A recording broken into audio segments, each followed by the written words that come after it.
Bilimsel araştırma, teknoloji geliştirme ve inovasyon faaliyetleri desteklenmekte. Tamam. Okay. Şimdi sesimiz düzelmiş herhalde. Tamam. Sosyal ve ekonomik kalkınma amaçlanmakta ve araştırma, teknoloji geliştirme kapasitesi güçlendirilmekte, üniversite sanayi işbirliği teşvik edilmektedir. Zaten konu başlıkları bu şekilde. Ve AB politikalarına ilişkin farklı alanlarda işbirliğini güçlendirmek hedeflenmektedir. Genel olarak baktığımızda toplam bütçesi neredeyse 100 milyar avroya yakın, yani 95,5 milyar avro şeklinde bir bütçesi var. Ve bütçenin büyük kısmı küresel sorunlar ve endüstriyel rekabete harcanıyor. Burada tabii 3 tane önemli öncelik var. Pillar dediğimiz yenilikçi Avrupa, bilimsel mükemmeliyet ve küresel sorunlar ve endüstriyel rekabet. Burada tabii dağılım var. Tematik bir dağılım söz konusu. Baktığımızda özellikle bilimsel mükemmeliyet kısmında nitelikli bilgi ve nitelikli insan hedeflenmekte ve ona göre alanlar yer almaktadır. ERC dediğimiz Avrupa Araştırma Konseyi, Marie Skłodowska-Curie Actions dediğimiz Marie Curie eylemleri ve araştırma altyapıları konuları burada. Ben hem bu alanın da sorumlusuyum. Öte yandan küresel sorunlar ve endüstriyel rekabet kısmında ise daha çok tematik bir dağılım var. Sağlık, kültür, sivil güvenlik, dijital endüstri, uzay, iklim, enerji, mobilite, gıda, biyoekonomi, doğal kaynaklar, tarım ve çevre gibi konularda burada ve en sonunda Ortak Araştırma Merkezi de burada yer almakta. Özellikle batarya konularına baktığımızda şu iki alan ön plana çıkmakta. Buradaki zaten burada bir başlık var. Dijital endüstri, uzay kapsamında bir başlık var. Diğer başlıklar ise iklim, enerji ve mobilite kapsamında yer almakta. Daha çok KOBİ'leri ilgilendiren kısımda ise Yenilikçi Avrupa var. Avrupa Yenilik Konseyi, Avrupa Yenilik Ekosistemi ve Avrupa Teknoloji ve Yenilik Enstitüsü gibi diğer Yenilikçi Avrupa'ya yönelik alanlarda burada yer almakta.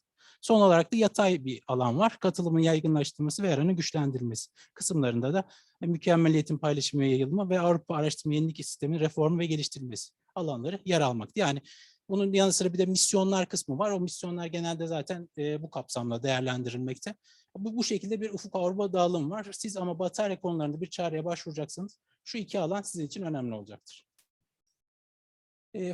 Tabii fonlama türlerinden de biraz bahsetmek istiyorum. Siz başvurduğunuz zaman net şekilde fonlanacaksınız. Şu tarafı buraya bakmanıza gerek yok. Şu 4 tane sizin ilgili konu başlıklarına şu 4 ana eylem ön planda çıkacak.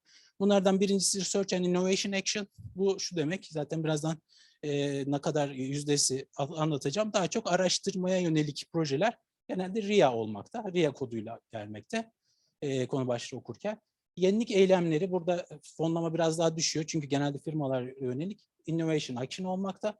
Daha sonra CSA'lar var. Coordination Support Action. Ar-Ge'ye yönelik değil de genel olarak işte daha çok işte bazı toplantılar yapmak veya belli strateji dokümanları ortaya çıkarmak gibi konular burada yer almakta. Ve son olarak da co-fund eylemleri, bu ortaklaşa bazı fonlamalar oluyor ülkemizle Avrupa Komisyonu arasında. Onlarla ilgili eylemler de burada yer almakta.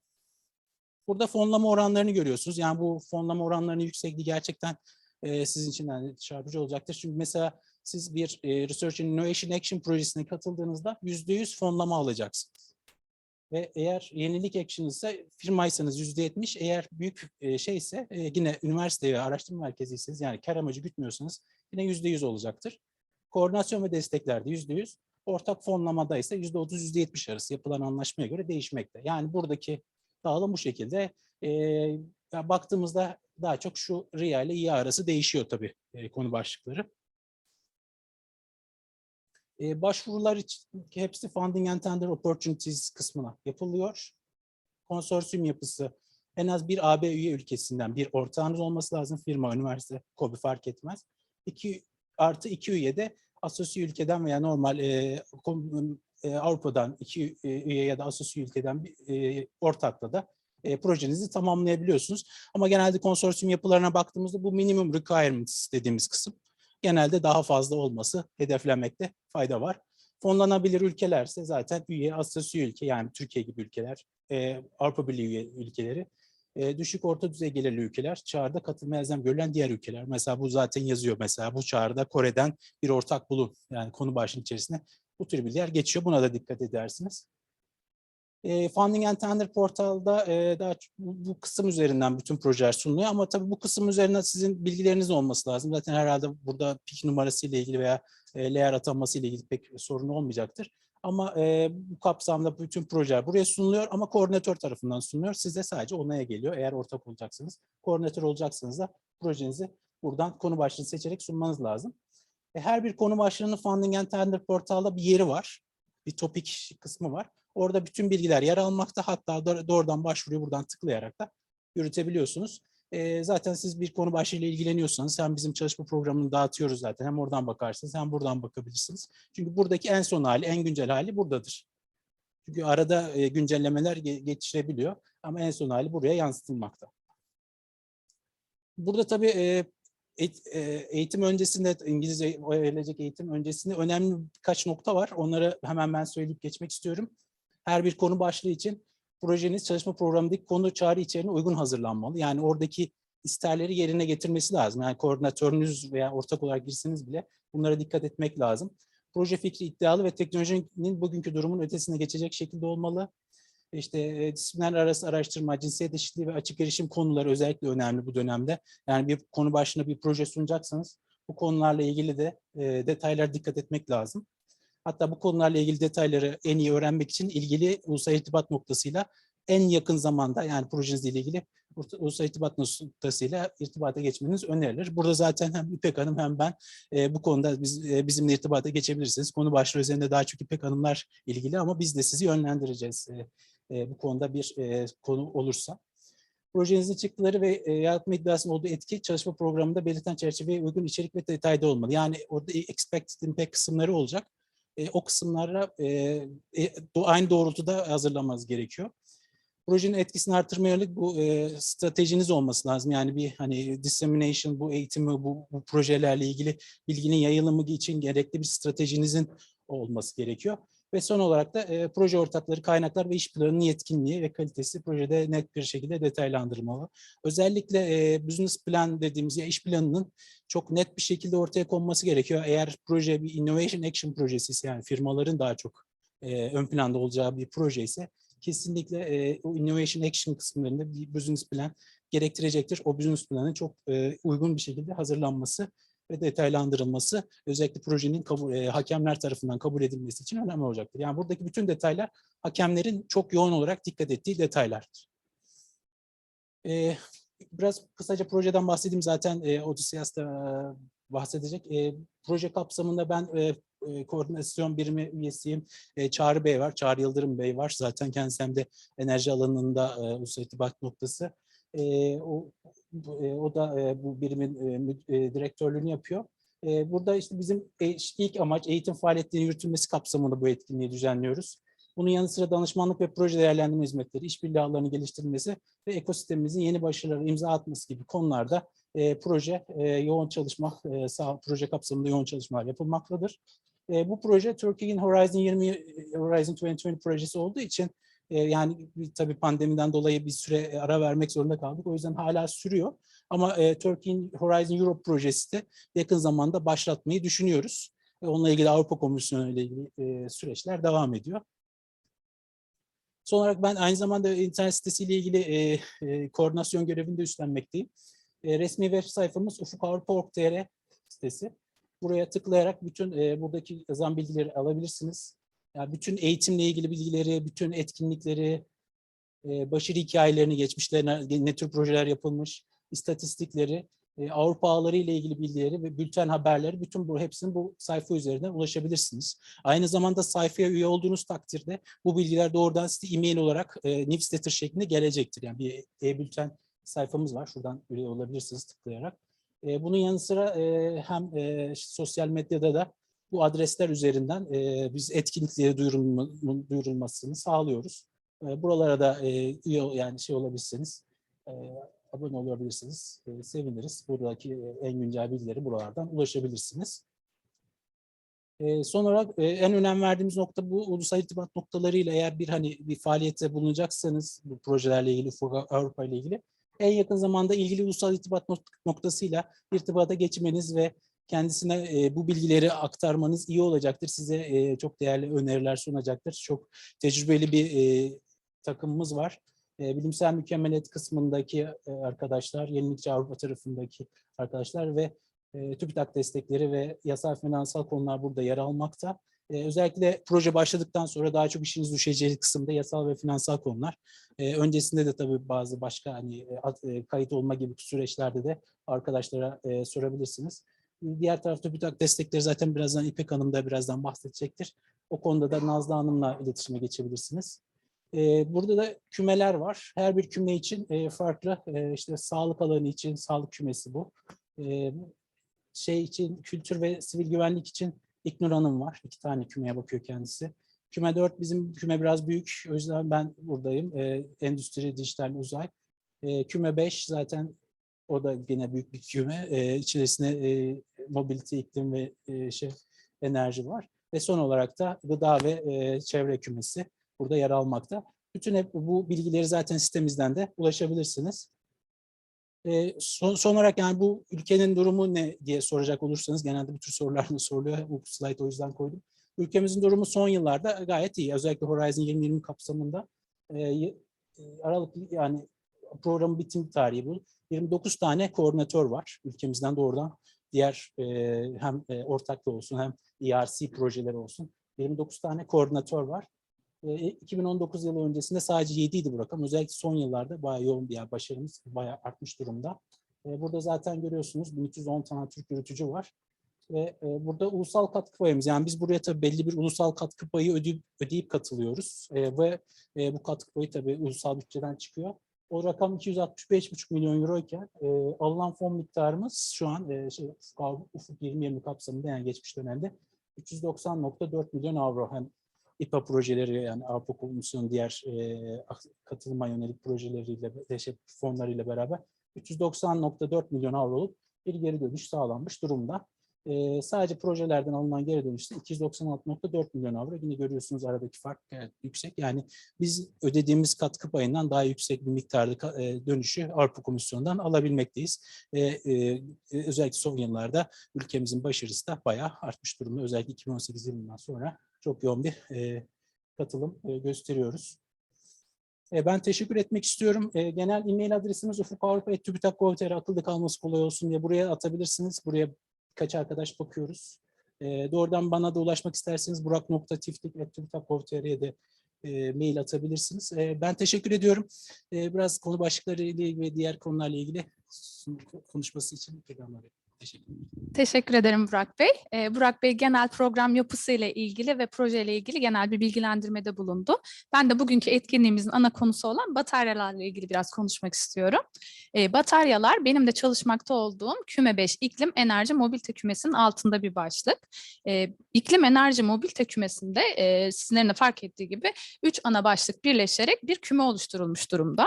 Bunun sebebi bataryalar konusu ve diğer konuların aslında enerji ve mobiliteyle iç içe olması, birleşmesi ve ayrılamaması gibi düşünebilirsiniz. Mobiliteyle ilişkilendirdiğimiz konular bu küme altında açılan 6 destinasyondan 2 numaralı başlıkta olan bataryalar konusu, D5, destinasyon 5, hedef 5 altında olan temiz ve akıllı ulaşım sistemleri konusu ve destinasyon 6, hedef 6 dediğimiz otonom bağlantılı araçlar, akıllı ulaşım sistemleri ve lojistik konuları olarak söyleyebiliriz. Bugünkü etkinliğimizin ana amacı bataryalar. Burada sizlere bataryalar konusuyla ilgili çalışmakta olan, proje sunabilecek olan katılımcılarımıza bataryalarla ilgili açılmış olan 2022 çağrılarından bahsetmek istiyoruz bugün. Detaylı olarak uzmanlarımız İngilizce olarak bu çağrılardan bahsedecekler. Bataryalarla ilgili çağrılar bir kamu özel sektör ortaklığı olan Co-Program Partnership dediğimiz Batteries Europe'un Partnership tarafından açılmakta. Ve bu ortaklık açtığı çağrıları Ufuk Avrupa ana programının içinde açmakta. Ufuk Avrupa Küme 5 çalışma programı 2 yılda bir yayınlanmakta ve şu an 2021-2022 çalışma programının çağrılarının 2022 yılı için olanlara başvurmaktasınız. Tabii bir takım ortaklık yapıları var Ufuk Avrupa programında. Aynı zamanda kendileri ayrı çağrılarını açan, ayrı takvimleri olan ortaklıklar da var. Bu ortaklıklardan mobiliteyle ilgili olan temiz ulaşım, temiz havacılık, deniz yolu ulaşımı gibi ortaklıklarla da ilgileniyorum. Ama hani tekrarlamak gerekirse bataryalar ortaklığının çağrıları ana çalışma programıyla beraber açılmaktadır ve Batteries Europe'un Partnership isimli bir ortaklık tarafından açılmaktadır. Yani gelecek senelerde açılacak olan çağrılar bu ortaklığın ortaklarıyla beraber yapılan toplantılarda genel kurullarda belirlenmektedir. Bu ortaklığa büyük firmalardan sanayi şirketlerine, OEM'lere, KOBİ'lere, üniversitelere ve araştırma kuruluşlarına kadar farklı sektörlerden üyeler alınabilmektedir. Bu tarz ilgilendiğiniz konulardaki ortaklıklara üye olmanızı biz kesinlikle tavsiye ediyoruz. Çünkü hem gelecek senelerde açılacak çağrılar konusunda bir söz sahibi olabilirsiniz, önceden bilgi sahibi olabilirsiniz, bir fikir önerisinde, değişim önerisinde bulunabilirsiniz. Aynı zamanda kendinize uluslararası bir ağ sağlayarak ilerideki açılacak projelerde ortak bulma konusunda faydalanabilirsiniz. Bildiğiniz gibi Ufuk Avrupa ve çerçeve programlar hep çok ortaklı Ar-Ge ve yenilik programları. Dolayısıyla Avrupa'dan ortaklar bulabilmemiz çok önemli. Bu yüzden ağlara üye olmak da önemli. Bizler TÜBİTAK olarak ağlara üyelik desteği başta olmak üzere bir takım destekler veriyoruz. Bu destekleri vermemizin amacı da Türkiye'den daha fazla katılımın olması, daha fazla başarının sağlanması ve Avrupa Birliği üye ülkeleri ve asas üye ülkelerle daha fazla fikir alışverişinde, teknoloji alışverişinde bulunabilmek. Ağlar üyelik desteğimiz her sene senenin belirli bir zamanı açılıyor ve web sitemizden duyurusu yapılıyor. 2022 yılı ağlar üyelik desteğimizin de duyurusu yakın zamanda yapılacak ve buradan desteklenecek ağların isimlerine ne kadar bir bütçeyle destek verileceği bilgisine ulaşabilirsiniz. Biz TÜBİTAK olarak ağlara üyelik desteğini küçük firmalara yani KOBİ'lere veriyoruz, üniversitelere veriyoruz ve araştırma merkezlerine ve tabii kamu kuruluşlarımıza, belediyelerimize verebiliyoruz. Fakat maalesef büyük sanayi şirketlerine veremiyoruz. Bir değişiklik olmazsa ağlar üyelik desteğimiz 15.000 avroya kadar üst limitle verebiliyoruz. Tabii bu desteği alabilmek için bir başvuru yapmanız gerekiyor belirtilen süre içerisinde ve bu ağa üye olmanın sizler için sağlayacağı faydaları belirtmeniz gerekiyor ve bir değerlendirme kurulu tarafından uygun görülürseniz bu desteği alabiliyorsunuz ve bizim sizden beklentimiz o ağda aktif olarak görev almanız, yani toplantılarına katılmanız, takip etmeniz ve ilgili çağrılara başvurmanız diyebiliriz. Bunun haricinde iki büyük desteğimizden daha bahsetmek istiyorum. Bunlardan birincisi koordinatörlü destek programı. Sizler bu projelerde konsorsiyumlarda yer alarak başvurabiliyorsunuz ve bir konsorsiyumun bir lideri olmakta, koordinatörü olmakta ve koordinatör konsorsiyumun belirlenmesinden, iş paketlerinin dağıtılmasına, proje fikrinin belirlenmesine gibi ana büyük konularda önemli rol oynamaktadır. Ve diğer ortaklar partner olarak rol almaktadır. Burak Bey de bahsetti. En az 3 ülkeden 3 ortak diyoruz ama bataryalarında içinde yer aldığı konularda proje başına 15 ortak, 20 ortak görüyoruz genel olarak. Ve bizler koordinatör olmasını istiyoruz. Daha çok Türk kuruluşlarımızda koordinatörlerin artmasını istiyoruz. Ve bu sebeple bir koordinatörlü destek programımız var. Ve projelere koordinatör olarak başvurmak istiyorsanız birkaç ortak bulduktan sonra proje fikrinizi bir miktar belirledikten ve konuyu bir miktar olgunlaştırdıktan sonra diyelim. Yine TÜBİTAK'a başvurursanız biz koordinatörlerimize projelerini profesyonel firmalara yazdırmak isterlerse bir proje yazım desteği verebiliyoruz. Projelerine bir ön değerlendirme yaptırmak isterlerse uzmanlar tarafından oluşturulmuş bir hakem kurulundan bir ön değerlendirme desteği almalarını sağlayabiliyoruz. Yani bunların bütçelerini karşılayabiliyoruz. Aynı zamanda bir de seyahat desteğimiz yer almakta. Pandemi öncesi en çok kullanılan desteğimizdi. Burada bir projede koordinatör de olabilirsiniz, partner olmak da istiyor olabilirsiniz. Henüz çok olgunlaşmamış bir fikriniz de olabilir. Ama çalıştığınız konuda bir uluslararası konferans varsa, bir eğitim varsa, bir ortak bulma etkinliği, proje pazarı varsa sizler yine TÜBİTAK'a yapacağınız başvuruda etkinlik öncesine 15 gün kalaya kadar başvurmanız gerekiyor, onu belirteyim. Eğer o etkinlik Ufuk Avrupa programında ortak bulmaya katkı sağlayacağı düşünülüyorsa ve bu ilan edilmişse seyahat desteği de alabiliyorsunuz. Yani o etkinliğe katılmak için ulaşım ve konaklama masrafınızı TÜBİTAK tarafından karşılayabiliyoruz. Bunların haricinde bir takım farklı desteklerimiz de var. Ben çok uzatmak istemiyorum. Ufuk Avrupa Org.tr web sitemizden bu desteklere ulaşabilirsiniz. Destek ve ödül programları bir kısmından ulaşabilirsiniz. İkinci olarak belirtmek istediğim bir nokta da bugün biz biraz odak grup eğitimi yani biraz ileri seviyede bir eğitim yapmayı planladık. Etkinliğimizde uluslararası anlamda hem bataryalar konusunda hem de proje yazımı konusunda, ortak bulma konusunda çok tecrübeli uzmanlarımız sunumlar gerçekleştirecek ve yarın ikinci gün öğleden sonra sizler için bir birebir görüşme etkinliği düzenledik uzmanlarımızla. Burada hani sizlerden 9 Mayıs'a kadar kaydolmanızı istedik görüşmek için ama şu anda bunu uzattık. Yani şöyle söyleyeyim, eğer sizin bir fikriniz varsa ya da çalışma alanınızda bir yorum almak istiyorsanız, proje yazımı konusunda bir sorunuz varsa ya da ortak bulma konusunda bir destek, bir yorum, bir tavsiye almak istiyorsanız, şurada gördüğünüz en arka masamızda proje ekibimiz var. Kemal Beyler, Selin Hanımlar var. Onlara başvurarak uzmanlarımızın müsait zaman dilimleri bulunması durumunda kendileriyle birebir görüşme talebinde bulunabilirsiniz. Dediğim gibi bir çalışma alanınız vardır. Bu alanda hangi başlığa proje sunmak istiyorsunuz? Bir tavsiyelerini almak isteyebilirsiniz. Ya da ne tür şeylere dikkat etmeniz lazım? Yani size özel birebir çözümler, destekler sağlanması konusunda uzmanlarımızdan bilgi alabilirsiniz diyorum. Umarım bir şey atlamamışımdır. Mobilite konularıyla ilgili bir sorunuz olursa bana ipek.3.@tübitak.gov.tr adresinden ulaşabilirsiniz. Aynı zamanda Serhat Melik Bey de mobilite alanı ile ilgili çalışıyor. 2022 yılı batarya çağrılarının konusunu çoğunu biz mobiliteyle ilişkilendirdik. O yüzden benimle iletişime geçebilirsiniz. Bazen enerjiye biraz daha yakın çağrıları da açılabiliyor bataryaların. Enerji alanı ile ilgili çağrılardaysa Çağrı Bey ve Hanife Hanım'a da ulaşabilirsiniz. Bizlerin bilgilerine web sitemizden ulaşabilirsiniz. Bugün bu arada bataryalar, Avrupa Bataryalar Ortaklığı'ndan Jesse Terry bizlerle birlikte olacak ve Batteries European Partnership ve üyelikle ilgili daha detaylı bilgi de verecek diyorum ve sözü uzmanımız Odysseus'a bırakmak istiyorum. Odysseus, the floor is yours. Thank you for waiting for me too long. Thank you. Thank you, İpek. Welcome, everyone. We have a short exercise for you. Before I start my very short presentation, we would like you to give us some feedback. And for that, we have set up Slido. We're going to use Slido throughout the training, and we would like you to participate. It's not very difficult. You can just scan the code that you see in the screen, and you tell us what you think about the questions we ask. So please participate in that. It will only take a few minutes. You will see these surveys in between our presentations or almost in every session, and we need your feedback because we want to adapt the training accordingly. So this is very important. Just scan it and respond to the survey. I will leave this up for a few moments. So yes, I'm willing to learn more. Good, this is why we're here. So the idea is that we don't know your background. We sort of know your background, but we don't know how experienced you are. So we want to try to adapt the training in order to accommodate all of you.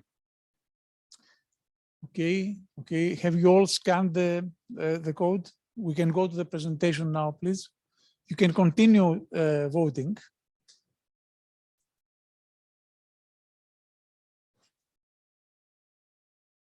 Okay, so I'm going to tell you a few things about our project and why we are here and what else we have for you that is available.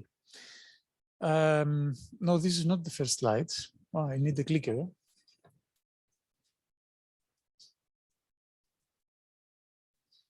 Okay, so our project, it's called Turkey in Horizon 2020. Now, of course, Turkey in Horizon Europe. And we are here as a capacity building process, project and technical assistance project. We work with TÜBİTAK and the Ministry of Industry and Technology. And our goal is to help you, Turkish participants, join more Horizon Europe Consortium. And of course, write your own proposals. So we're a full team. We're based in Ankara. I am the team leader of the project. We have quite a few other experts. Today with me, I have Dimitris and Mian. They are non-key experts to our project. They are regular contributors to our trainings, and they are specializing in batteries. But we also have Kemal, Celine, that can help you in administrative aspects and can always explain anything that you would like to learn. So the project activities. We do a lot of training like this one. And one of the good things after COVID is that you can find all these trainings in video. So even this training is streamed. So we have participants physically here, but we also have some virtual participants. And we record that. So you can always have the pleasure of watching us again and again. Apart from this one, we have a lot of training material available for you for almost every subject that you may need in Horizon Europe. So when you're writing your proposal, we have training material on IPR, we have training material on writing your proposal, on specific aspects of the clusters. We have introductory training materials. We have webinars on the dissemination part and the cross-cutting issues. So I urge you to go to our help desk. I will share the link later on and look around and see what else you can find that it's interesting for you. We also do a lot of networking. We did 2 big brokerage events, luckily before COVID, but we also do some virtual networking events regularly. So the most recent ones were the networking events on the missions, and they were very successful. So in these, you can always participate. You can always use them to meet other participants, other potential participants, join consortia and start building your own network. We have a special section for SMEs. So we have one-to-one support for SMEs. We have project writing trainings and project writing camps dedicated to SMEs, to EIC Accelerator. Luckily, Burak here is one of the people responsible for that. So you can ask him if you are an SME and are interested in participating in some of these trainings, please ask us. And then we have an online presence. This is where you find what we have in store for you. So the main website is the website of TÜBİTAK, where we also host information about our project. But all the material is available in this site, in help desk. So go there, start browsing. We have a lot of things that you will find interesting. And of course, we also have all the trainings recorded in our YouTube channel, which is also accessible from our help desk. So you won't have any difficulty in finding them. A few things about our project.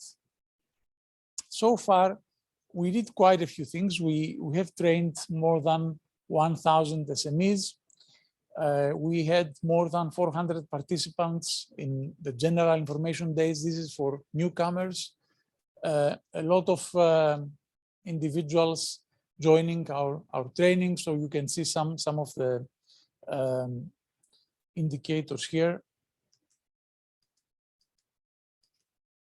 And finally, what today is about. So I suppose that all of you know the calls more or less and the partnership. So partnership is a relatively new instrument of the Commission. And you can see in this table that we have quite a few. And in essence, it's just a collaboration between European Commission, European Union, and the public and private sector.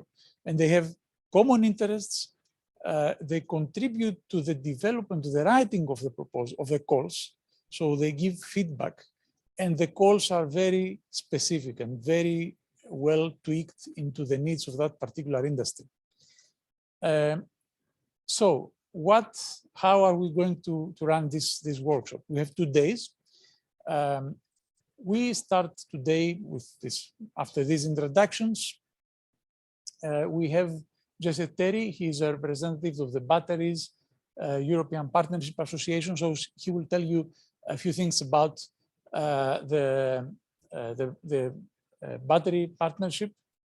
Then we have Dimitris, he will give you a bird's eye view on the battery partnership. So what it's all about and how you can navigate through it. And then we will go in detail with Ian and Dimitris. They will cover all calls one by one. Now, not all calls are of interest to you. So we will try to focus more in the calls that are more interesting to you. So this is why we will need your help in that. So feel free to engage and feel free to tell us which call sounds more interesting for you or for your organization. After that, we will go through in session 3, we'll have lunch somewhere here, and then we will go in session 3 where we will explain to you how you are going to build your proposal and your consortium. Now, of course, it's different building a consortium if you are a coordinator, and it's totally different if you are a participant. In most of the cases, it's quite difficult to build a consortium from scratch and coordinate a proposal. Some of your organizations here are quite capable of doing that. Others are more new to the game. However, this is the knowledge that you need, it's more or less common. So then we have a presentation on how you are going to work with the new templates. There are some changes between Horizon 2020 and Horizon Europe. So there's a new template on that. They were supposed to simplify that, but we had an argument yesterday, they didn't. Okay, it's not simplified, they're lying. And then we have the experience from the Turkish participants, so from Sakarya and Vesilova. They will share their journey in winning a proposal and what they did and the problems that they faced. Now, tomorrow, it's going to be a more interactive day. So we would like you to have your ideas ready, have your concepts ready, which we can discuss. We can give you our insights. We can give you our feedback on how we see them, which means that there is some work involved from your side, okay? Even if you don't have a mature idea at the moment, try to build something that will help you gain the most out of tomorrow's training. So even if you don't know what exactly are you going to do, try to use something as an example. It will be very helpful, even if you don't plan to submit something right now, okay? So see it as an exercise. You may have something mature, great, bring it. We can work on that. If you don't have something mature, make something from scratch so that we have something to discuss.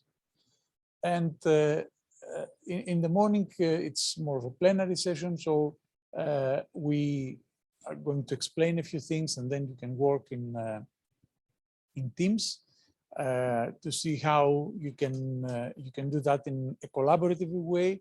And then, of course, we have some pre-arranged individual support sessions. So we can discuss your proposals in person one by one. That's it.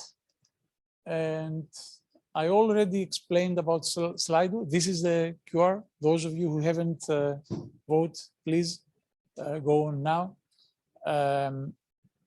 And this is the QR code of our help desk. This is a certain, the particular page of the help desk.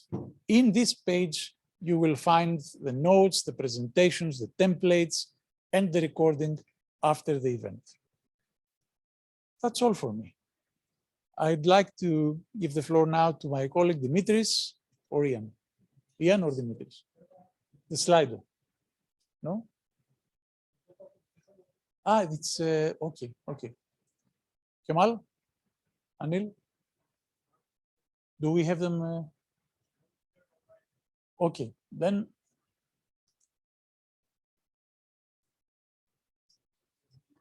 Yes. Okay, very good.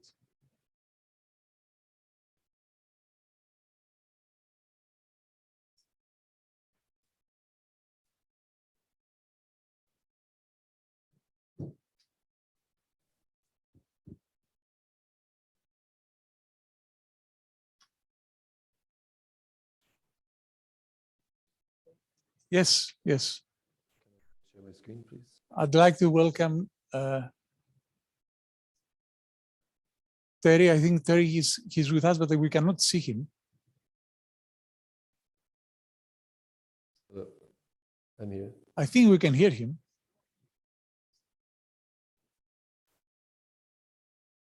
Hello, can you hear me? Yes, we can, but we cannot see you. Just give us a moment, Terry.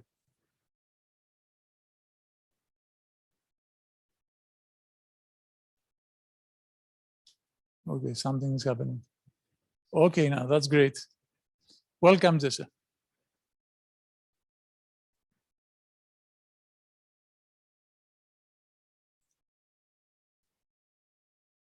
Thank you very much. Good morning, everyone. First of all, thank you very much for inviting me here. I'm very happy to speak. Today I will talk a bit about introduce the Batteries European Partnership Association, explain a little bit about what we do, benefits of being a member, some upcoming events, as well as a little peek at our work on the work program for 2023-24 for Horizon Europe. And my name is Jesse Terry. I'm an association officer here at Peppa. I've been here since September when I started, right at the same time when we started our work on the upcoming work program.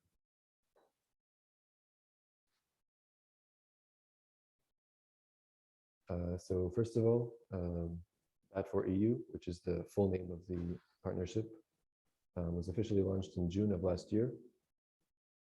So quite a lot has happened since this meeting last year, where I believe my colleague Capucine gave a presentation about Peppa. So first of all, just to clarify, BAT4EU is the name of Peppa plus the European Commission. Because as you can see, we're a co-programmed partnership gathering the public side and the private side. So the public side being the European Commission and the several involved DGs. And on the private side is us, Peppa, the Batteries European Partnership Association, bringing the industry, research, and association members all across Europe. So the European Commission puts forward 925 million euros in funding through Horizon Europe, and from the private side, the industry members of Peppa will match that with investments in research and innovation from their own. And since last year, we have now signed a memorandum of understanding and published the first Horizon Europe calls for the BAT4EU partnership, which we'll hear more about later today. So it's been a busy first year for Peppa, so we're excited to keep it going.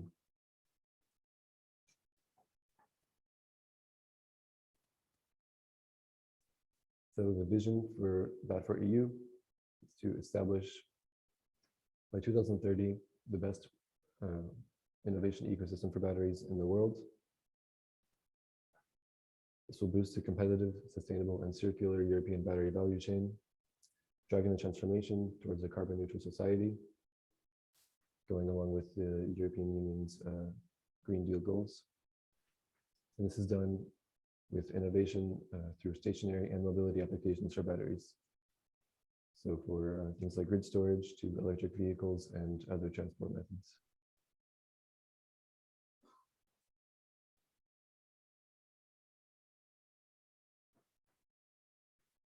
So Peppa works in the entire battery value chain, but it has a few core areas which are represented here by the darker areas. So as you can see, Peppa puts a lot of focus on the end of life, advanced materials and cells aspect. And a little bit, also a core focus is the raw materials, and then slightly less on packs and modules and application and integration. However, the reason for that is because there are other partnerships dedicated to more application-oriented views for the downstream segments and activities. So Peppa does collaborate with them and have meetings with them pretty often to avoid any double work and to ensure that there's coordination between the battery needs for other transport methods and what we're delivering. And for example, that's reflected in the joint call that we have with the 2.0 partnership, which there will be another one upcoming in 2023.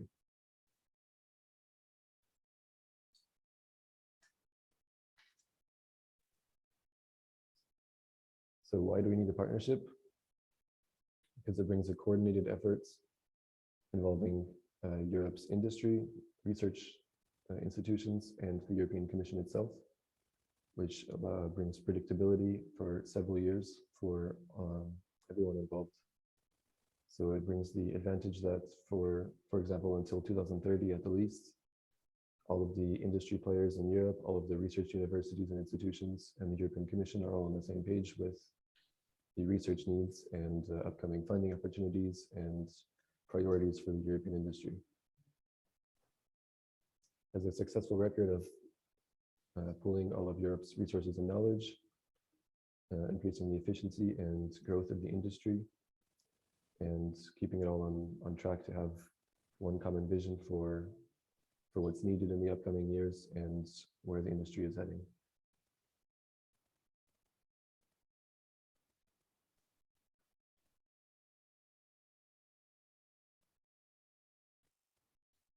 So in Peppa, we last year in the fall, we published our strategic research and innovation agenda, which features 3 focus areas covering the segments of the value chain, along with the 2 cross-cutting issues that affect the full value chain. So as shown in the graph earlier, we're involved in the full value chain, starting with raw materials all the way to end of life. Both raw materials and end of life are covered with Area 1 in our strategic research and innovation agenda. We have Area 2 for advanced materials and manufacturing. And finally, Area 3 for end uses and operations. Area 3 is also where we collaborate frequently with other partnerships for downstream applications like 2.0 for electric vehicles, or clean aviation for electric planes, or zero-emission waterborne transport, for example. And finally, we have the cross-cutting issues of safety and sustainability, which are also featured as areas in our SRIA, as well as coordination, which is what we do in the Peppa Secretariat.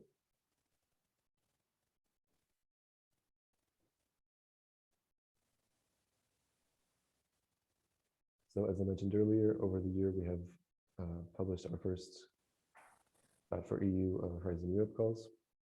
So this in 2021, this included 7 calls with 160 million euros in funding, total budget. 61 proposals were submitted with a full funding request of 430 million. By the end, 22 proposals were under consideration, the expected granted amount of 155 million, so just under the full budget of the work program. And the grant agreements are expected to be signed and finalized in June of this year, so very soon. And this also includes the joint project with 2.0 for the road transport partnership on life cycle analysis. And as I mentioned, we are currently working on another joint project with 2.0, a joint call with 2.0, which I'll mention later.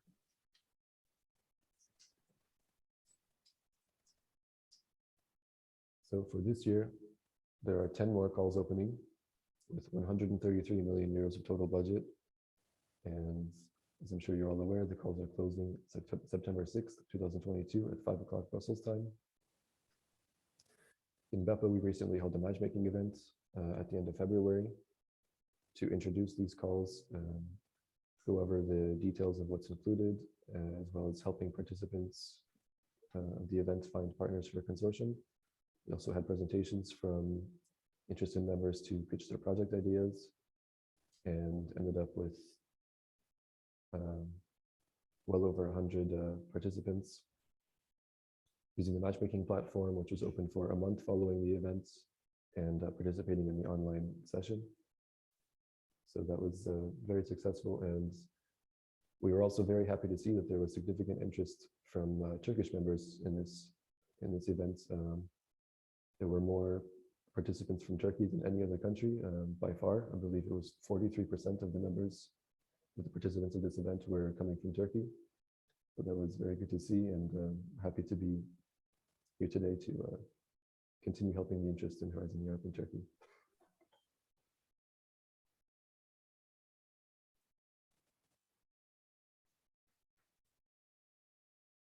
So some of the benefits of Peppa membership.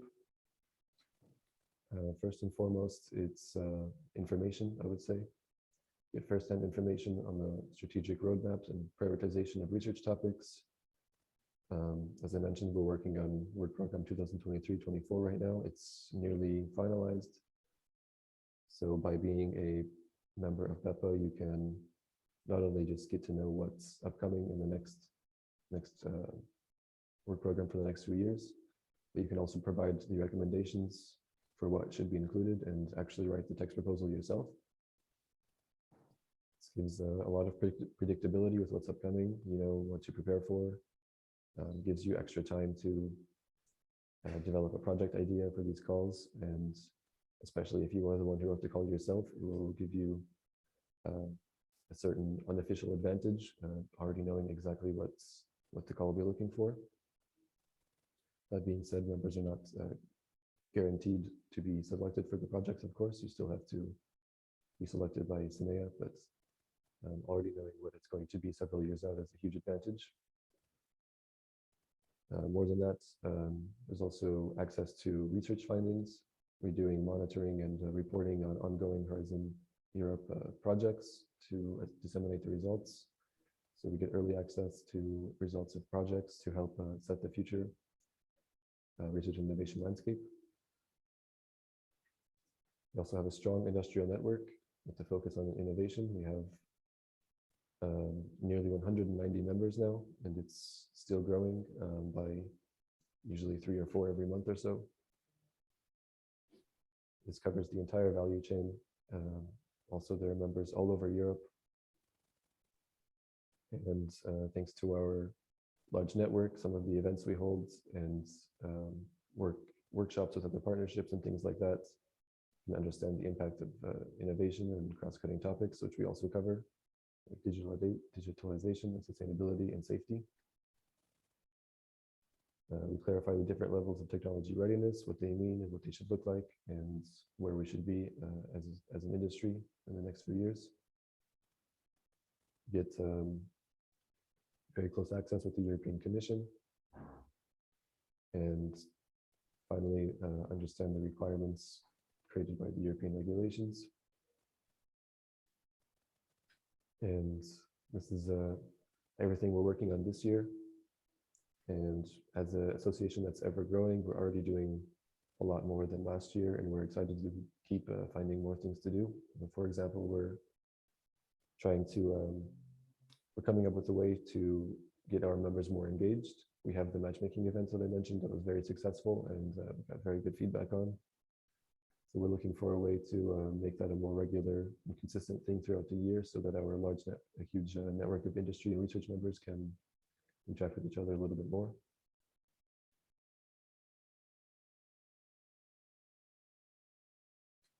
So to go more into detail about the membership, officially, as of now, we have 189 members. But very soon, by the end of this week, in fact, we will be up to 193, pending executive board approval of 4 new applications. So that is, as of now, 84 industry members, 71 research members, and 34 associations. All of these associations, of course, also with the members of their own, which are also benefiting with part of this information and some of our events like the workshop that we held. As you can see on the map, we have members from all over Europe, including Turkey, and now we have our first member also from Israel. So the darker the color, once again, is the more membership. So we are, at the moment, rather Western Europe heavy, as you can see, with most of the membership coming from France, Germany, and Belgium, though of course most of the Belgian members are the associations here in Brussels, but also a very strong representation from Finland and Turkey as well. We also welcomed a new member from Turkey just a couple of weeks ago, so the membership there is continuing to grow, which is very good to see for us.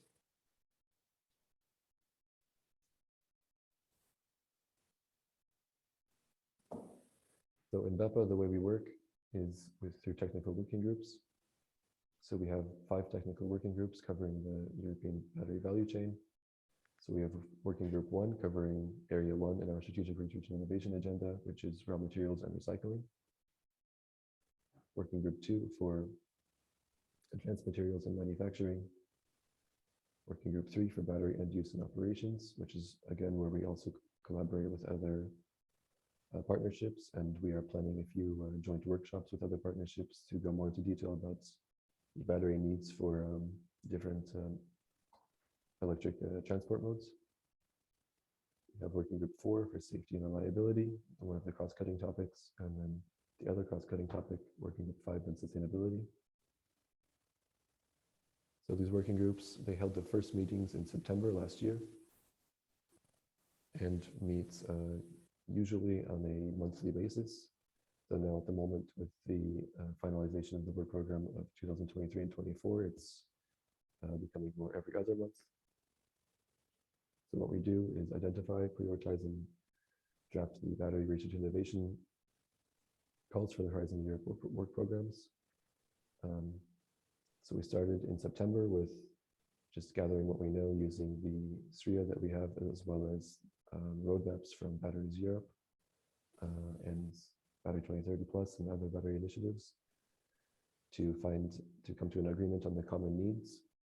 And then taking those, we began to prioritize them, involving our experts in the working groups to decide on what is most needed for the industry right now in the next few years.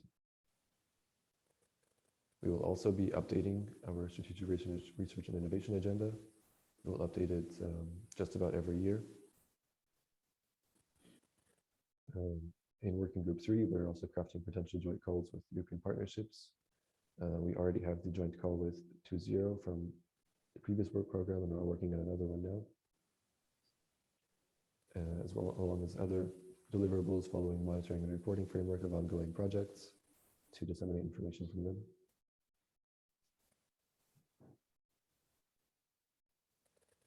Also, these working groups are member-led. Myself and my colleagues coordinate and support these groups and share slides in the meetings and compile the information. However, but the leadership is all up to the members. So we have a leader, co-leader, and technical advisor for each of these working groups. All coming from research or industry members or consultancies.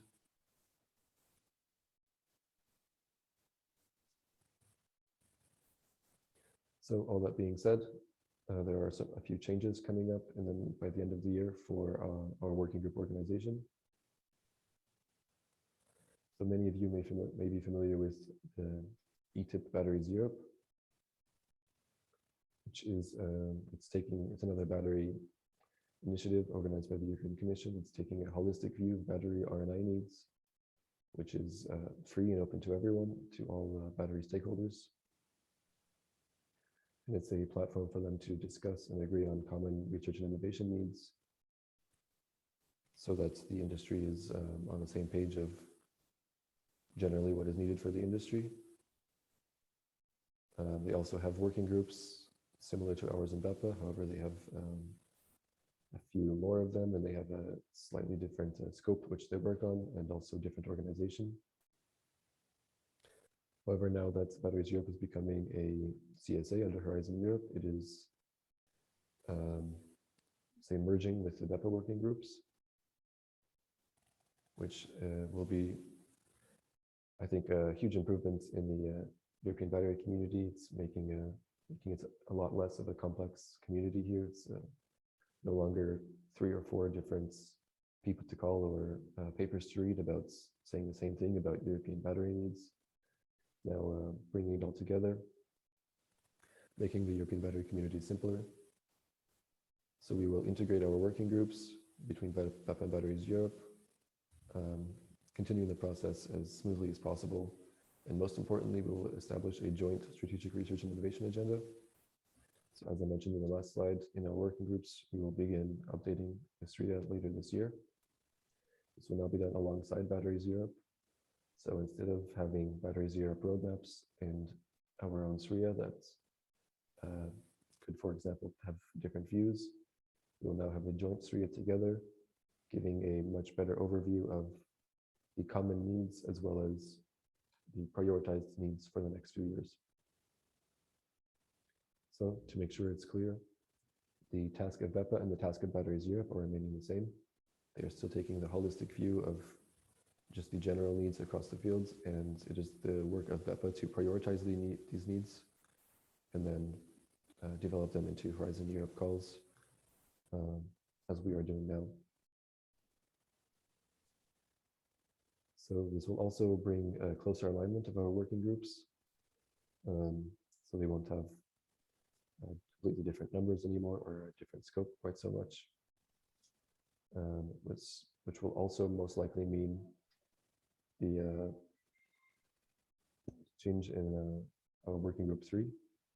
It will now be most likely turned into one working group for mobility needs and one working group for stationary needs, to avoid any competing work there between the members from the stationary side or mobility side. And there will also be a slight change in the cross-cutting topics. So our current task forces of innovation uptake and education and skills will now be led more by Batteries Europe, and sustainability and safety as well will continue as task forces under Batteries Europe. But of course, Peppa members are still very much included there. And this change will start taking place in the fall of 2022, later this year. But once again, for current Peppa members, there will be a very small change, and we'll make it as smooth as possible. But overall, this is a good development, bringing even more benefits to Peppa membership and helping the European battery community more, creating a more simple landscape.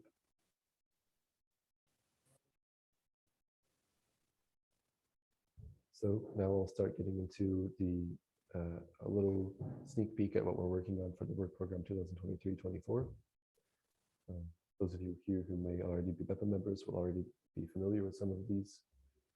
I won't go too much into detail.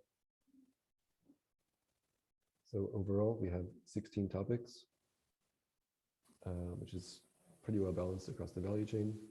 So we have 2 from raw materials, 4 from our core area of advanced materials and cell design and manufacturing, 3 for battery end use and operations, 1 specifically for second life, and 1 for recycling. And for the cross-cutting issues, sustainability is the key focus of 2 of them, and safety is the key focus of 2 more of them. We previously had 19 topics. However, earlier this year, due to the creation of the CHIPS partnership, we unfortunately lost some of the budget of our work program and had to reduce it to 16. But the 3 topics that were cut will now be in work program 2025. So now we get an even longer view at what's upcoming. So not only do we already know the topics for work program 23-24, but we also know at least 3 of them for work program 2025. So already Peppa members are having a very long view at the upcoming research opportunities. So I'll give some very quick information on each of these 16 topics, starting with the raw material side. Technologies for sustainable, cost-efficient, and low carbon footprints. Downstream processing and production of battery-grade materials. This is opening in 2023. Have a budget of 7 million per project for 3 projects. There's a research and innovation action reaching TRL 5. So this is a RIA focusing on improving battery metal and material, refining and recovery, also minimizing the impact of downstream processing, bringing in sustainability aspects. Next, we have new processes for upcoming recycling feeds, also in 2023, which will be 5 million euros per project for 3 projects. It's another research and innovation action with hopefully reaching TRL 4. So then improving the circularity of collected and dismantled battery waste, aiming at the maximum recovery of elements rather than selected fractions, improving the yield of recycled batteries.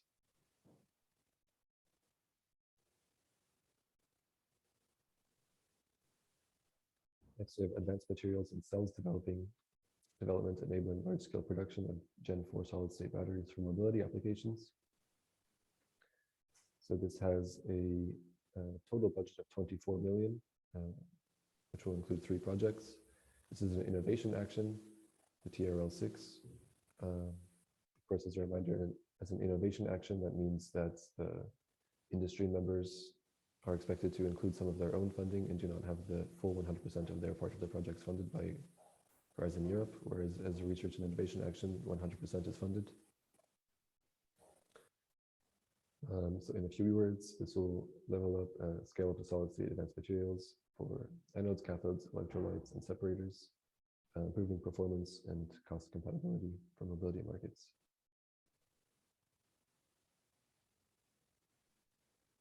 Next, we have advanced digital twins for battery cell production lines, which is 7 million per project with 2 projects. It's another research and innovation action reaching TRL 5.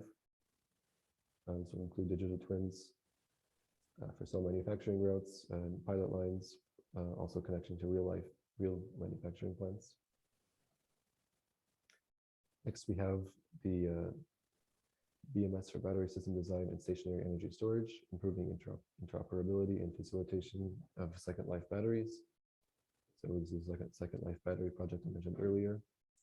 So this is 7.5 million per project for 2 projects, reaching TRL 7.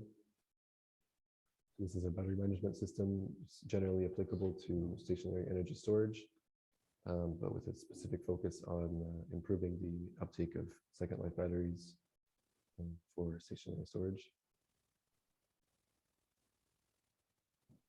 Next, we have hybrid electric energy storage solutions. This is 6 million per project with 2 projects in an innovation action of TRL 7. So this will include the demonstration of hybrid energy storage technologies, including long duration storage, long duration here being from hours to days, and the provision of multiple grid services, improving technical performance.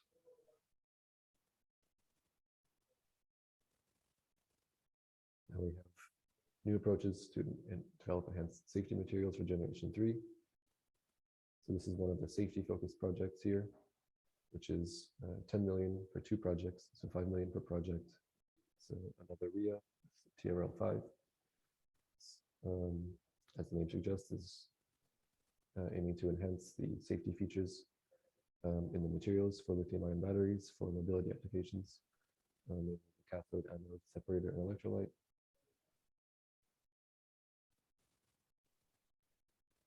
Next, we have a call for creating a digital passport to track battery materials, optimize battery performance, including recycling, and a new business model based on data sharing. This will have just 1 project at 8 million euros. So innovation action TRL 7, aimed at the implementation of a new digital product passport, which at our Peppa General Assembly, we also had a workshop on the battery passport concepts. Also giving more information on that there. Then we have advanced sustainable and safe pre-processing technologies for end-of-life battery recycling. It's another recycling focused project here. It's 3 projects for 21 million euros. TRL 7 should be innovation action to develop and integrate new advanced pre-processing concepts enabling more efficient and safe technologies for recycling and end of life. Next, we have sustainable high throughput production processes for stable lithium metal anodes for next generation batteries. This is again just 1 project at 8 million euros to help create European production chain for lithium metal anode manufacturing, guaranteeing security of supply for the next generation batteries, so Gen 4, 4B, 4C, and 5.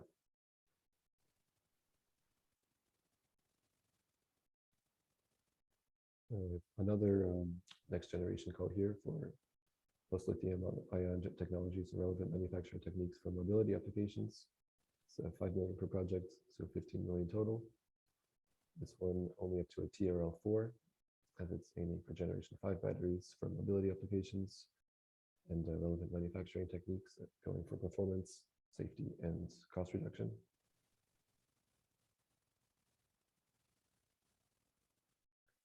Next, non-lithium sustainable batteries with European supply chains for stationary storage. This is 2 projects at 15 million total. An innovation action with TRL 627 to advance the development of non-lithium battery systems to hopefully show their potential on a manufacturing scale. Here we have our first safety-focused project, which is size and weight reduction of cell and packaging of battery system, integrating lightweight functional materials and innovative thermal management and safe by design approach.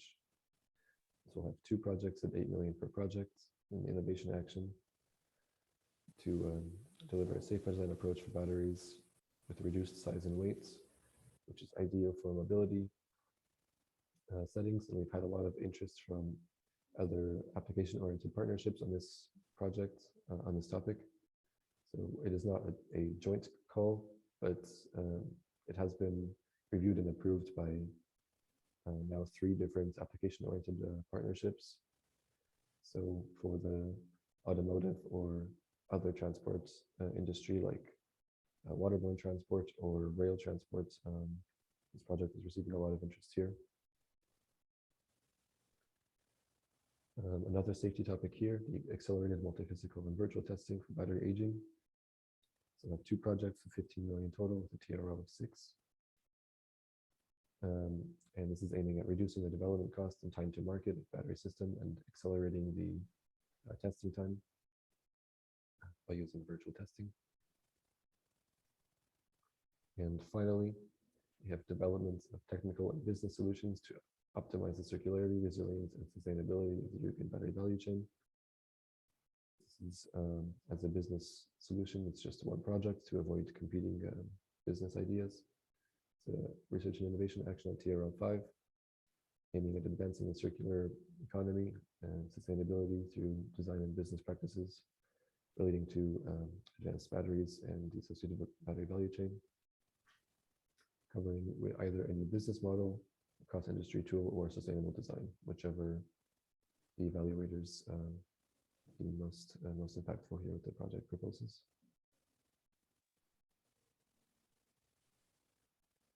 So some of the events that we've had this year in Peppa. We are organizing much more events this year than last year, now that we are an officially operating partnership for one, and also now that we are returning back to normal with less restrictions due to COVID, and we can now have physical events. We recently, just 2 weeks ago, had our physical General Assembly meeting here in Brussels. We aim to have another physical meeting here at the end of the year. We're aiming to have some joint workshops with the application-oriented partnerships, as I mentioned earlier. So our working group 3 will be working along with the 2.0 or the zero emission waterborne transports, or Europe's rail joint undertaking and things like that to get on the same page with the battery needs between the sectors. We also have the Battery Innovation Days. We held our first one last year, which was a fully online event, which had over 600 participants. This year will be hybrid events. The date has recently been confirmed. It is September 13th and 14th. And aside from that, we also have a few physical technical working group meetings later in the year and a workshop later on innovation uptake as well. So getting to the end of my presentation now. Hopefully this has been useful for everyone, and it sounds interesting and useful for you. If so, I can go just quickly over how to join.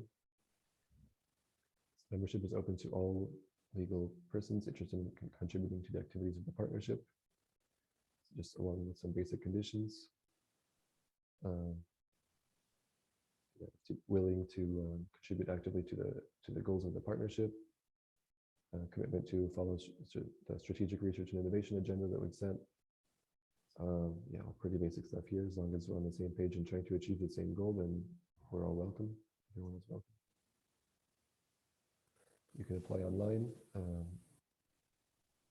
Just have to fill out the application form, then send it by physical mail plus email to the Peppa office. Once it's been submitted, we will submit it to the executive board, which meets every month. And once it is approved by the executive board, then the member will then enjoy all the full rights of a BEPA member until it will be officially confirmed with the next General Assembly, but you can still do everything membership allows already once there's executive board approval. And finally, probably the most importance here is the membership fees. So this depends on the size of the company, as also if it's an industry or research member. So industry and research members are both entitled to votes. Association members are not. It's the only catch there.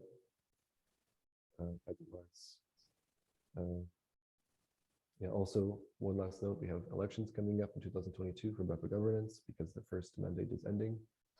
So almost the entire executive board and association delegation will soon be up for election. So for existing and new members who join soon enough, we can soon you can apply for governance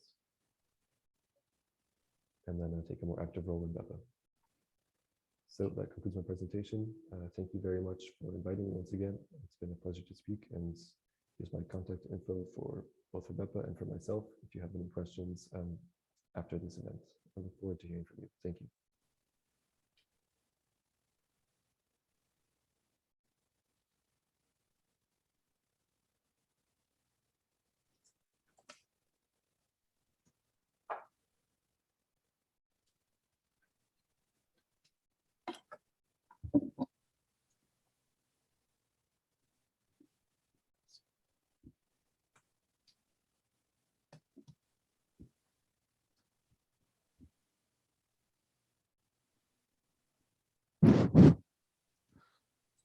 So Jesse, would like to thank you for your presentation. You gave us a very good taste of what is next in 2023 and 2024. And this could be also a start of a discussion for tomorrow's more interactive sessions.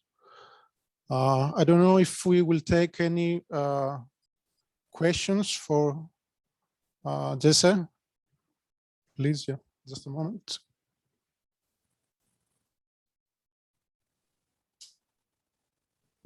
Hi, actually, I write it in the Slido questions as well, but I can ask also verbally.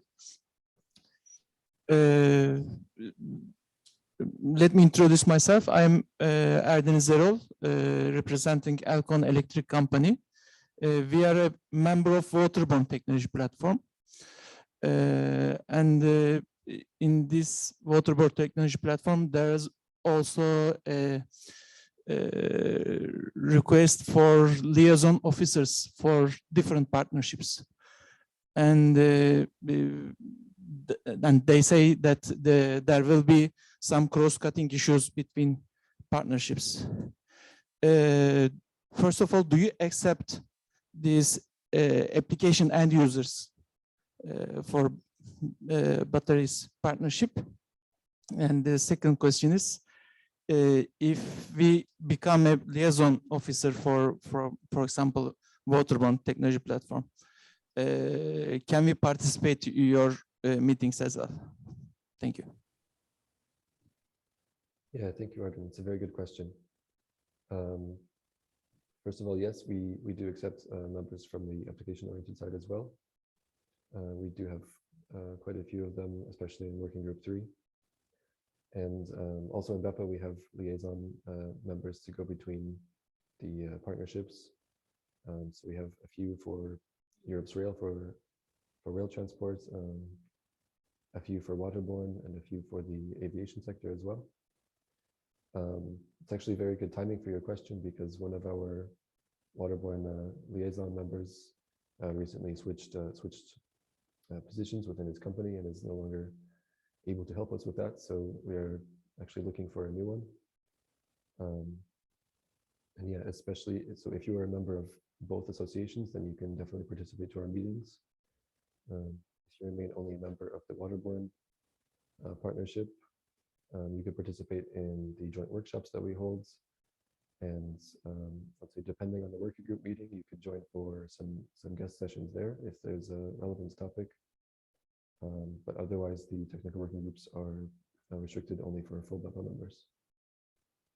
But if you were to join, then you could continue this position being a liaison between the two. And yeah, I would highly encourage that because it's very useful for us and for the members both, I think. Thank you. Any other question? So maybe we can move to the next presentation and going to the core topics of 2022. Thank you very much, Jesse. We will, if you wish, you can be with us, of course. So can you switch to the next presentation, which is actually an overview of the 2022 core topics. We'll go through this presentation. In the next one, we will go together with Ian in this topic specifically. Just before I start, to give you some basic data about myself, I'm an innovation funding manager in a Swiss-Italian SME working on solar technologies, solar thermal technologies. I have extensive experience in European framework programs since FP5. So back in 1999, and going through this now presentation, just to give you again a glance of the call and the context around it. So we have 10 topics, as Jess also mentioned. 7 are research innovation actions, 2 innovation actions, and 1 coordination and support action.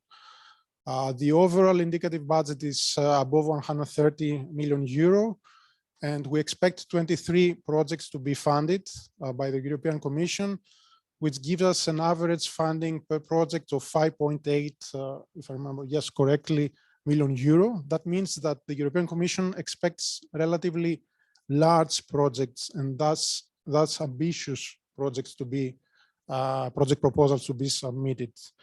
And all these topics fall within the destination 2, which is the cross-sectoral solutions within cluster 5 of Horizon Europe. You know very well this slide. I won't go through it. And of course, all the topics of the batteries partnerships are co-programmed. So they are included in the work programs of Horizon Europe. So this is what the batteries partnership is about. And of course, it is considered one of the key strategic areas that Europe has decided to invest. So I'm going through the destination 2 very quickly, just to give you an overview of the context in which the batteries partnership operates. So we expect that the batteries partnership will contribute to the key strategic orientations of the destination 2, which is making Europe the first digitally enabled, circular, climate neutral, and sustainable economy, promoting the so-called open strategic autonomy of the European Union, which is somehow increase our independence in some critical areas, but at the same time remain open to collaborations with non-EU countries and partners. And another strategic orientation is the creating a more resilient, inclusive and democratic European society. So to respond to threats and disasters, to address inequalities and empower citizens to act towards the green and digital transitions.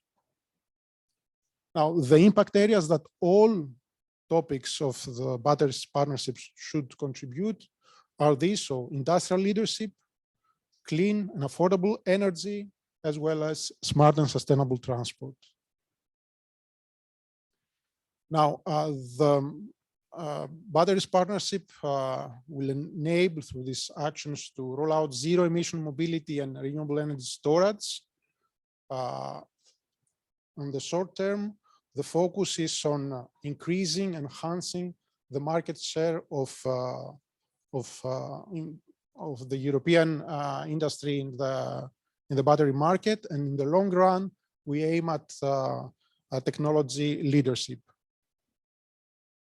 Now, the main impacts, again, in line with the previous one, gain global competitiveness of the European battery ecosystem, accelerate and strengthen growth and strengthen overall the battery manufacturing industry in Europe, as well as to accelerate the rollout of electrified mobility. Then we have the to increase the overall sustainability and improve the life cycle assessment of each segment of the battery value chain. Recycling networks, circular approaches are included in this. And lastly, increase the exploitation and reliability of batteries through a demonstration, real demonstration cases of the battery integration. Now, this slide, in this slide, the next two slides, this and the next one, I'm trying to give you an overview of the relation of the topics under the batteries partnership in 2021 and 2022. You can see that, for instance, in 2021, there was coordination and support action focusing on research and innovation ecosystem on batteries. Now the, let's say, relevant coordination action focuses actually on future battery technology, so a large-scale initiative towards this. Both in 2021 and 2022, there were calls related to recycling and sustainable processing. However, in 2022, the shift in recycling goes to pre-recycling activities. And concerning the value chain, the battery value chain, in 2021, we had a coordination and support action. Now there is innovation action related to the manufacturing value chain.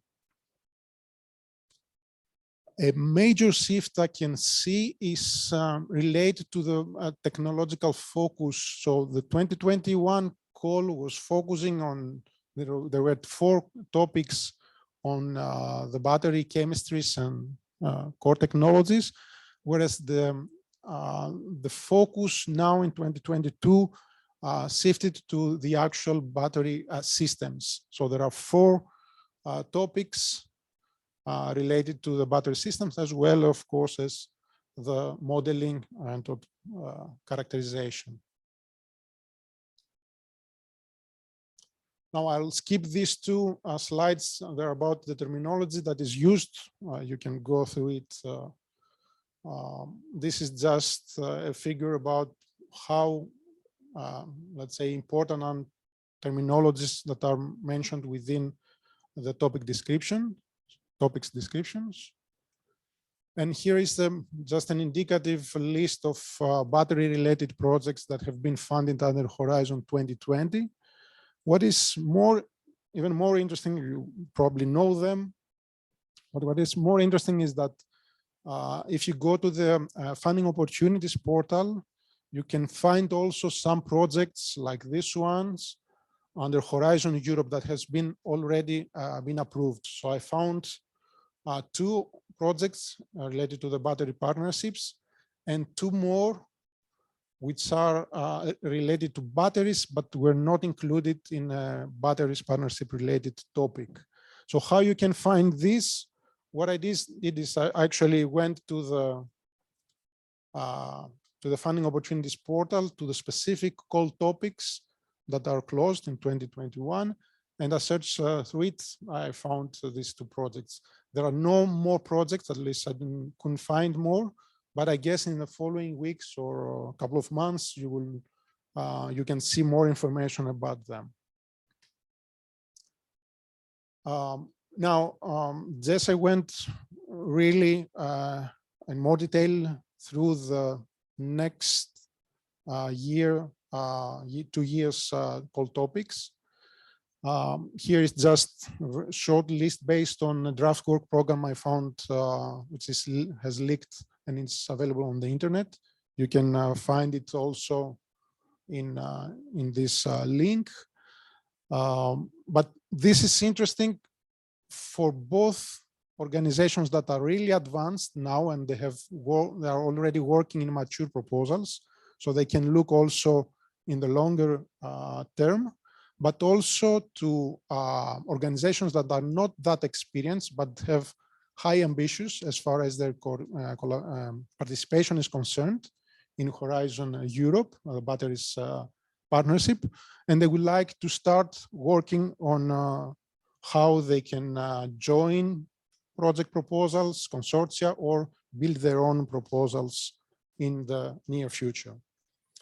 So this is from my side as far as the overview of the 2022 call.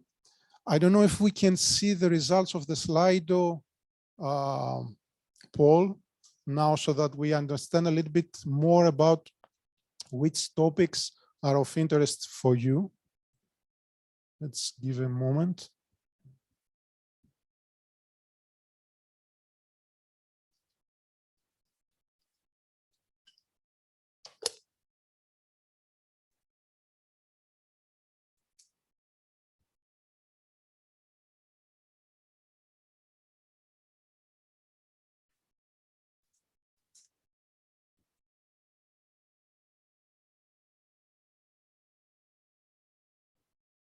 It shouldn't be the right one. I've talked in the beginning of the event with 5, 6 people who were from industry, so I cannot see that there should be also from industries. Is it the updated one or?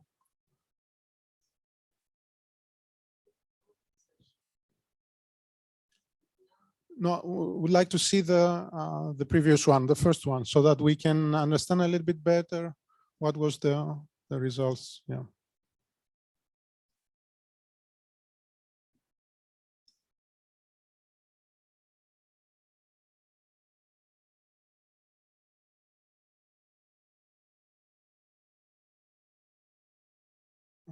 Okay.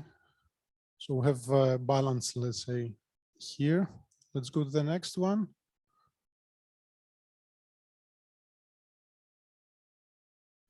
Okay, so there are a lot of people that have ideas. That's excellent. We can go through this in detail tomorrow. So you feel very comfortable. That's excellent. Okay, next one.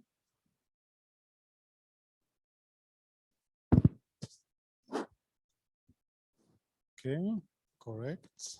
Your answer.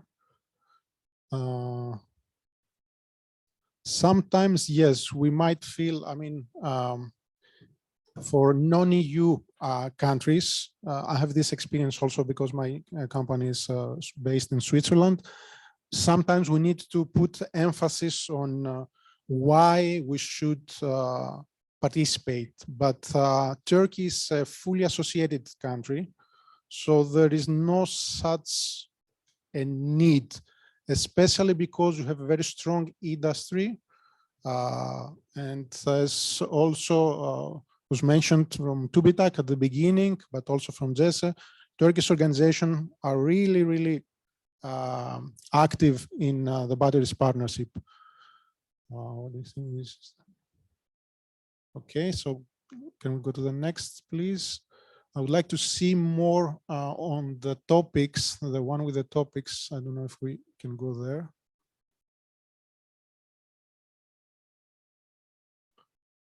Kemal, can we go to the question with the topics to see what is the interest per topic?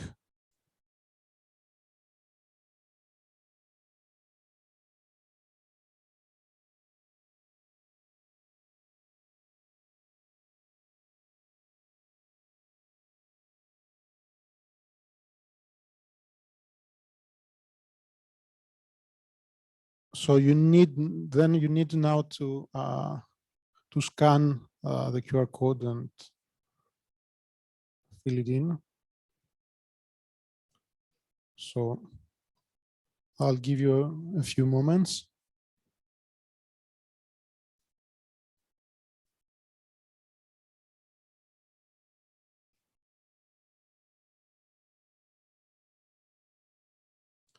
In the next presentation, we'll make a kind of short introduction. Then Ian will take the floor to go through the first, if I remember well, 4 topics. Then I will continue with the next, and Ian will close with the one which is related to the recycling. Well, and we will have an additional topic relevant to the batteries, but not in being included in the batteries partnership.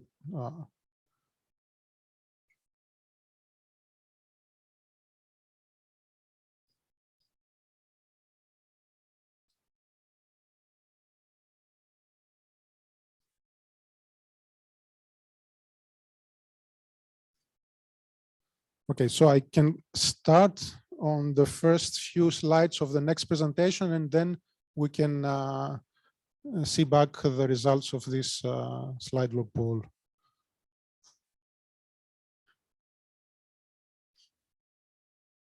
Number 2, yeah.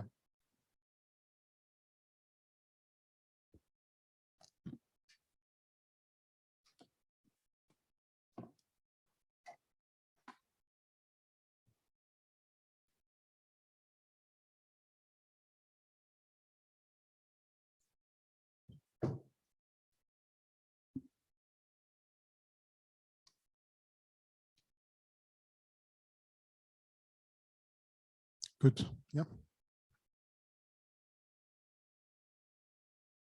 Excellent. So, first of all, I would like to clarify that this presentation is not, we got this information from the work program, but if you are to actually work on a proposal, you have to refer to the original document. So the work program of the cluster 5, definitely. And in this presentation, as just mentioned, we will also go through an additional topic which is relevant to the batteries. So here you can see in the next 2 slides the topics overall. You can see that there, as before, that there is a focus on research and innovation actions. So 7 of the topics are research and innovation actions, 2 innovation actions, and just 1 being a support action. You can see that there are some topics which have a quite large projects for 20 million, but most of them are around 4, 5, or a little bit more million. And you can also see that in almost all topics, 1, 2, 3 proposals will be funded. That means that you need to build strong partnerships and most probably to work on with some leading organizations in Europe on the field.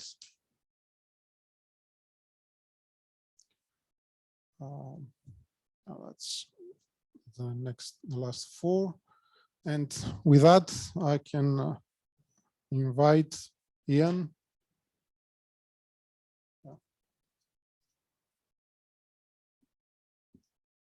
Just roll that forward as well.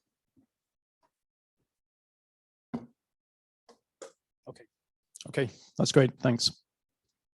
So first of all, can I thank everybody for their time today and say thank you to the organisers for the invitation to be here. It's great to be here in Istanbul and meeting in 3D as well is almost like a new experience after the last 2 years or so. Just a quick introduction. So I'm Ian G. I'm the Managing Director of Iconic Innovation. Iconic Innovation is a consultancy that focuses on securing grant funding for new products, for new processes. I've been involved.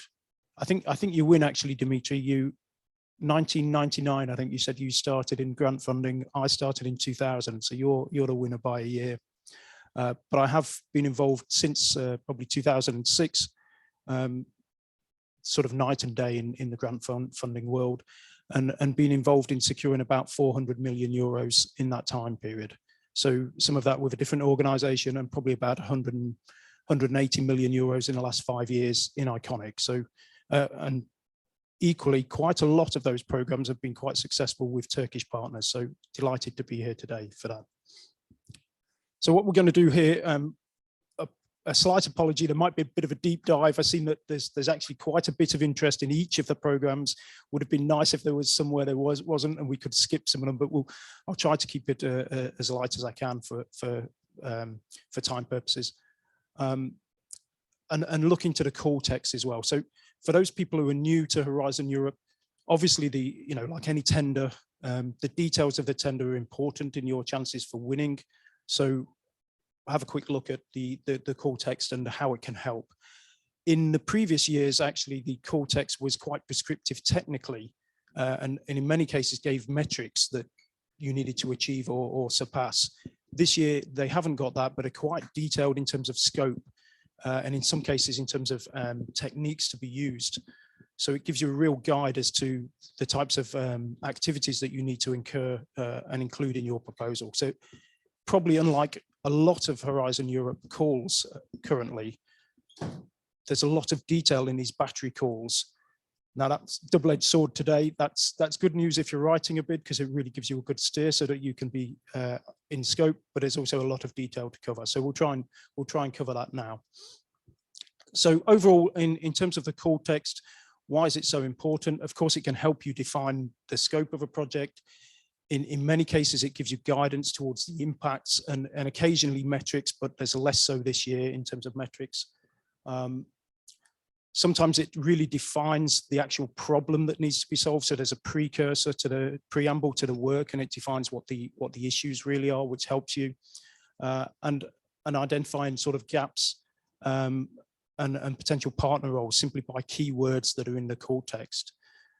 In addition, if occasionally it might be an area where you're not really focused on that call, but some of the call text might help you in terms of partnering into a call. So you might see a call that actually isn't strategic to your business, but tactically it could work quite well. So sometimes it helps for that. And of course, keeping a close eye to the call is really helpful in terms of getting a high score. And in last year's projects, quite a strange situation where it looked like nearly 1 in 3 projects were funded in the calls last year by the data that Jesse delivered. I suspect it's going to be more competitive than that this year. So sticking to the call text is going to be pretty important. Okay, so then if we just look at some of these specific call texts and do a deeper dive, if we look at call D2-0101, sustainable processing and refining of battery grade graphite, I saw that circa 20% of the respondents were quite interested in this. So this is a relatively high TRL project, TRL 6 to 7. It's an innovation action. So probably want quite a bit of industrial participation in that. There are 2 projects going to be funded. And what's interesting in this year's call is that the IAs, and I think Jesse mentioned it, the IAs or the innovation actions are going to be 60% funded overall.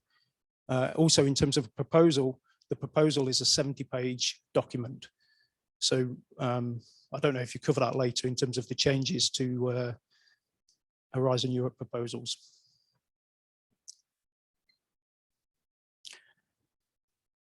Okay, so the call covers both natural and synthetic graphite and key bits to be produced and refined in Europe. So it's looking at the entire value chain there. Graphite for fast charging. Oh, sorry, did I not? Apologies, I'm working off 2 documents here. A graphite for fast charging, so it's implying that there's some work to be done on fast charging and evidencing fast charging. There's some scope around reduced carbon and environmental issues from the anode material supply chain. So possible roles for LCA studies there as well. And also at the bottom there, it refers to some activity in terms of the European Raw Materials Alliance objectives. So a bit of homework to go and see how your project can align to that and what those objectives are and how you can hit those.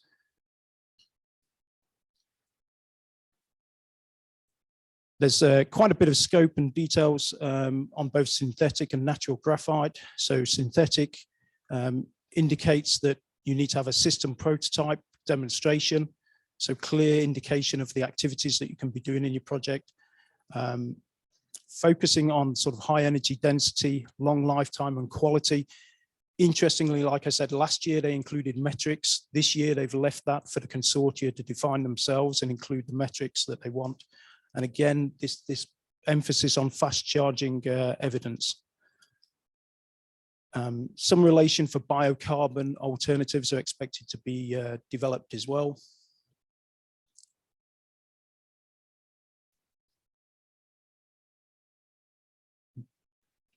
And then more detail in terms of the scope.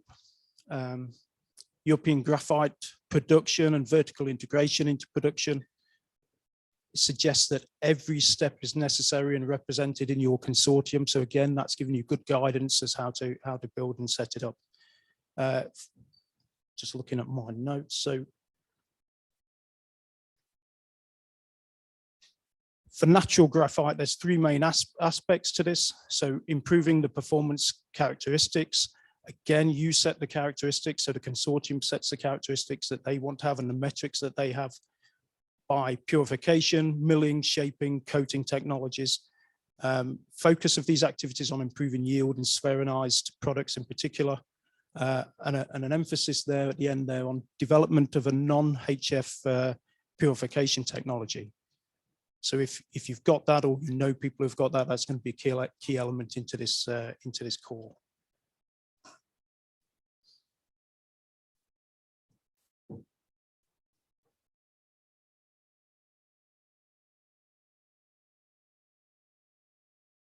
Sorry, apologies.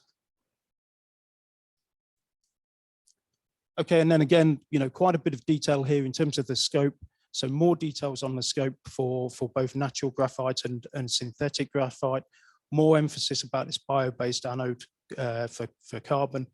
And then also the interest on the synthetic in terms of natural gas pyrolysis.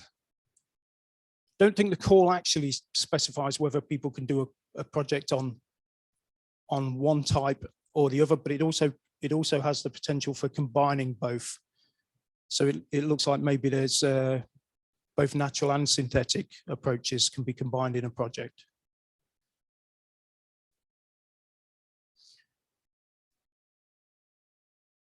Okay, this one, I think there was some interest in this project, one of the sort of high chemical areas. So D20102 focuses on interface and electron monitoring. Interestingly, for new and emerging battery technologies, so not necessarily for traditional lithium-ion batteries. It's a research and innovation action, up to 5 million per project. 2 projects are going to be funded. And the call really focuses on state-of-the-art experimental and computational techniques.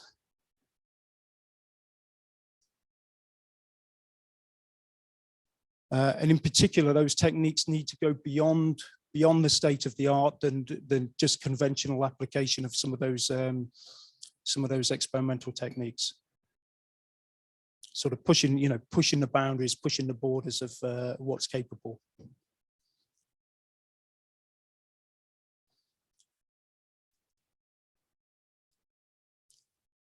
Then in terms of the project results, there's quite a bit of detail on this. So new methods for studying electrode and electrolyte interfaces for both liquid electrolytes, but also solid state electrolytes. Work in particular on degradation models and deep understanding of formation and evolution of battery interfaces.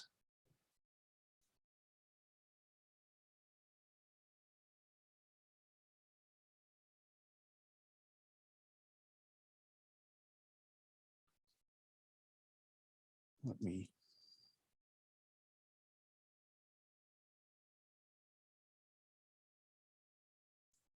And more insight from the scope in terms of sort of novel experimental and computational techniques that can target the time and length scales of the interactions, including electron and ion localization, mobility and transfer. So modeling and simulation to support the analytical techniques that they're looking at.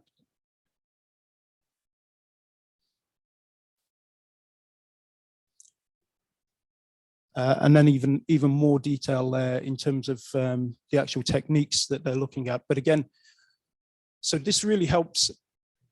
If you're new to this and you're looking at projects, this really helps because it almost defines the types of partners that you need to be getting and the techniques to be applied.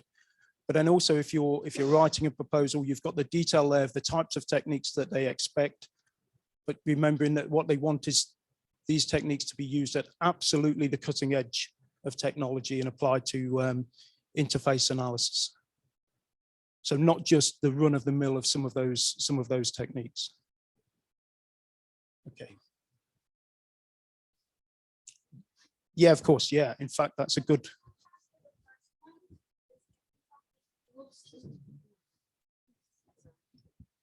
Okay. So in contrast to the first call topic, this topic seems very academic to me. It's because I come from academia. So when I go on the website and I look at like partner search announcements, I do see a lot of companies. So I have a pretty good idea of who can do this, like in Europe, but how do I find them? Because I have some experience in some of these techniques, which are which take time to get good at. Yep. So how do I find those, like, how do I find out who's writing for this call topic? Like I see Bar Ilan University. I know some people there. So do I write to them and say, are you writing for this call topic? I have some experience in some of these. How can I help, or how can I get involved? Yeah. Is that how you do it?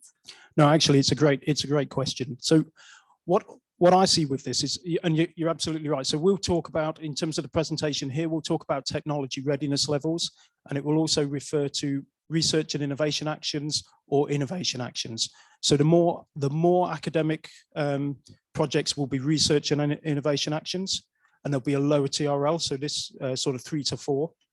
So that answers the sort of ones to focus on if you're more academic. But if you're an industrialist, don't be put off by that. We definitely want industrial participation.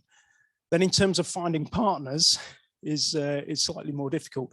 But what's good about the call text, of course, is it's giving you signposts of key areas that might trigger potential partners. So some of those techniques, you might then think, right, I know the people who are at the cutting edge of those techniques applied to batteries, and I can approach them, because the chances are there'll be 5 to 10 leading groups in Europe, maybe 3 to 6. And they will already be invited by other people, or they'll be leading one themselves.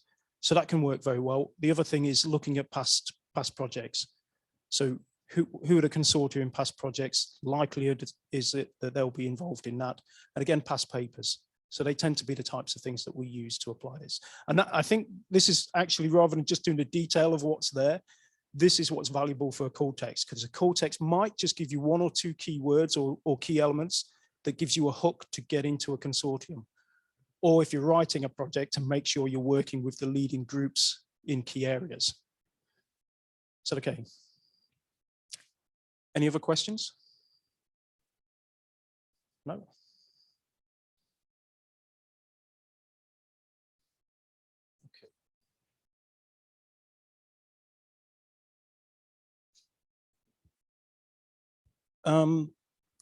Okay, so this project's quite a large strategic project. So D20103, it's got a lot of slides here, but I probably intend not to cover all of them because I don't think there was quite as much interest.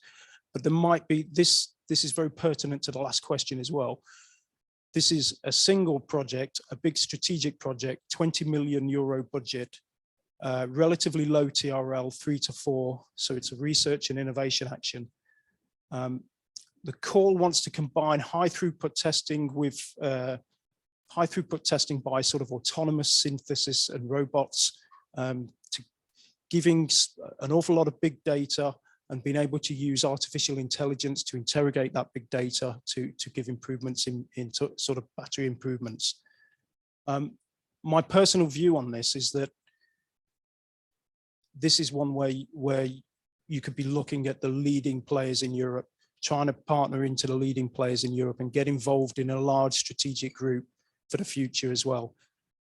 Not to put anybody off, But if you can't get those leading players, you're not going to win the single project that they're going to fund. So really trying to find the absolute creme de la creme in Europe. And as we say, there's probably, you know, maybe three to six organizations in leading areas that the call text will identify, that then you could partner in with those organizations, in particular the sort of high throughput technologies, who's already got the infrastructure. And I think, and the call, interestingly, the call starts with furthering the development. So to me, that's about building on what's already there in terms of infrastructure, which could be quite valuable. I've got 7 slides on this, which might be a little bit cumbersome, but there's an awful lot of detail in terms of what they're looking for, but in particular, areas in which developing new tools and methods to significantly accelerate and optimize battery development and interfaces, again, interfaces, a lot of it about high throughput and autonomous systems. And then I think also there's some text, if I go through it quite quickly, not only about the laboratory-based facilities in terms of TRL 3 to 4, in terms of the high throughput experimentation, but also linking those to sort of large national infrastructure. So that it refers to these, not only the sort of high performance computing, but also things like LENS and LEAPS, which is the neutron sources and the photon sources, or the synchrotrons around Europe. So this cortex is giving us a really good insight as to the sort of ambition and the level of the activities that they want, and the types of partners that they want in there. So again, don't be put off by the sort of neutron sources or the photon sources. If you can't get the key players there, what you might get is a partner who has regular access to those facilities.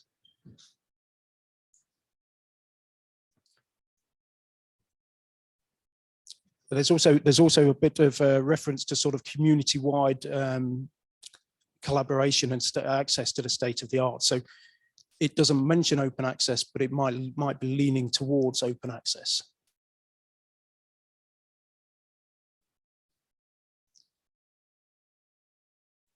Again, I think Dimitri mentioned it, but there's some reference there to FAIR. So in this project, trying to make sure that the data that you produce, and quite a large amount of data, has got the sort of FAIR data infrastructure around that. So that's findable, accessible, interoperable, and reusable data.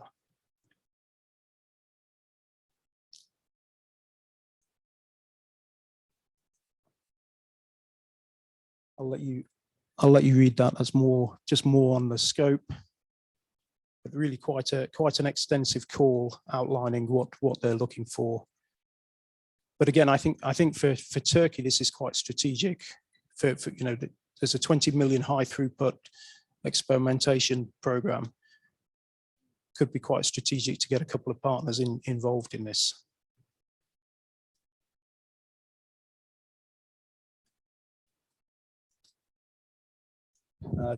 Piece I took away from this was about the sort of fully autonomous systems wanted, although partial autonomous systems, and they highlight what they want there, like multi-step and high temperature synthesis are in scope. So if you were looking to do something and it wasn't all fully automated, there's certain conditions that they allow to still retain being in scope.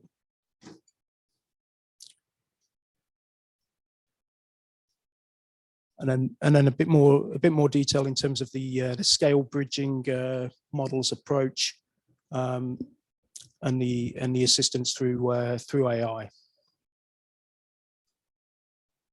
I'm trying to link that back into state of health, state of charge estimations. Okay.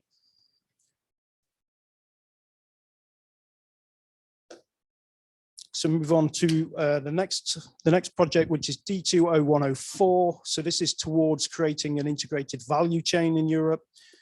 So this is quite a wide TRL call.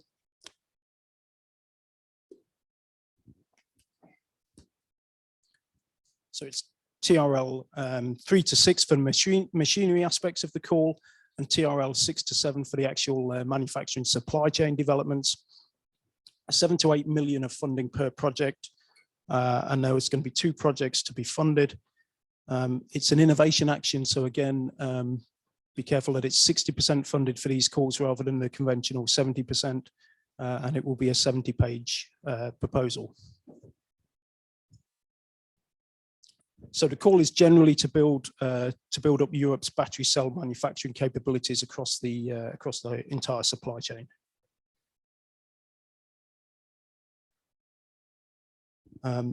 Outcome guides quite a bit of the activity. So we've got development of new battery cell manufacturing machinery, 3 main areas to focus upon: minimizing energy for production, enhancing plant efficiency rates, and integration of intelligent control systems to minimize scrap. The next piece suggests who you might need in your consortium. So there's deeper collaboration between battery process equipment companies. So it's guiding us what the consortium makeup looks like, industrial scale manufacturing, and material and energy suppliers and other supply chain sectors.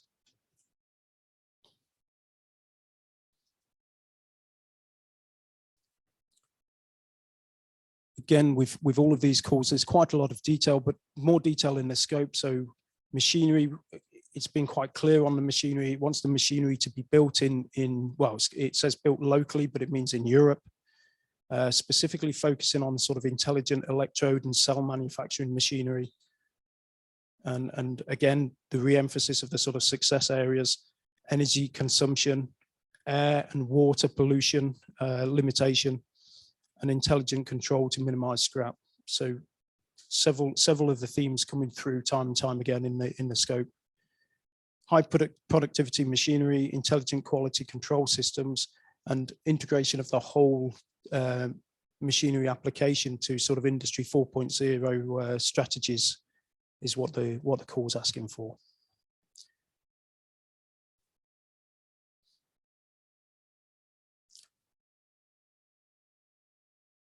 And then finally on this one, it's closing the gap and enabling deeper collaboration between industrial scale cell manufacturing, in particular battery processes and equipment companies. So again, the calls defining the consortium and defining the types of partners you've got. So you can almost use the call as a checklist to make sure that you've got a high quality consortium. And then the final piece is about sort of quite prescriptive around existing cell production and the lines.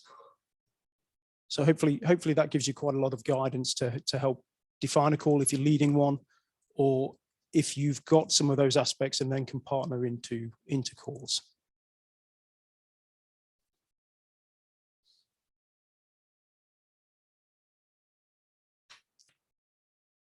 I think the next ones are yours, aren't they, Dimitri? Yeah.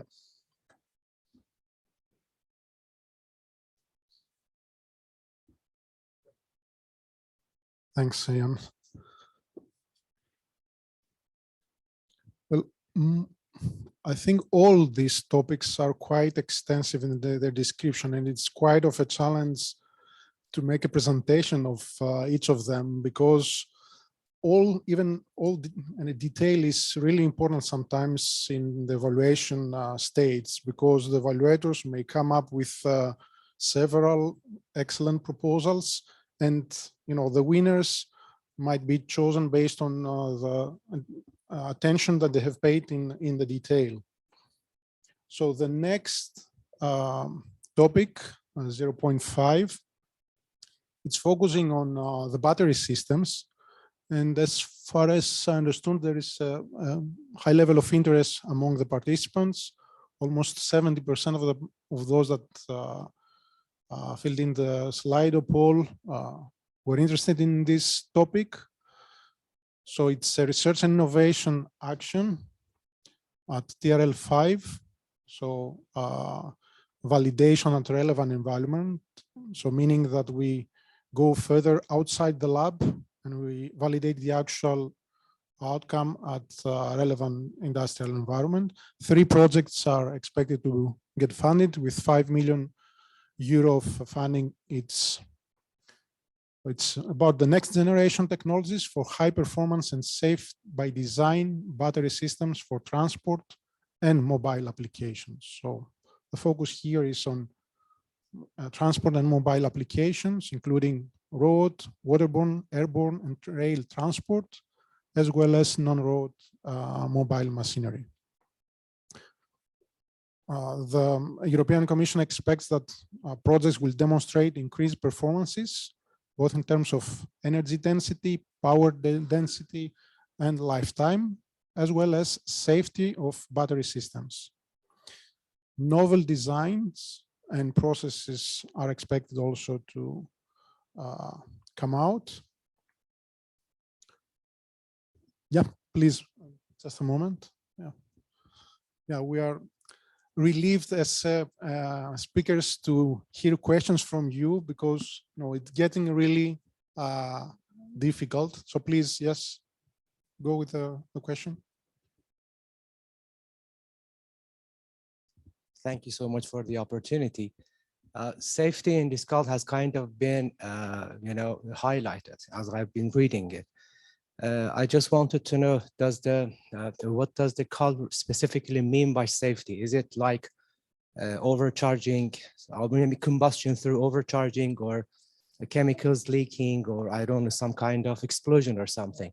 So in addition to these things, are there some other safety measures that we have to take into consideration? We will go through this in the scope. So here is the outcome, and maybe I will take this opportunity to explain to you that each topic description is, let's say, organized in this way. The European Commission defines what are the expected outcomes, so the short-term impacts of the activities that will be funded, and these bullet points are about the outcome, as well as the scope. So what type of activities the European Commission expects from this project proposal. So we will go through right now. So already you have the answer, part of the answer at least of your question. So for the scope, so what kind of activities, what kind of project concepts are expected? The European Commission puts emphasis on high performance and safe battery systems in support of transport and mobile applications, and safety is related to fire as a critical safety risk. So fire for several transport modes. This is one of the major safety factors that we have to take into consideration. Again, performance, environmental sustainability, and cost are within the scope of the project proposed activities. And also projects should consider the adaptation of battery systems designed to novel cell chemistry. So it's not just using conventional cell chemistries. Advanced ones are expected.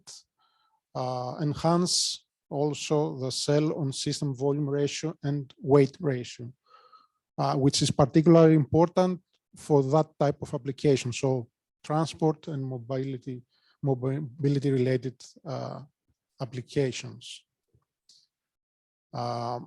Again, the focus is on the new technologies. So you can see here that some of the keywords are repeated, which means that the European Commission gives a lot of emphasis on this, but it also gets into details here. So it gives some examples: novel lightweight materials with optimum thermal characteristics to decrease the battery module and pack weight, enhancing safety, again safety here, new dielectric cooling liquids with enhanced fire retardant properties. Again, here you can see that fire is the major risk factor that is considered in relation to the safety. Manufacturability and recyclability should be addressed. So at design level, we have to take into consideration how the system can be more easily manufactured and more easily dismantled and recycled. So you can see we are going through detailed. Project should include also methodologies to ensure safety throughout the full battery lifetime. So from early to the later stages, focus on the system level. So on the integration of the battery cells into a battery pack, considering both mechanical, electrical, and thermal aspects. What is out of the scope, and this is, sorry, this is also important, is that the integration of battery systems into larger system applications is out of the scope. So we have to focus to limit the scope of the project into the battery system and not to the actual integration of the battery system into the applications, transport or mobile applications. And project outcomes should be applicable to one or several use cases. So it can be road transport or waterborne transport, it can be both. And also, the European Commission indicates here that we have to take into consideration key performance indicators that have been set by Batteries Europe. Now, the next topic is embedding smart functionalities into battery. It's actually a topic that it's not so much about, again, battery technologies.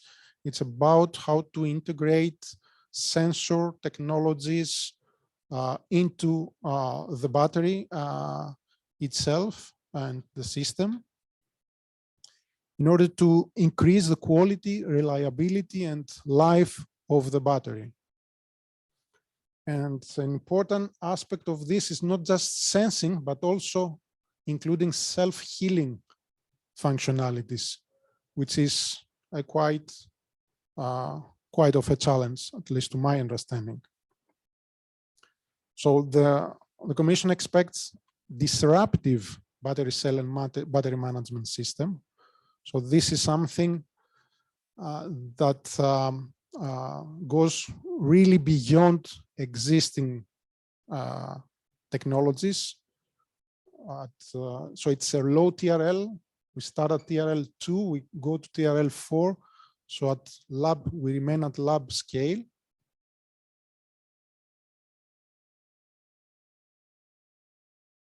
And as far as the scope is concerned, again, the focus is on sensors and self-healing functionalities into the single battery cell, with the sensors being able to detect defective operations and trigger self-repairing functionalities.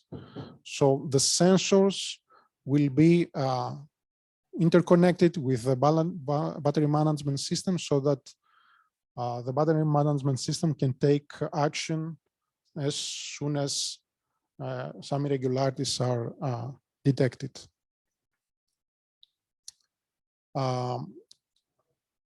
Here, we need a combined approach with the development of sensors capable for continuous and long-term operation within the cells, and self-healing functionalities which can be triggered by external stimulus. So these are some keywords that you have to keep in mind. And personally, what I'm doing when I see some keywords that are really relevant to its topic, I'm trying to search and find some relevant publications, scientific publications that might give me some more clues about this terminology and the research around it. So we are expecting, the Commission expects proof of concept of coupling sensors and self-healing agents through the battery management system. And this should be demonstrated, but as I mentioned earlier, at the lab scale. So we should also show the clear benefit of embedding smart functionalities and demonstrate this so that it can be adaptable to battery cells mass production processes. And also here it's a detail, but as I mentioned at the beginning, some details are more important than they look like at the beginning, especially at the evaluation stage. So also again, we estimate the QRL at over the lifespan and competitive advantage over the alternative approaches should be also demonstrated. So the next topic is about digitalization of battery testing from cell to system level, including the lifetime assessment. So here we have a slightly higher TRL, up to TRL 6, which means demonstration at relevant industrial environment. 3 projects are funded with 5 million each. It's a research innovation action, and the expected outcome by the European Commission is to increase the competitiveness of the European battery industry across the value chain, to shorter the actual time that a new technology comes to the market, and reduce this time and also the cost of the battery development by 20 to 30%, which means at least 30%, I would say myself, so that we are on the safe side compared to other proposals. So here the European Commission expects some actual solutions that will help accelerating research, testing, development of battery technologies, as well as to reduce the costs that are related to these activities. So for this purpose, they ask for novel methods and tools to accelerate and improve the battery testing process.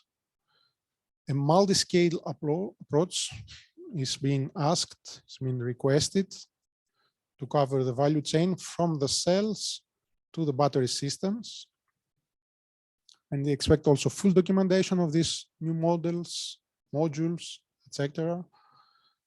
And to actually prepare and suggest a new paradigm based on this intelligent design of experiments.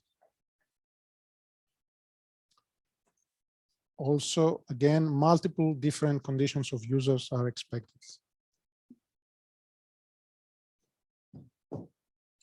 So here we're going through more details in the topic. So what are the issues that we have to pay attention to? Battery lifetime, reliability, and safety, including methods for testing of safety.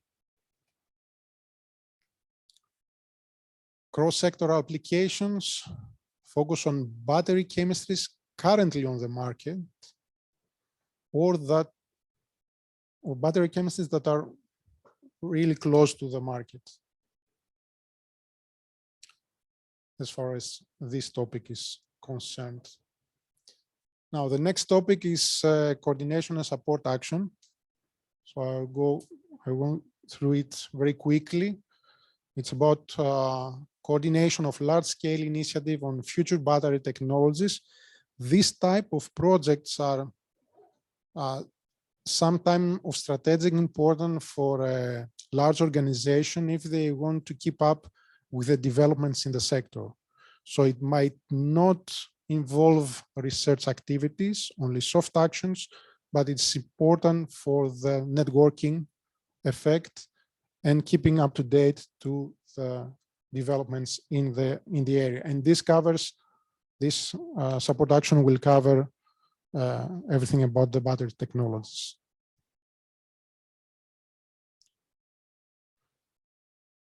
So there are some general expected outcomes, some like spreading the excellence, increase synergies and collaboration.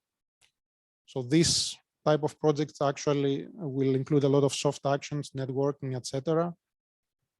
And this is also related to the Battery 2030 as well. So it's something most probably the European Commission has already discussed with the Bat4EU, and the project consortium is already there, and the proposal is being developed.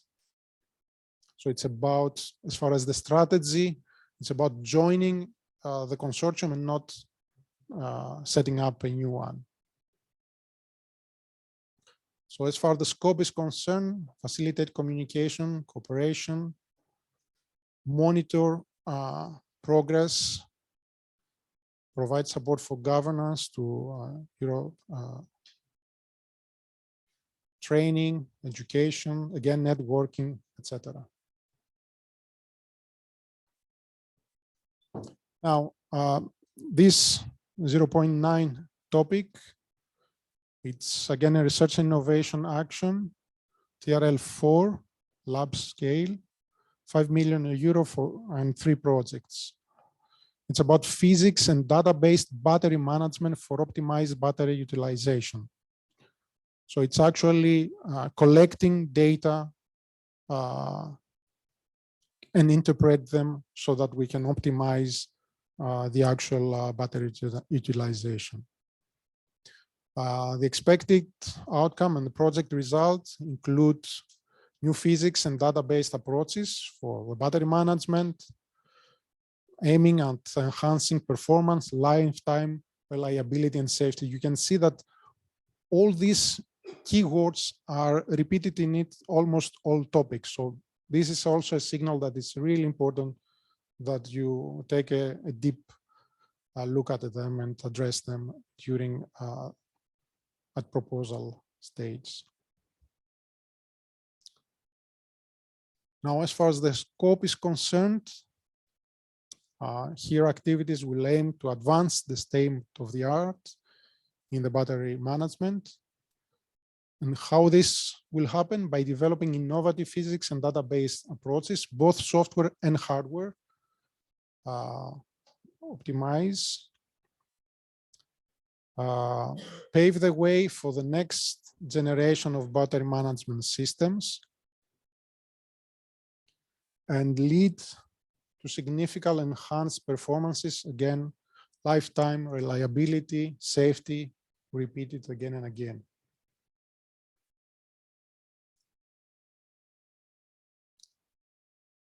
So here, everything that has to do with data should be, again, treated under the FAIR principles.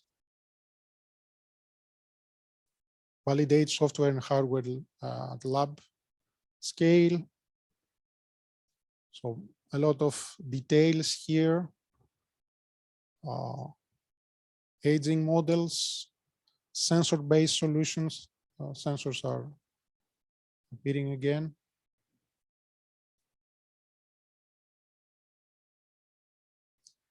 And as far as the application, transport or stationary application. So applicants can choose between these two.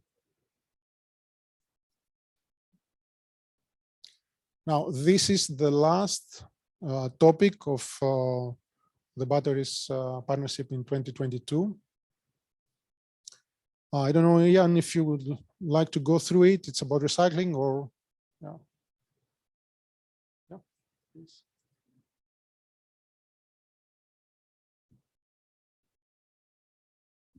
Great, thanks. Yeah, it's interesting. So we all refer to this one as the recycling project, yet it kind of stops at the chemical recycling part. So it's all of the activities prior to the treatment of the black mass is what they're looking for in this project. So it's also very interesting for anybody who's new to Horizon Europe. It's a research and innovation action. yet it's TRL 5 to 7.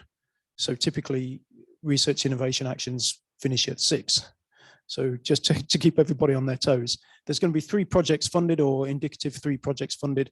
And it's quite, I think it's quite a tight budget. We've been looking at this ourselves. So this is a 5 million budget for this. There's a lot, again, a lot of detail and a lot of activities. Try and go through some of that. So it's creating new circular business models.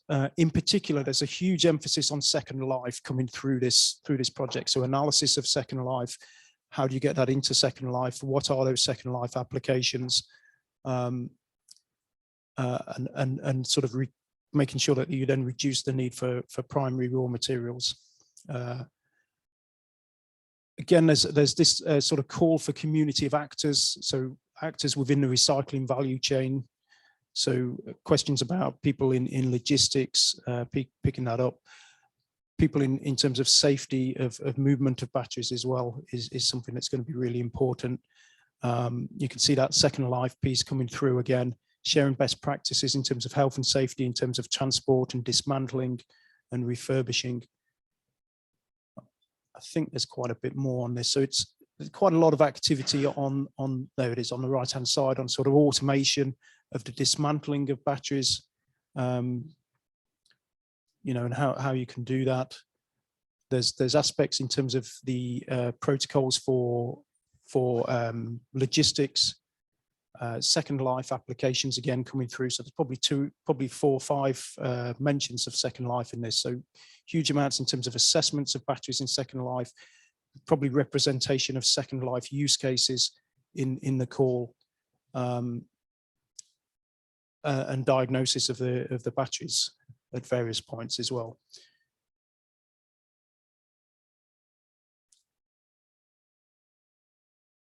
Emphasis, I think we've got it come out through most of the calls that we've been hearing in terms of sort of safety aspects. So safe aspects for dismantling and safety procedures at end of life.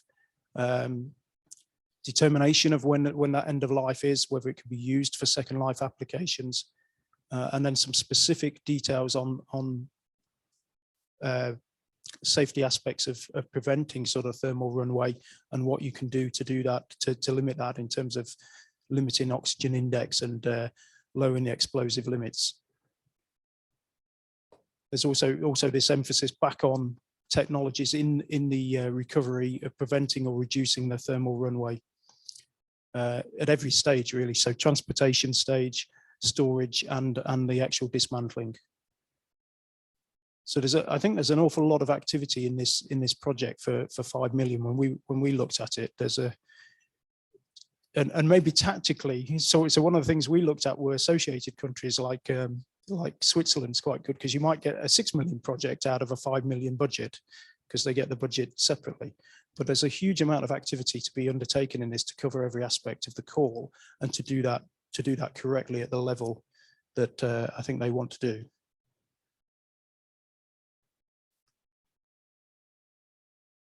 Actually, yeah, it's an interesting piece. So it also, I think Jesse talks about the battery passport activities, and this touches upon the battery passport. So it's talking about standardized battery labeling systems here, which seems to infer that they're precursor into the battery passport and actually direct reference to it in this call. So potential integration of labeling system with the battery passport database project. And for me, some of these activities that they're highlighting, and there's several of them, are several million in their own right, I would have thought. So it's quite a demanding call, but I see that it's got quite a lot of interest from the audience, so it's worth covering. Yeah, and I think that's it. But maybe just the last piece on that is there's also a large piece on this in terms of the research on battery sorting and dismantling technologies using automation. So it's almost like the call text covers an awful lot of aspects, and then it puts that back in to remind you that that is really at the core of the activity as well. Which I don't know, when I was looking at it, I thought 5 million euros could be focused on that one aspect. Yeah.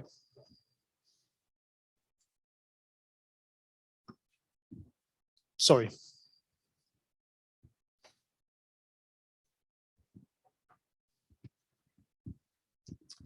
Hello, thanks for the presentation. I'm Yeliz Albrechtsen, and I have a question about this call. The call budget is 5 million euro, but however, they are asking so many aspects and scope.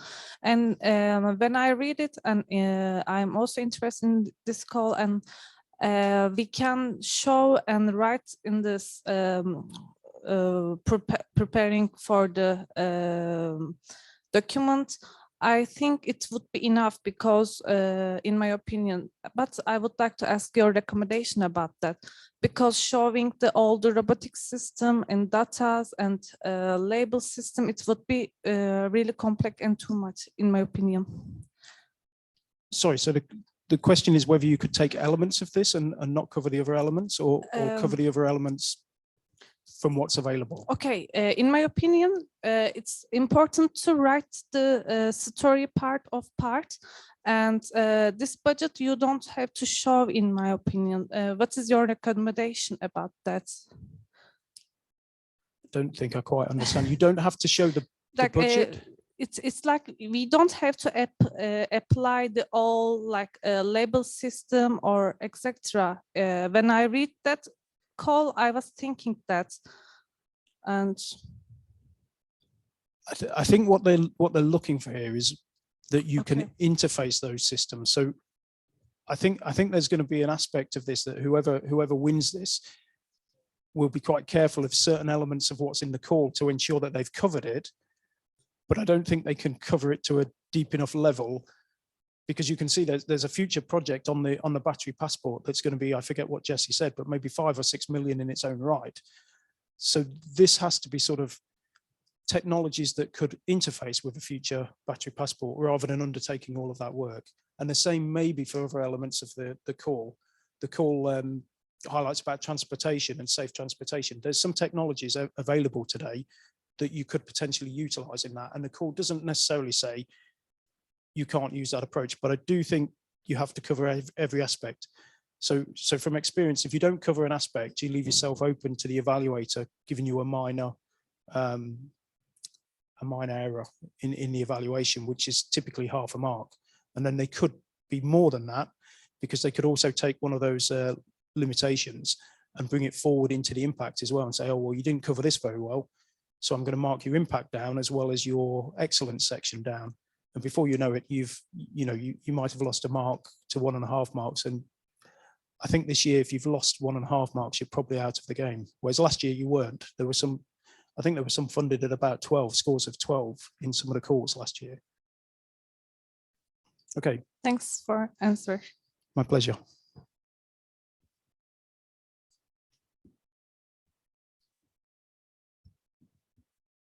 Thanks.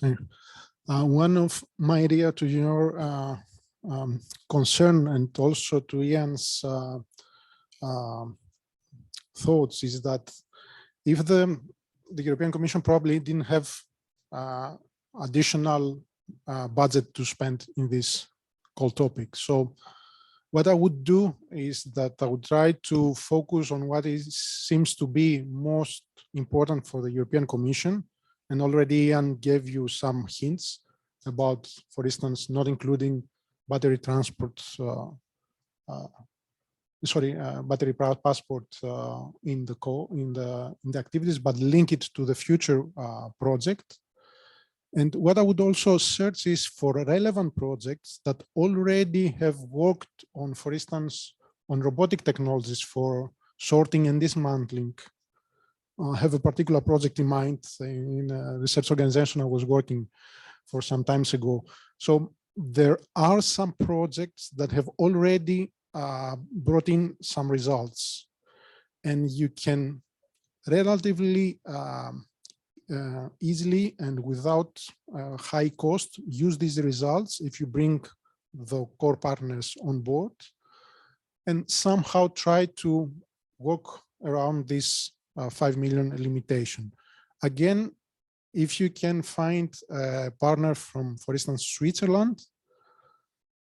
Switzerland is not an associated country, so there is no EU funding that will go to the Swiss organizations. The Swiss government will fund them. However, again, there are some limitations there because you cannot ask for, let's say, include 3, 4, I don't know how many Swiss organizations and ask for 2-3 million additional funding from the Swiss authorities, because then the evaluators might judge that this is not a fair competition to the rest of the proposal. So you don't have, the luxury of adding as much as you wish. And of course, in some cases, there might be some organizations that are eager to live with a lower funding rate so that they can be delivering the project. So I will go through the last topic, which is not included in the batteries partnership. It is related to the Graphene Flagship, but it is about two-dimensional materials based devices and systems for energy storage, but it's also for energy and/or energy harvesting. It's also a low TRL up to TRL 4 research innovation action. One project will be funded with 9 million euro.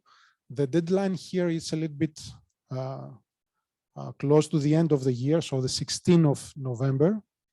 So there is more time for this, but as just one project is to be funded, the strategy here is to identify which consortium, which one or two consortia are working for this proposal and persuade them to let you in. So the expected outcome is to demonstrate added value of 2D materials for energy storage devices and systems in applications where Europe can build competitive value chains. New technology solutions for portable energy sources, outperforming alternative technologies in various aspects: density, safety, stability, flexibility, thickness, cost, etc., to enable the rapid development of power demanding smart devices. So this is where we start to understand what is the actual focus of the technology development, the application areas. So it's about smart devices, Internet of Things, sensors, and wearable electronics. So the outcome of this project should be about small scale battery related applications.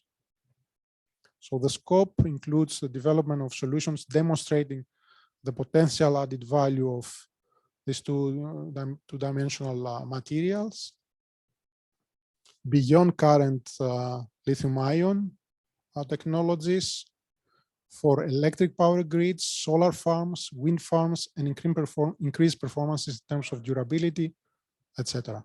So these are the application areas that were not mentioned in the previous slide in the outcome, and also gives some ideas about what type of batteries. So structural batteries should be included. So batteries with dual functionality, not only energy storage, but also having some structural capacity. And potential applications in this case could be also airplanes, cars, to address the demand for distributed sensors and electronics, functional, printed, micro, flexible supercapacitors for IoT applications, for instance. So it is about applications that require sensors to be installed, distributed, and you need to power these sensors, and batteries or supercapacitors could be used for this purpose. So it's not about only about storage, it's about also energy harvesting. And also activities should integrate the value chain and incorporate relevant manufacturing technologies that are needed.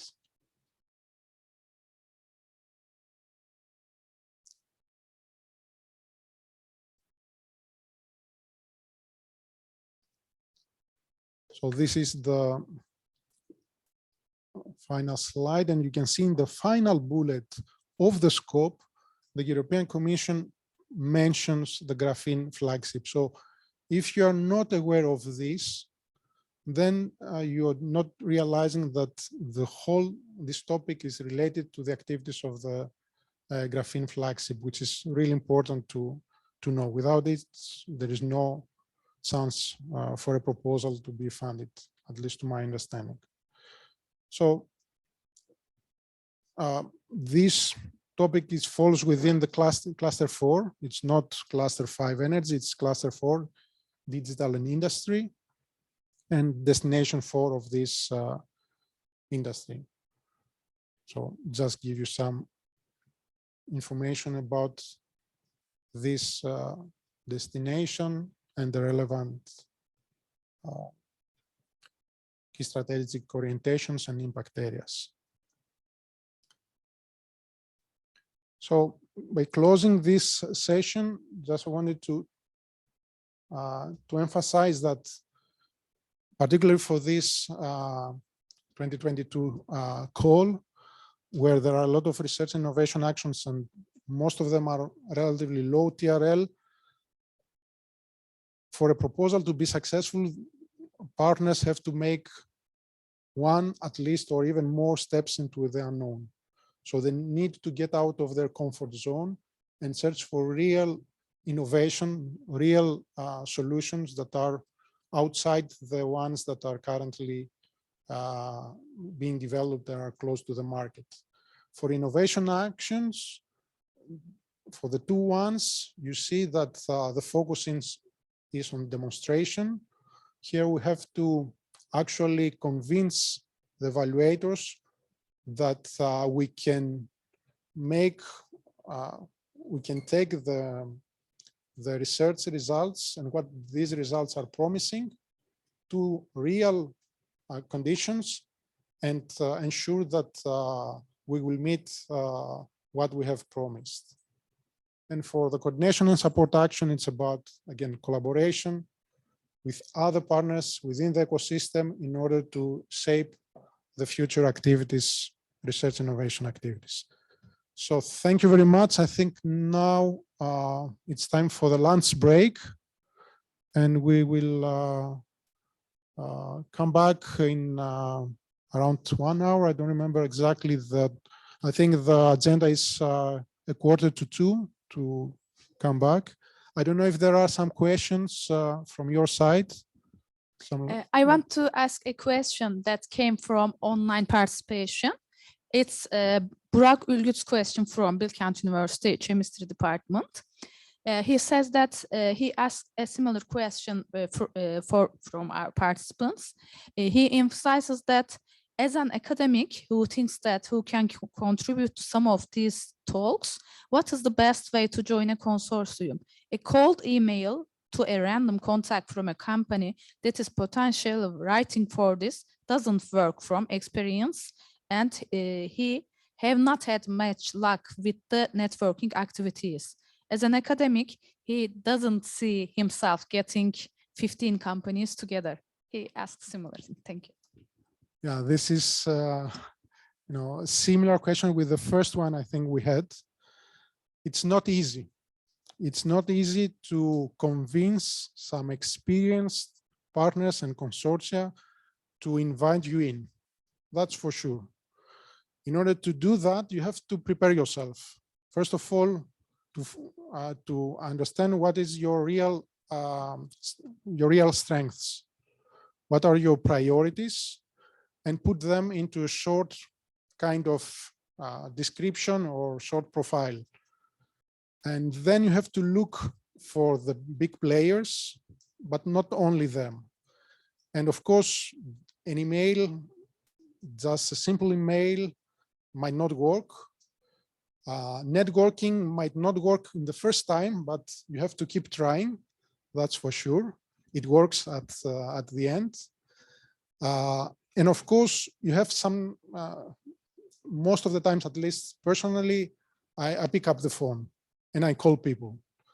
I can find these people from earlier projects, from research publications, relevant research publications, and typically people respond to the phone calls, but you need to persist. And it's something that you might not succeed the first time in 2021 call, maybe not in the second 2022, but in the third time we will pay for all of your efforts.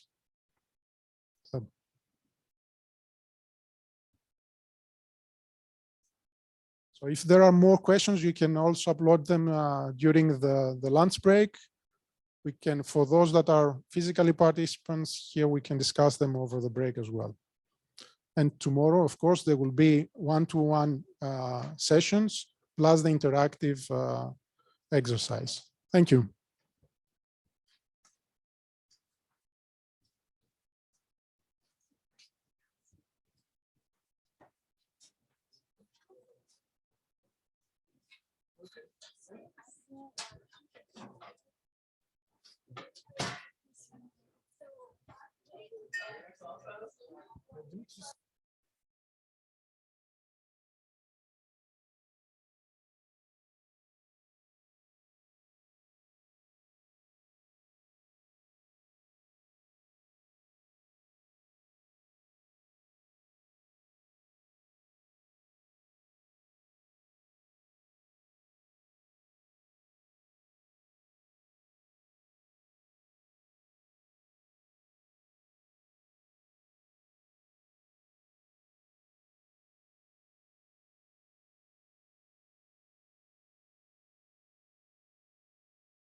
Danger for good or basically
more engineers.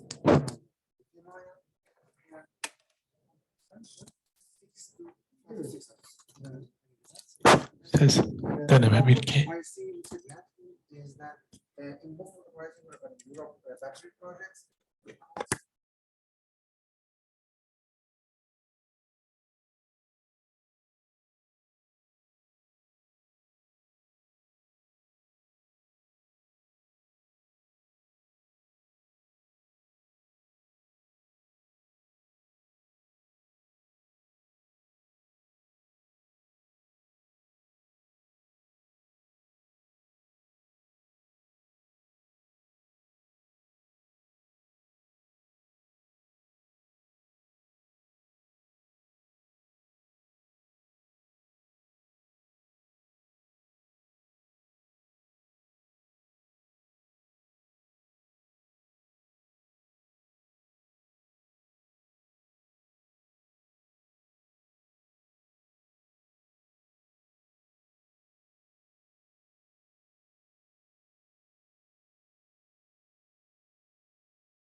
So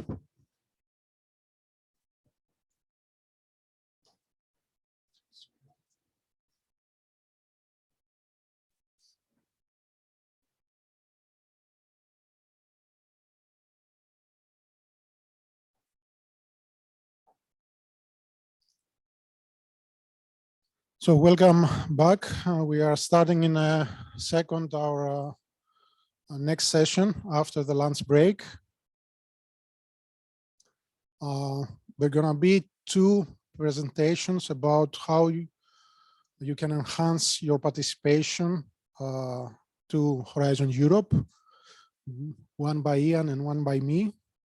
And then some already successful Turkish participants will make their own presentation about their experiences on Horizon 2020 and Horizon Europe. So Ian, please come for the first.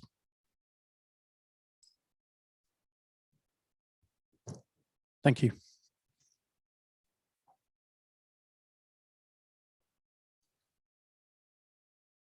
Okay, so this first session is really about using some tools that can help the way in which we think about proposals and the way that we think about partners that we might need in those proposals, rather than the actual proposal writing itself.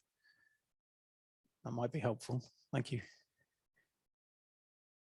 And I'll introduce you to a sort of a tool that we've used in the past called the Project Jigsaw, and it's quite valuable, but it doesn't have to be used in entirety. So I don't want to put people off that you can make this whole proposal writing process and what sits behind it really complex, or you can use some of those tools to shortcut your thinking around it to make your proposals much stronger. And hopefully either of those approaches will work and be valuable for you.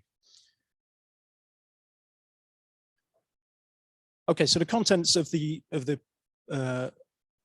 presentation really is an introduction to this Project Jigsaw that highlights a number of aspects. So the need or an unmet market need. It'll jump into sort of smart objectives. What we found in the past is that evaluators really like smart objectives in the proposal. So just a re-emphasis of that.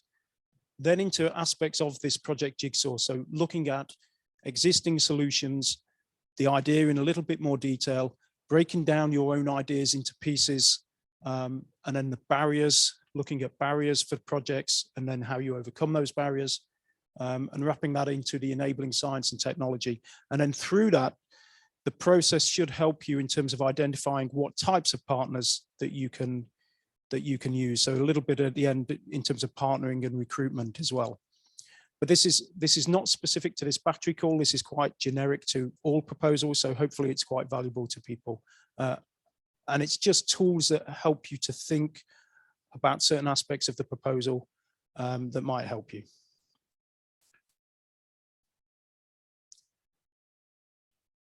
So the main part of the Project Jigsaw is that if there are pieces missing in terms of your project or your concept, that whilst you might be able to see what's going on, or you think you know what's going on, the evaluator will not be able to see the total picture. And that causes a big problem in terms of the evaluation. So clearly you want to cover all aspects. And it also will help you in terms of your communication with partners. It will help you with budget discussions as well, because you'll be able to emphasize what aspects are important and what aren't. Okay. So the proposal itself, or the Project Jigsaw itself, focuses on your entire proposal, and then it covers 6 main elements, and we'll go through these 6 elements over the course of the next, say, half an hour or so. Okay, so if we look at the need, in many of the calls, the EU tends to sort of define the need a little bit. But in some cases, they don't they jump into technology a bit early, and rather than defining the entire need or the unmet market need that you're trying to satisfy. So it's good to cover off the need that you're identifying in a project. And the need will be made up of you know, a specific problem, either an opportunity. It can be related to someone or different groups or stakeholders. And you need to sort of identify that they want to do something about this unmet market need and why it's so important. Something that's really interesting at this stage is that the impact of the problem can be measured. So you're already trying to move yourself into metrics so that you can determine where are you now and where do you want to be at the end of the project in terms of metrics that then you can use in some of your objectives.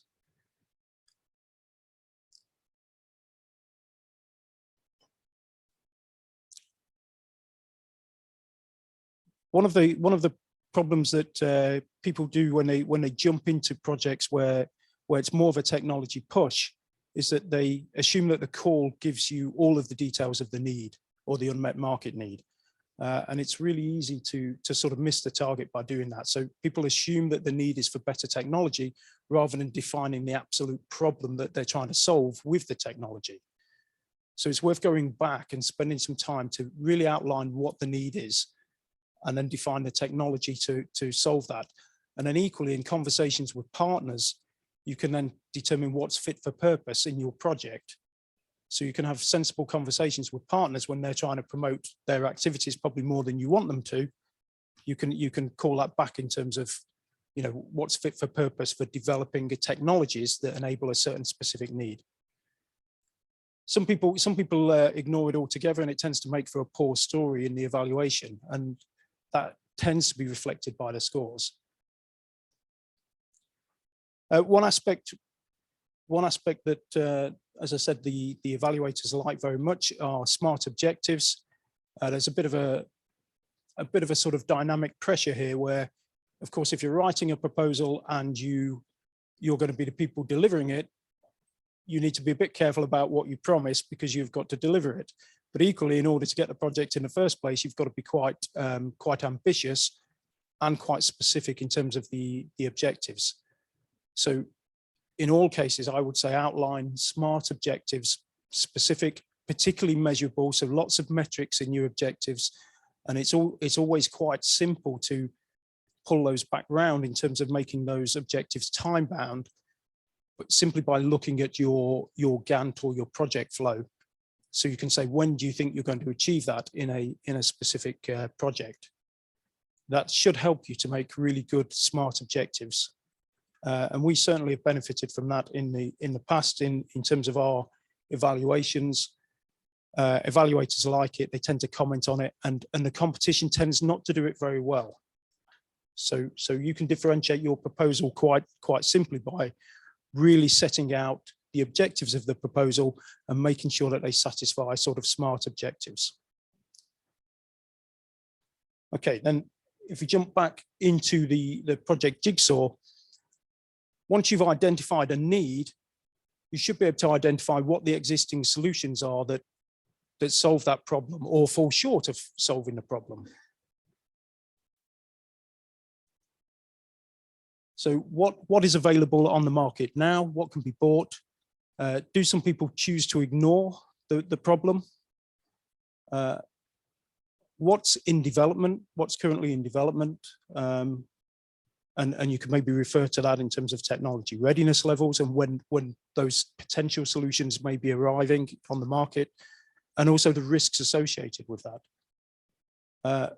Other solutions that could be transferred from other sectors as well is quite important.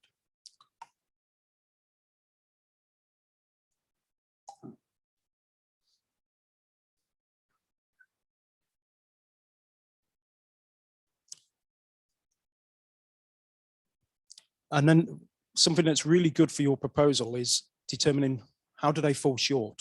And here's your opportunity to sort of kick the competition or kick the existing state of the art, because your technology, of course, is going to go significantly beyond that. And this is an opportunity to really flag that up to the evaluators. There's a bit of a trap here in terms of proposals, in that people will write what they know about, of course, and there's the potential for unknown unknowns. So liaising with people in your consortium about other potential solutions that you haven't highlighted is pretty important, because if the evaluator spots something that you haven't covered, they're going to mark you down for it. And then overall, you want a conclusion that the specific need is unmet currently. One way that we've used and one way that's pretty effective is to make a table out of various technologies and then to assess that in terms of the objectives that need to be met to satisfy a certain need that you've identified. So you can list a number of existing solutions in the marketplace. You can list solutions that are in development, and you can list the sort of technology transfer opportunities for solving the problem. You can then identify where they think they're going to be, but you can also then write something in the narrative about what the complexity of that is and what the risks associated with it are, and what the timescales for those being achieved are.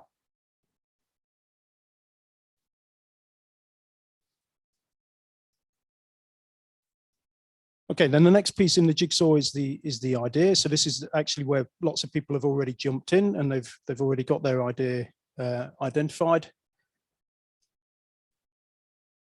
So in order to help communication with a consortium, it's probably a good idea if you're capable to draw or make a schematic of the idea.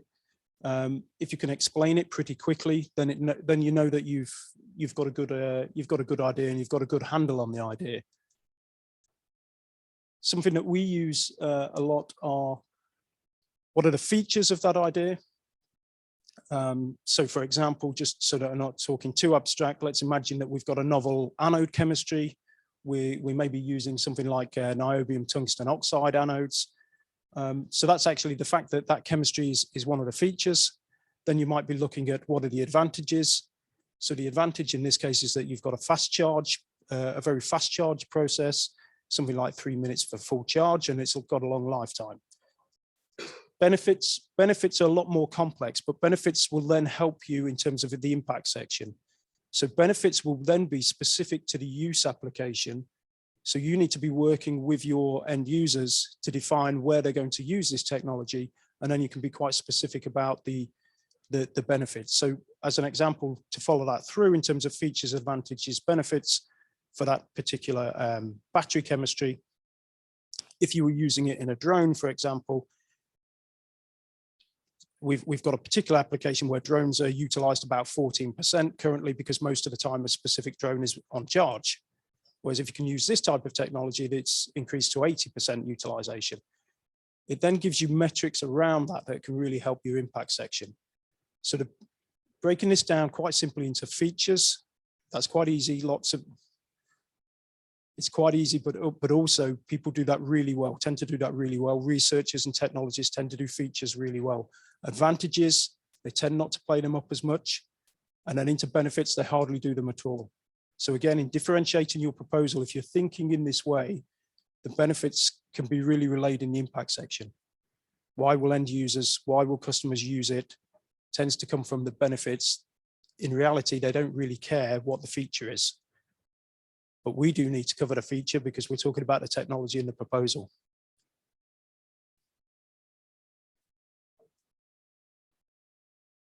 And again, the conclusion there, so as you're leading the proposal, you're leading the evaluator through a proposal, even though this is just mapping onto a proposal, is that the features, the advantages, benefits satisfy the unmet need. So everything is logical, everything flows through.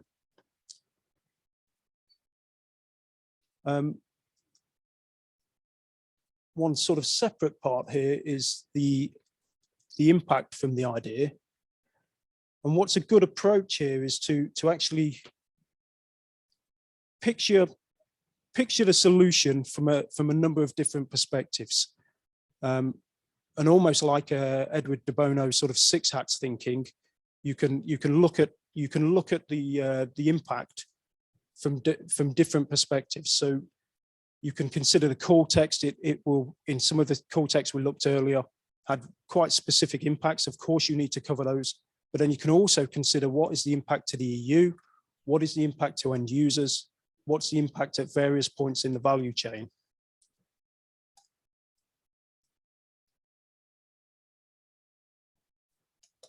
I thought I had some more. Sorry, I do have some more notes on it. So again, for one that's maybe more specific for batteries in terms of fast charging capability, you could look and think, well, what does that mean from an OEM perspective? What does that mean from the driver's perspective? What does it mean from things like government perspectives? Also from the grid supplier, if I can charge so quickly, what does that mean on the impact for the grid supplier? Do they need to do anything more than they've got today, or are they covered? Does it cause a problem, or does it give a bigger solution for them? And then there might also be impacts for local planning. So all of these types of things help build up the impact section, and you're in control of what you write, of course. So this methodology helps you think in a certain way. And then if you've got some really strong some really strong impacts from it, from certain aspects, then of course you play those up really heavily in your proposal.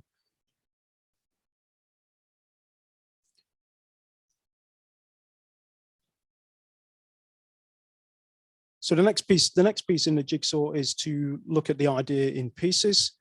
And this is quite important in terms of delivery of a project. So if you break down the whole idea in pieces, then of course everybody can visualize it. It helps with communication across the consortium. It also helps that big problem of you actually go and win the project, and then you realize that you had a key element that nobody's actually covering and nobody's budgeted for. And I'd love to tell you that it doesn't happen, but it does happen, and it causes some problems. But this will also help in terms of consortia building. So there'll be aspects of the idea that you break down that will identify consortium members that may or may not have been obvious to you at the initiation of your project.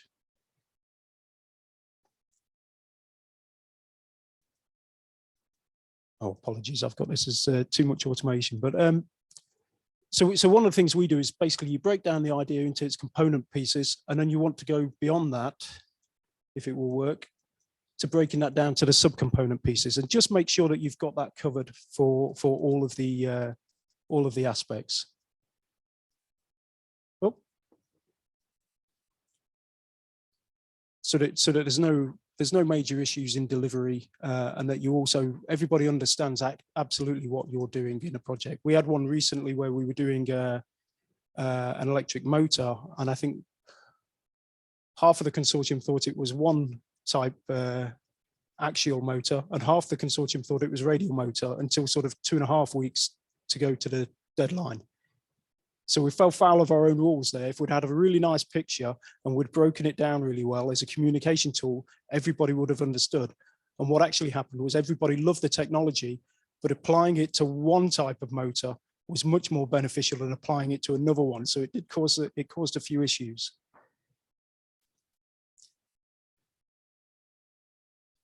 Then one of the things that we do as well is you map the objectives to the idea in terms of performance, and this will help in terms of consortium building. It will also help with sort of budget discussions as well. So you broke the idea down into its component pieces. You then can map that against technology readiness levels. And again, I'm saying you don't have to do all of these things. I don't want to make it too burdensome, but if you do these things, it can really help. So each idea just mapped quickly against the TRL. You've got various components, you map those against the TRL, and that will help you in terms of the budget discussion. So if the partner for component 2 is asking for a huge disproportionate budget, unless component 2 is extremely expensive, you might be looking at that and saying, well, hold on, I've got a rationale to have a sensible conversation about why your budget shouldn't be much more than the partner doing component 1.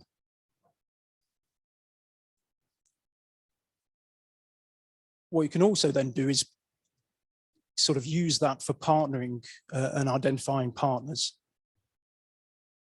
So clearly, when we looked at that earlier, the technology readiness levels of the higher risk components were the low TRLs. So those partners probably are going to be much more important in your recruitment process than maybe some of the integration partners at higher TRL. The only caveat to that is, of course, end users are very, very important. And actually, Turkey is pretty strong in a large number of areas for end users. So it's a really, you've got a real strength there in terms of end users. So then one of the aspects you can do is then just map that to those various components. So as I said, low TRL component number 1, you want a good partner for that. Component number 5, really important. Component number 7 is really important. And then definitely don't forget the end user or end users. In many cases in Horizon Europe and in Horizon 2020, there'd be multiple end use cases. Maybe not so much in the battery sector, but it could be applicable. So in batteries, it tended to be a lot more for electric vehicles, but of course you could have marine, stationary applications, etc. Okay, then the next piece of the jigsaw is identifying the barriers.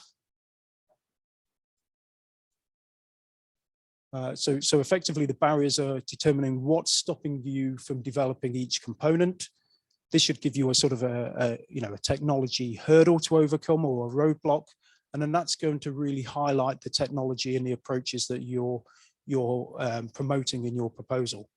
So I think this works really well for innovation actions. I think it works less well for research and innovation actions. So research and innovation actions frequently a little bit more technology push.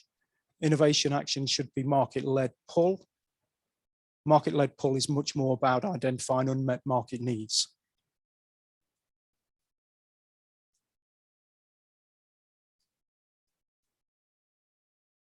Let me just... So the barriers will be technical barriers. I think, again, people are quite good at identifying technical barriers, but there'll also be non-technical barriers. And what will stop the end users in terms of business models from buying your technology?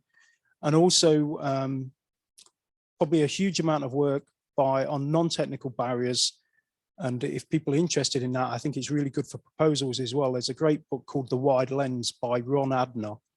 That identifies a whole host of technologies and why they actually didn't get to market when frequently they were the superior technology to the successful organizations and the successful technologies. So interesting read, as well as something that can be related directly into proposals.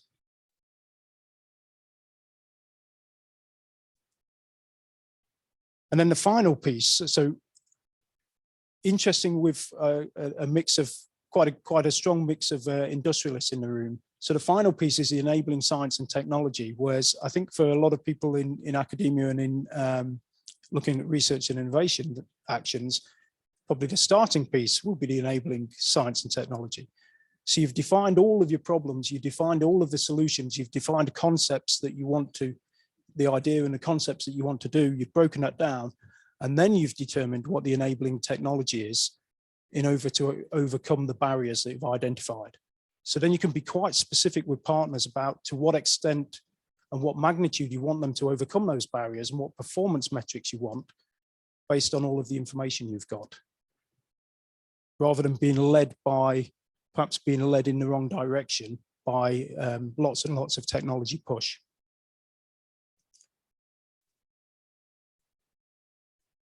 So in order to be balanced in the proposal as well, you want some enabling technology for each of the technical barriers that you've identified. You may also have some approaches for each of the non-technical barriers that you might have identified. So these might be much more around business models. And I think, Dimitri, you've got something on the sort of business model canvas that it might feed into as well. And we've already done it in terms of components, but you can look for each barrier, you can apply a technology readiness level, and that can help you quite a lot in terms of communication with partners. It can help you with budget setting. It can help you with timing and planning of the project that you've got, so that you give each partner with a low TRL sufficient time to get that project, get that development undertaken, to then to be integrated. It also should then enable you to do a sort of top level sketch of what the workflow might look like, and then you can start having conversations with people about work package and work package detail. And as I've said, hopefully it helps you to have sensible conversations about budgets with each of the work partners. Certainly that's I think some of these battery calls are sort of two-tiered, where some of them have got really large budgets and plenty of money, and particularly one we were talking about earlier has got quite a tight budget. And when you've got partners taking probably incommensurate budget for the activities that really are key, not necessarily that they're doing, so hopefully they're getting paid for the work they're doing, but if it's not key and not critical to the project, I don't think there's a lot of scope for doing that in these calls. So hopefully this type of approach allows you not only to shape your thoughts yourself about what those budgets should be, but also to relay that to the consortium members.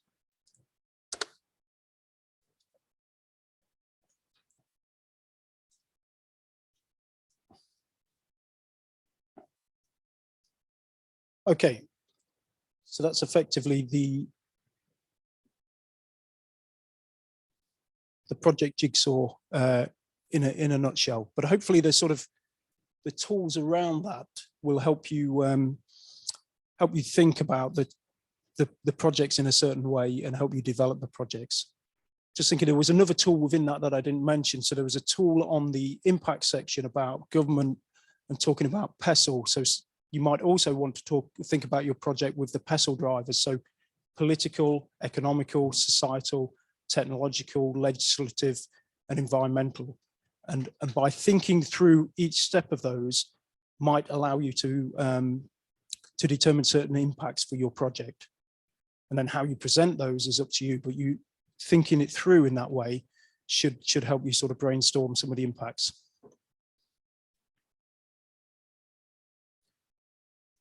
Okay, then the next part of this presentation is really about partnering and trying to help with partnering. So it might dovetail into some of the conversations that we had earlier today, although this is more for if you're leading a project and putting a project together, and then how do you identify the partners and how do you connect with them?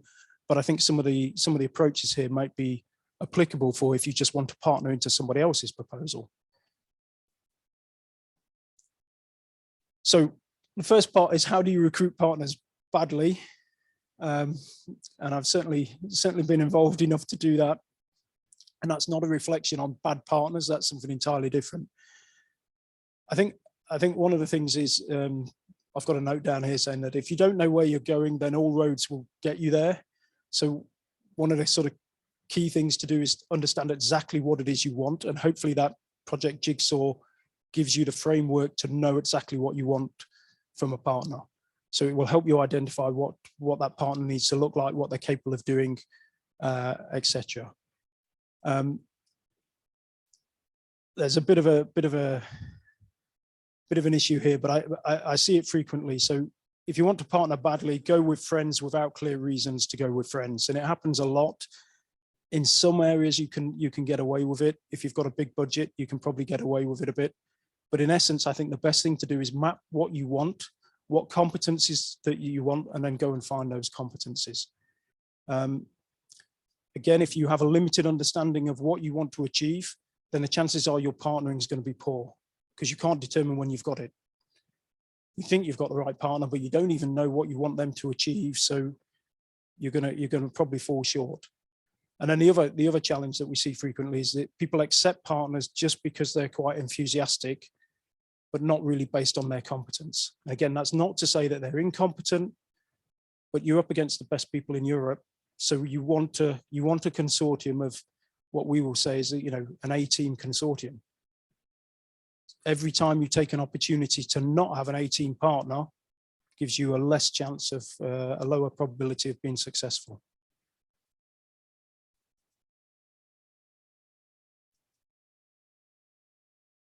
So there's a message there in terms of better a zealous stranger than a lazy friend. You can also probably test whether a partner is going to be good in terms of how responsive they are. We've worked with quite a few people. Sometimes that's tailored a little bit by the nature that if they're familiar to Horizon Europe compared to being unfamiliar, chances are they will respond quicker. So you have to bear that in mind. But otherwise, the response time and people's proactivity is a key indicator as well. So if you're actually leading a proposal, one aspect we put here is that partner recruitment is it's a specific skill, or it's a specific skill set. So you might actually want to break that down so that people support whoever's writing the proposal with partnering, because sometimes those types of skills don't marry up very well. Usually you'll have, is where I generalize, but I think that great proposal writers are very, very technically orientated a lot of the time. And then what you want for partnering is someone who's quite outgoing and not concerned about picking up the phone to anybody and getting rejections. Also, in terms of partnering, of course, it's a European project, so you want a good spread of partners if you can. So it's always a concern that your network probably will be better in the member state that you're in, or in the country that you're in. So you have to try and break that down and try and find opportunities for giving gaps for other countries as well.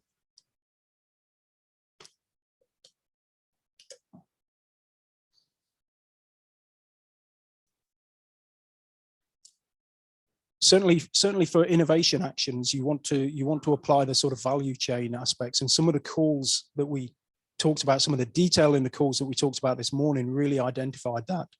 So there will be specific value chain partners that you would want to be represented in your consortium. So to make sure that you map that and you cover that is important. And then the other aspect that is certainly challenging in our business, this is absolutely correct. It's difficult to maintain when you're committed to writing a bid. If you're committed to writing a bid, sometimes you might take a partner because it allows you to submit the bid. But in reality, relationships are for the long term. And when you get this right, you'll probably be successful. What you find is a lot of the organizations who are really successful in Horizon Europe and Horizon 2020 have been doing it for a long time. They've got a great network. They've built up their relationships, and of course they prove dividends over years. So maybe the converse is there, that you might be tempted to take the wrong partnerships just because you're under time pressure.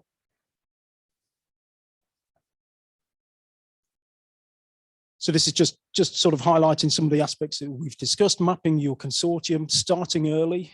That's maybe more of a note to myself. Partnering takes time. Partnering to the right organizations takes time, and partnering sometimes into large organizations takes a lot longer than you think. They might have internal sign-off processes that take 3 months to get through.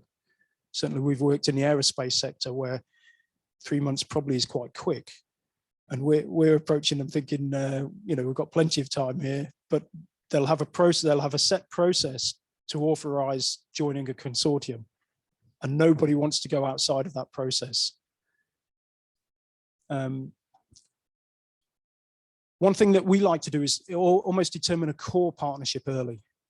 So when I was looking at the project Jigsaw, there'll be some key components that are really important for your project.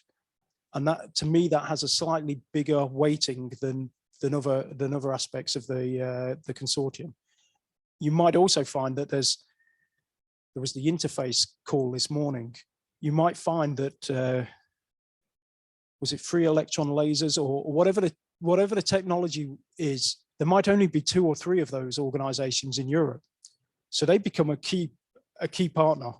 You've got to go and get them, and you've got to get them ahead of your competition. Not everybody will probably want to join. So it's almost like mapping your consortium and seeing where your problems are going to be. And I do a lot of partnering.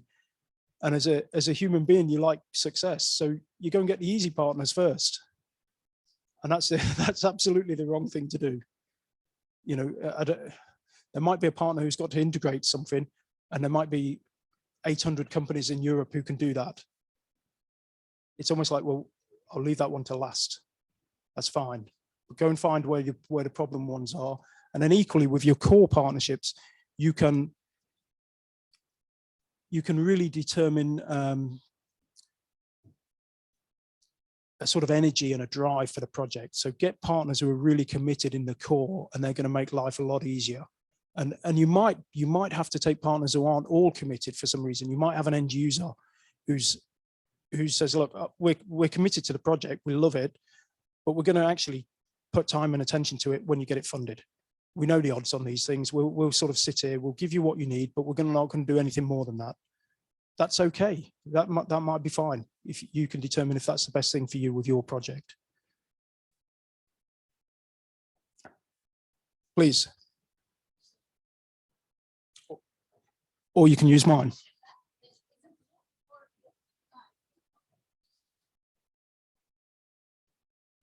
Just to help anyone who's out there. So when we were looking at the partnerships for the projects that we were evaluating, we saw some very big companies in many projects. So it's not like they only take part in one project. So they cannot tell you, okay, I'm working with this group, so I cannot partner with you.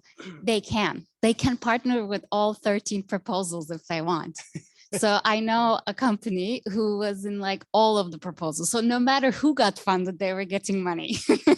So, you know, there are these companies where like they're in all of the proposals. So it doesn't matter for them who they're partnering with. They partner with everyone too. So can you comment on that? Like these big companies, they also want to partner with everyone because then that increases their chances of getting money.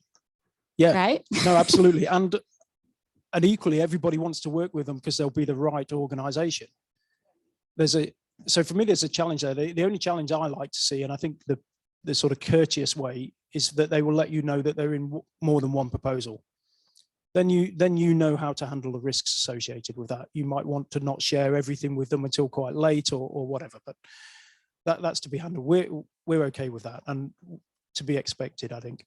Equally, those types of organizations are good to get to know if you want to partner into another project and you've got something really clever.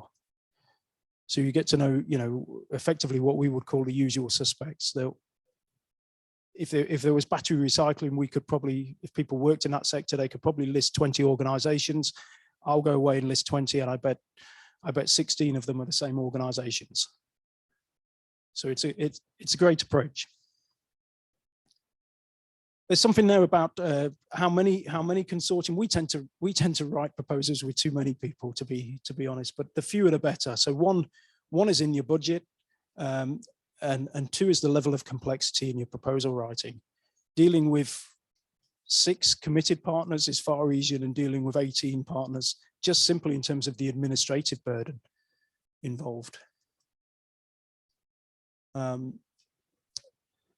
You're also very interested in partners where they've got key roles in the project, but there might also be aspects in terms of the impact and key roles after the project. So don't ignore particularly end users and other partners in terms of activity after the project. And then sort of determining what you need somebody to bring to the project, what they're going to deliver, how they're going to do that, and whereabouts in the value chain they are. Is all important. And then just a point on sort of housekeeping for that.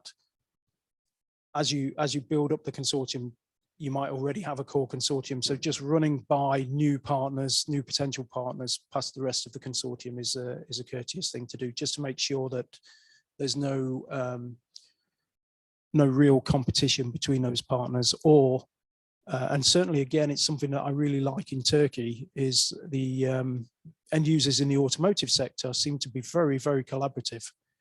Not always the case we find in mainland Europe. So that's really good. I would normally look for each role and say, we're only going to have one role. Academia is a bit different, but in terms of commercial partners, we'd only have one role. One company doing one role, so that there really is clear distinction in post-project exploitation and intellectual property, and no concerns over that. Okay, then, and this works both ways. So what I'm talking about here in terms of partnering is led as if you're going to be the coordinator, or you're working on behalf of the coordinator. So you create an advert, but you could equally do the same sort of approach if you want to partner in. So you create an advert in that case about your technology and what you're capable of doing. Here we're specifying what our ideal candidate would look like, or ideal candidates. But again, you could sort of specify what your technology is if you want to partner in. And then you're into this sort of identifying, connecting and communicating that we were talking about earlier, Dimitri was explaining some approaches, but past projects, you know, when you've mapped out the types of activities that you want to undertake, then it probably gives you guidance as to what types of companies you want, and then you could shortlist who are the suitable companies for that. You know, you want an organization who's a battery manufacturer, there's only so many of those. You want a company that's an OEM automotive, so many of those, etc. Then you can then shortlist, connect and communicate with them. Connection, of course, is a little bit tricky sometimes. So it's not only trying to find the right organizations, but then of course the individuals within the organization is pretty important. So this is where sometimes having a core consortium rather than just yourselves is quite valuable. So you can reach to them, they might know people as well and help you connect. Equally, it's so much easier these days compared to what it was 20 years ago. You know, LinkedIn is such a powerful tool. You can get to the right people pretty quickly, I think, just using techniques like LinkedIn. Just to cover yourself, so we approach multiple. So for each role, you might want to approach, you know, 3, 4, 5 organizations. And again, if it's really risky or it's an OEM, I'd approach as many as I could. And then apologize. I'd rather apologize later than find that I've got a hole in the consortium. Something that's really important is to be transparent as early as possible, clear expectations. What are the timeline you're working to? What do you expect from them in terms of input into the proposal, administrative burden, etc. That's important. And this sort of aspect of helping them to help you. So, you know, setting the agenda of what you definitely need, setting the agenda of what would really help. That's good, and you know, identifying what they could do to help the proposal is great, because then you will find that some people will be really proactive and help. And generally just being professional about it. So asking for professional contributions from them, but defining what that is quite important. And defining the level of that contribution is quite important. I tend to find that everybody's busy. But if you can set those expectations early, then hopefully people can really help. And then another aspect that of course creeps into it these days is to sort of identify top level, how will the intellectual property and exploitation work in general. Some people go to a greater depth than this. Some people will want an NDA before the proposal goes in. That all adds to the time. I personally try to avoid it, but if it's necessary, there's no escape, you have to do it. But it will all add to the time. And if you do an NDA, what I tend to do is try and identify who you think is going to be the most problematic. Start with them and then cascade their terms round to everybody else, rather than if you start with an easy one and then you realize you've got a problem later, it's got to go around the system again and again, and a lot of lawyers involved.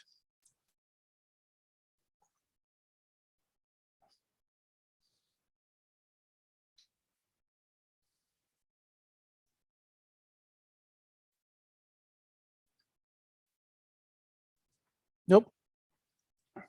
Okay, so the sort of partnering advert, we've moved from a what we used to call a one-pager that was anything but a one-pager, was probably 2.5 pages, and we tend to do slide decks now. So we tend to do a sort of PowerPoint slide deck, a little bit of the call, a little bit about Horizon Europe in case people aren't familiar. Certainly the top level, you know, funding rates.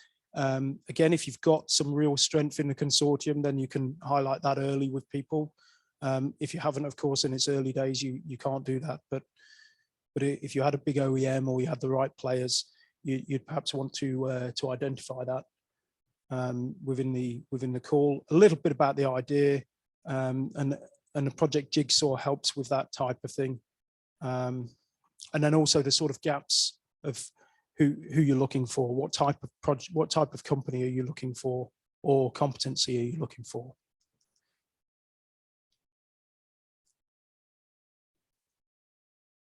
And apologies, I probably covered most of that. So a little bit of blurb about what the document's for, especially if it gets passed internally. If you've not connected to the right people and they're connected and passing it on for you. Brief outline of what the document's for. As I say, identification of the call, a little bit on into the project Jigsaw with the need and the solution, and then a bit of you know, how you're going to do that technically, just as a taster, and maybe a partnering table, identifying the types of roles that you've identified that you need, and the competency that you want to bring in. One thing that we found, of course, works really well is if you've got a table that is nearly all populated. So you might continue to use the table, but actually cross partners off as they've been filled up. I think there's something about human nature. As you see that disappearing, you're more interested in projects where it looks like it's all being finalized than not.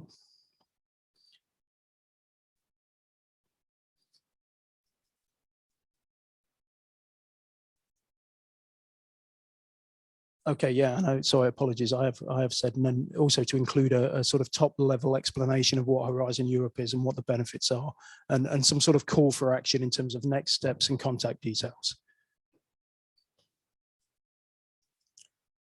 Okay, that probably leads me to sort of summarize what we've just been through. So we've had the introduction to the project Jigsaw. I recognize that it might be too much for lots of people to do. We don't always apply that methodology to every project we do, but certainly the thinking that goes behind that, or other thinking like logic train, is something that we use on a regular basis. We've gone through the need and the identification for that. So starting with the need rather than starting with a technology push is always beneficial. Trying to outline things in terms of smart objectives just as a technique and a tool for yourselves is always valuable. Evaluators nearly always comment on it positively. And then just effectively going through the project Jigsaw for the existing solutions, the idea, breaking that idea down into pieces, identifying the barriers associated with the key components, the enabling science and technology, to conclude the sort of project Jigsaw, so that you've then got a complete picture of what your proposal is looking for. We've discussed a few things of helping in terms of impact, and how you can stimulate some of the thoughts around the impact section. And then we've gone on to partnering and recruiting. Okay.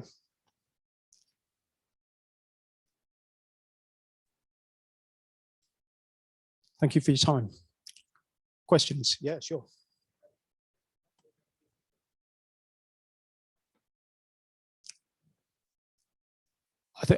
I'm just looking for confirmation. I think the answer is yes, isn't it? And if they're not, we'll make it a yes, won't we? It is a yes. Yeah.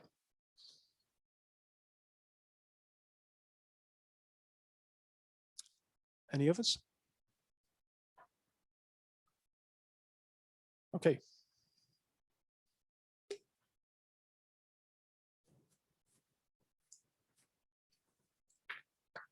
Okay, I think I don't need this. Okay, yeah.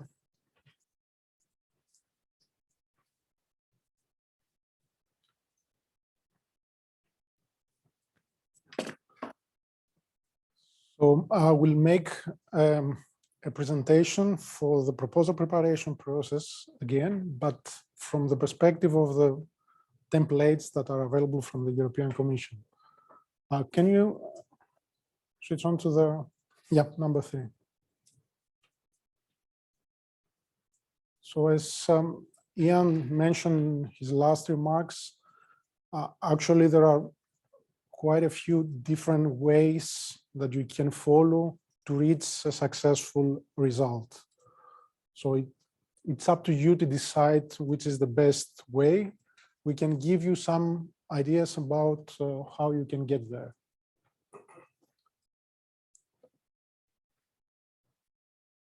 So let's see first what is very briefly the process of building a proposal stepwise. So the first and maybe the most critical stage is where you form the actual concept and project summary. You need to start either from your ideas to match them with topics that are open, or you can start from open topics and generate relevant ideas. The important thing is to match your ideas with the requirements of the relevant topic. And in order to make the concept clear and also work on the work plan structure, typically you need to work with the core partners. So in this stage, you are forming at least part of the core consortium. There might be some friends of yours inside this, but yes, definitely you need partners that can deliver core components in relation to what the topic is requires. So after we finalize the first, let's say, full summary of the project proposal, then we can go actually to the stage where we are working on the proposal, different sections, subsections of the proposal, whereas we are also filling the gaps for the project consortium.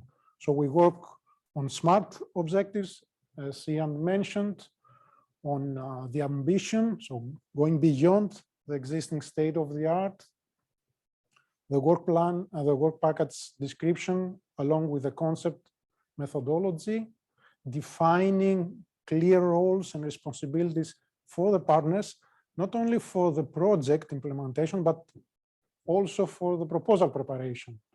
And of course, working on the budget with the limitations that we might have from the Commission. And we might find, as we mentioned earlier, different ways to circumvent limitations by finding partners that already have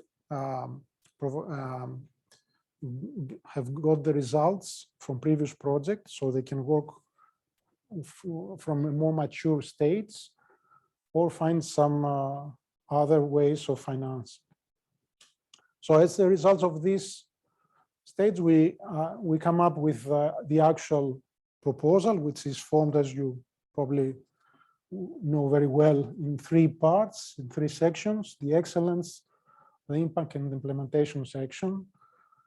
And this is the part B of the proposal, which is, the core proposal, the technical part, and we have also some administrative parts to fill in, forms to fill in. So the proposal writing is basically scientifically and technically driven, but we have to provide this through a narrative. So it's also a matter of kind of working beyond a technical document. It's about presenting our own story. So it's about art as well. Now, most of these essential points about how we prepare ourselves for the proposals have been mentioned by Ian. So what I would say is that we do not start, I wouldn't recommend to start by having a full understanding of Horizon Europe, but rather focus on those areas that are of interest for you, and then fill in the gaps in your knowledge from the rest of the document. So if it is to master the whole Horizon Europe, you will need a year or even more. So it won't happen. So you need to be focused. And this can start by scanning the relevant funding opportunities, and then better understand the core topic by participating in events like this, downloading frequently asked questions, reports,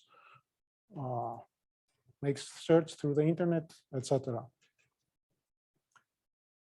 So, and based on this, you have to interpret the topic requirements into initial ideas and then winning proposals. Could be also the opposite. You may have some ideas and then you can adapt them to the topic requirements.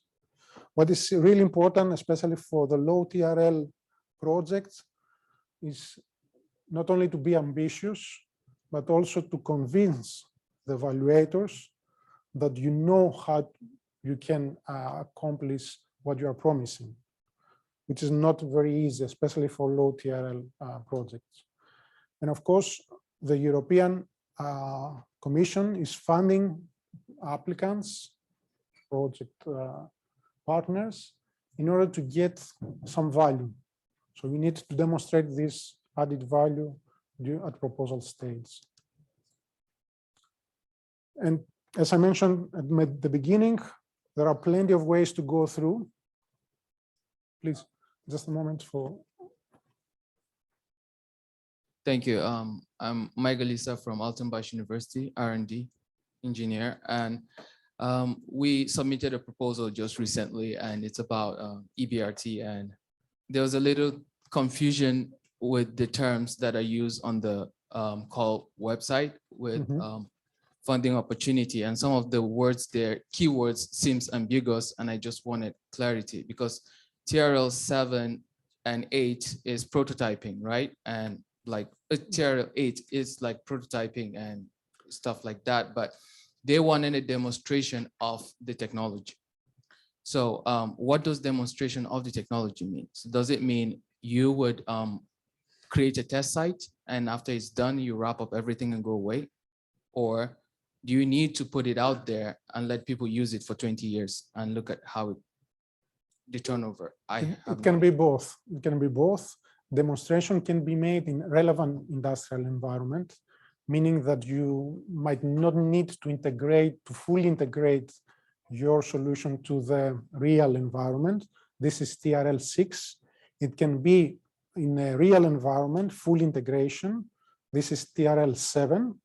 So you install, for instance, some photovoltaic, new innovative photovoltaic system in a specific building or industry, and this can be left to operate after the end of the project. It's up to you to decide, or it can be dismantled and as soon as the project is ending. TRL 8 is about a fully qualified system. So you go through the demonstration at real environment, but then you improve the system overall and you qualify it. You might get some, let's say, certifications and regulatory, meet some regulatory requirements. Okay, my second question, sorry. Also, is there any way that the number of applicants on a call is visible on EU website? Like after you submit a proposal, do you know if there are 1,000 people that submitted it or 50 people that submitted something? In the web page of the specific topic, a few days or weeks after the submission of the proposal, so after the deadline, you can see some statistics that are published by the European Commission regarding the proposals that have been submitted, not the number of partners, but the number of proposals that have been submitted. So you can draw some conclusions as far as the average success rate is concerned, for instance. Thank you. You're welcome. So there are different ways and they can be equally right. So no single path to success. And what is really, really important is to align the different basic, very core elements of the project proposal. So this could include the topic, the idea, and the concept, as well as the consortium. So in order to glue them together, you need to come up with a narrative that is clear. It sets the context, the scope, and the different elements of the project, as Ian mentioned, the different activities to break up the idea into subcomponents and the activities as well. But this is the most, let's say, important. Even if you have the best theoretical alignment between all of these three topic, requirements, idea, and consortium, you have to demonstrate this alignment through the proposal. The evaluators will not draw their own conclusions. They will read what you are saying, they will read your story, and if it is convincing and aligned with the requirements, then you will get a positive evaluation mark. So the templates of the proposal are important, not just because the Commission asks us to follow a certain template, but also because they have a functional role to play. They are linked with evaluation criteria. They help us to build our narrative, our story. And then, as you already know, there is a part B, which is the technical one. There is part A, the administrative one, and there is fully electronic proposal submission. I'm not going to details. Now, the European Commission has tried to simplify some things. It partly succeeded. At least some of research and innovation actions, most of them, if not all, have a limit in a proposal in the part B to 45 pages from 70 that was back in Horizon 2020. But still a lot of innovation actions have a requirement for 70 pages, which is partially understandable because in an innovation action, you have to put a lot of emphasis in your use cases. So you have to describe the demonstration sites, what you are going to demonstrate, key performance indicators, etc. So this may take quite a few pages. Now, in the proposal template for part B, the Commission has set some a glossary, some terms. We'll go through a few of them to make the distinction between the results. Sorry, let's start from the objectives of the SMART objectives of the project.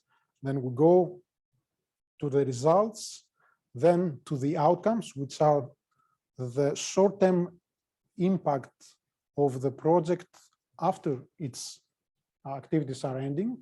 And then we have the actual impacts, which are the long-term effects on both society, economy, and science. There are also various horizontal issues that each proposal should address. And this is where, at least personally, I believe that the European Commission has failed to make things simple. Because if it is to adapt all of these horizontal issues, open science, gender dimension, pathway to impact, communication, dissemination, exploitation, do not make harm principle, as well as artificial intelligence, then you need, a whole army of experts to make this happen. This is not the reality, but you have somehow to specify these aspects at project level. So it needs some expertise in proposal preparation and to invest some time in the requirements and the relevant documents of the European Commission, because there are guidelines for this. Now, this is an example of a list of contents, a table of contents of part B. You can see here that in the excellence section, you have two subsections. The one is about objectives and ambition, where you actually state your objectives and the way you go beyond the state of the art. My own, let's say, preference is also to provide some information about the background, what is the problem, the need that I'm addressing. But you can do this also in the second subsection in methodology, where we're actually working on describing our approach, the overall elements of our methodology, etc. Then there is section 2, the impact, which is split into subsections. The first is related to the topic and the destination. So we have to describe how we respond to the requirements of expectations of the European Commission concerning the specific topic and the destination, the relevant destination. And there is the implementation section, section 3, where we actually describe our activities, which are broken up into work packages and tasks or even subtasks. And then we describe,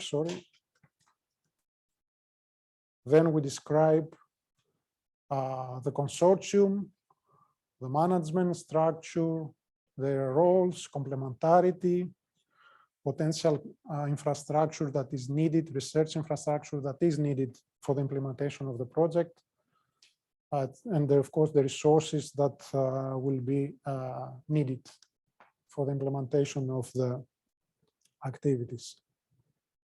So this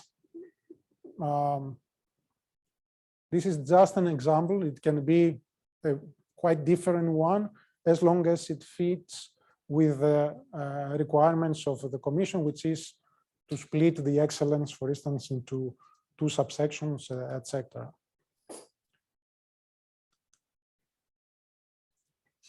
So I won't go through this in a very detailed. Tomorrow, both in the first session, where we will have an interactive exercise, all of you that will participate in tomorrow will be grouped in small teams, and you will work on a different kind of scenarios. You have this piece of paper or a couple of pages with the templates that we will use tomorrow in your tables. These will be physical ones, that we won't have a hybrid event. It's rather difficult to, but also people that are following us virtually can go through these exercises themselves. Now, what is, at least to my understanding, one of the major changes in the templates is the third section on impact section. So this is the summary and key elements of the impact section. And it is important because it is not just a summary of the impact section, but it's actually, it can be a small summary of the whole project itself, because it not only limits itself into the impact, the expected results, but also on the specific needs. And the needs are the basis upon which we build our project proposals. So this is how this impact canvas can look like. So for each specific need that we identify, we have the relevant expected results that we link them, and also dissemination, exploitation, and communication, the measures.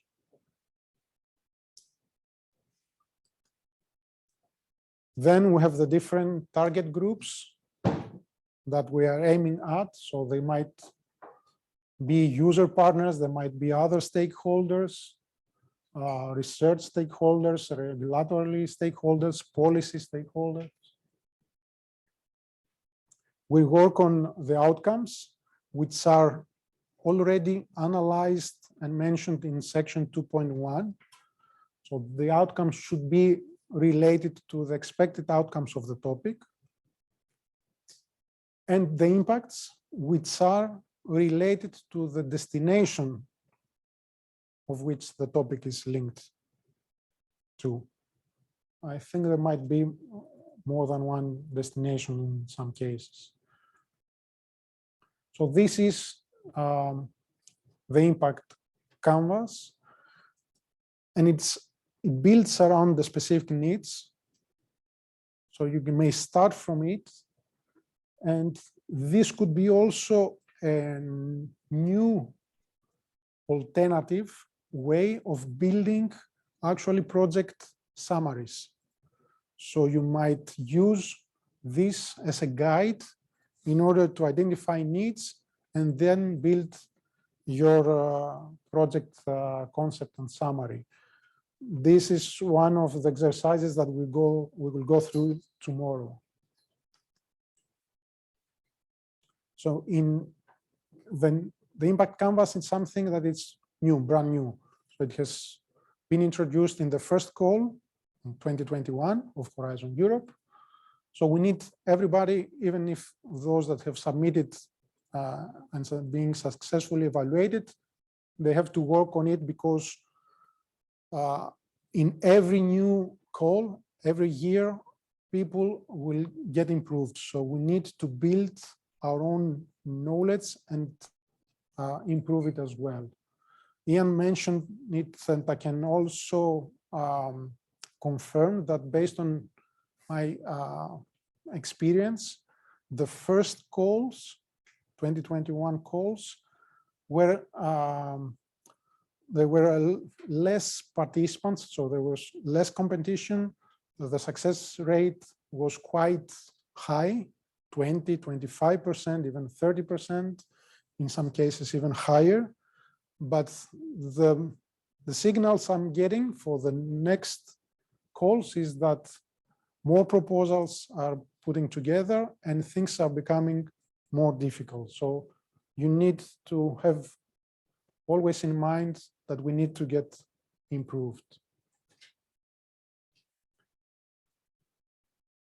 So interaction and collaboration, at least with the core partners, is really crucial, but also partners that are not that much involved and they are eager to help. They can play the role of the third party that can go through and review the canvas in this case, but also different subsections of the proposal. So to conclude, all proposals, even if there are innovation actions with relatively low, let's say, progress beyond the state of the art, require some progress beyond. For disruptive proposals, you need really to go deep into the unknown. So somehow you need to find a way to feel a little bit comfortable outside your comfort zone. This is controversial, but this is in the essence. So, and out of the comfort zone, it's not just your technical expertise, your knowledge or competencies, but it's also about a different perspective. So it's a different perspective of an academic, of a user partner, of an industrial partner, or a policy maker. You have, again, to find partners, even core partners, outside your network. And this sometimes is not very easy, but if we wish to get funded, we need to look outside. And of course, all the projects, all the topics require multidisciplinary approaches. So you need to find experts from other areas as well. So there were quite a few topics that were driven by data. So you need as data scientists on top of battery, let's say, technology experts in this case. You need people that work on recycling, but also on the design of batteries together. You need people that are closer to the application areas, and you need people that work on at the material level. So you need to bring together different areas of expertise, and very correctly Anne mentioned that this is where you have to start from and not from people that you know just because you know them. So I'm not going through the TRL list, the evaluation process. It's something that I take for granted that you are quite familiar with. Just very briefly to go the award criteria. So you can see that each criterion is related to a specific subsection of the proposal, part B. So the excellence criterion. So we have to show clarity of the project objectives. I think by using the SMART approach, it's more or less guaranteed that you will fit on this. You need to demonstrate soundness of your methodology, interdisciplinary, some horizontal issues. For the impact section and criterion, you have to showcase the credibility of the pathways to achieve the expected outcomes and impact. So it's not only to state that I'm going to meet these outcomes, but you have to explain convincingly how you plan to meet these outcomes.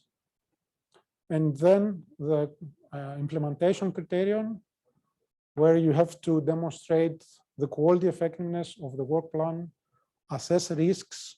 This is also very important, the risks, especially in low TRL project proposals, but equally in higher TRL. And you have to work on project-specific risks. Sometimes I see in the proposals some generic risks about the risk of not cooperating well among partners, delaying in the project activities. These are quite generic risks. They don't have a value for the evaluator. The evaluator would like to see project-specific needs, technical risk, economic, market-related risks, environmental, regulatory, etc. And some food for thought for you, some questions from my side. What I would like to stress is that if you like this experience of writing proposal, you are already successful. Maybe not now, but it's a matter of time. If you enjoy the whole experience. And of course, you might enjoy some part of the proposal preparation more than other.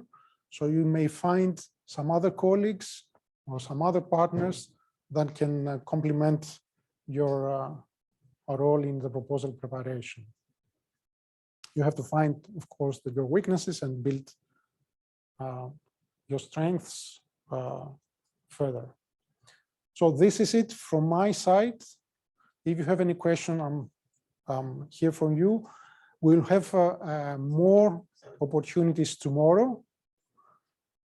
After my presentation, we have two Turkish partners that will share with you their own experiences. And I think this is really important because Turkey has participated successfully in the batteries partnership, as we heard this morning. So please, your questions, please.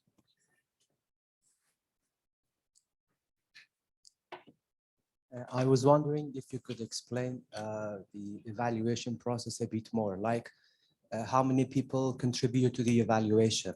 And the reason why I ask this, for example, in a given project, like a battery project, we have different sections like electrode materials, electrode design, electrode and electrolyte interactions and things. And in each part, and maybe characterization. Do the people come from the same background or different backgrounds? You know, they're kind of comprehensive. So when it comes to evaluation. Yeah, ideally, that's the intention of the European Commission, of the project officer, is to bring evaluators that complement each other and bring also expertise from the areas that are described in the topic. They may be from the academia, especially if there is a low TRL topic. They might be from business or other areas. But in my experience, I've seen areas where the evaluators were not that expert, technical experts, so they had some more business perspective, so they couldn't assess technically the proposal at least as we were thinking of. So you don't really know early on who is going to evaluate your proposal. Of course, there is a list of evaluators. I think it's from the previous calls, most probably from Horizon 2020, where you can see maybe some names, but I don't know if this will help you. So because it's a matter of chance also on which evaluators your proposal will be, from which evaluators your proposal will be evaluated. Typically, there are 3 evaluators per proposal. If there is some major disagreement between of them, which cannot be solved, a 4th evaluator may jump in. This is at least what I know. Ian, please correct me if I'm wrong. And then you have the panel.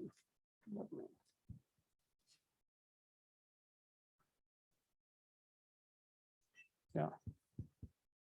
So you reach a consensus, and then you have the panel review where actually all proposals are ranked based on the evaluation mark they get, and the final selection is made, which sometimes is being made based also on the coverage of the different areas that the topics might wish.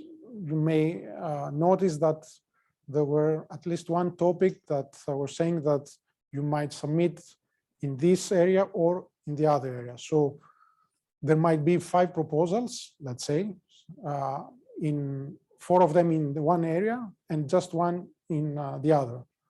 If they are above threshold, all of them, most probably the European Commission will select 1 of the 4 plus the 1 that addresses the second part of the topic, just to cover everything on the topic. Okay, thank you. There's another question on the back.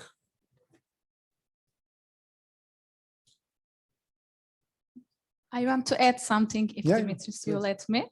You can also be an expert. You can also be an evaluator. And if you will allow me, I will talk in English. Sizler de hakemlik kaydı yapabilirsiniz Avrupa Komisyonu sitesinden.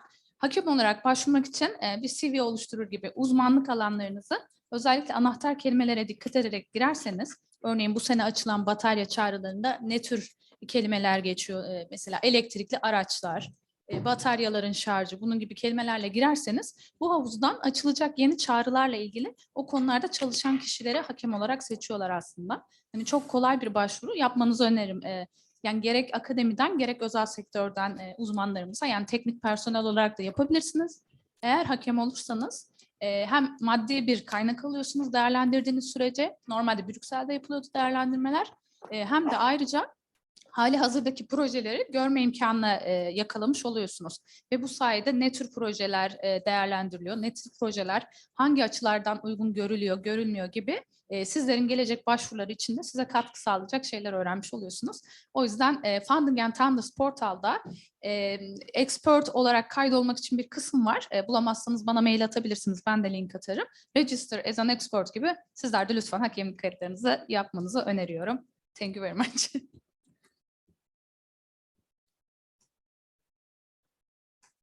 Any other question? I don't know if you have any questions through the slide or the chat. Oh, no. So we can continue with the next presentation. I think it is from Sakarya University.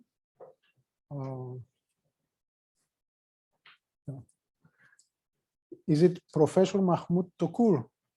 Okay, welcome. Sorry.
Şeyde var, PowerPoint'te var ama. Tamam. Her şey buradan ilerliyor. Tamam.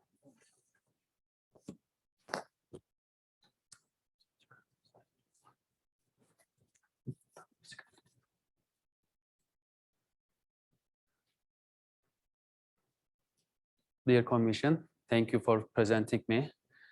Actually, it was suggested me to present my presentation in Turkish, but I think everybody present in their presentation in English. I don't know, I can make in English or Turkish, which one is good? I can continue like that. Okay, I prepared my presentation in English, but in language, okay, we can continue like in English for now. My name is Mahmut Tokur from Sakarya University. I am assistant professor in the Department of Metallurgical and Material Science. And also I am co-founder of Nestec Energy and Surface Technologies company. We have established this company with my colleague 2 years ago. So I would like to introduce our university and our company at the same time, because I will introduce our project, Horizon project today, and we have partners for, we are 2 partners in this project as Sakarya University and as our company. First, I would like to start with our university. So you can see the landscape of our university. It's really beautiful in this summertime. So it will be very pleasure to us to host you in our university if you can come. And in our university, there is a central lab, Sakarya University Research Development and Application Center, and there is a module in our university.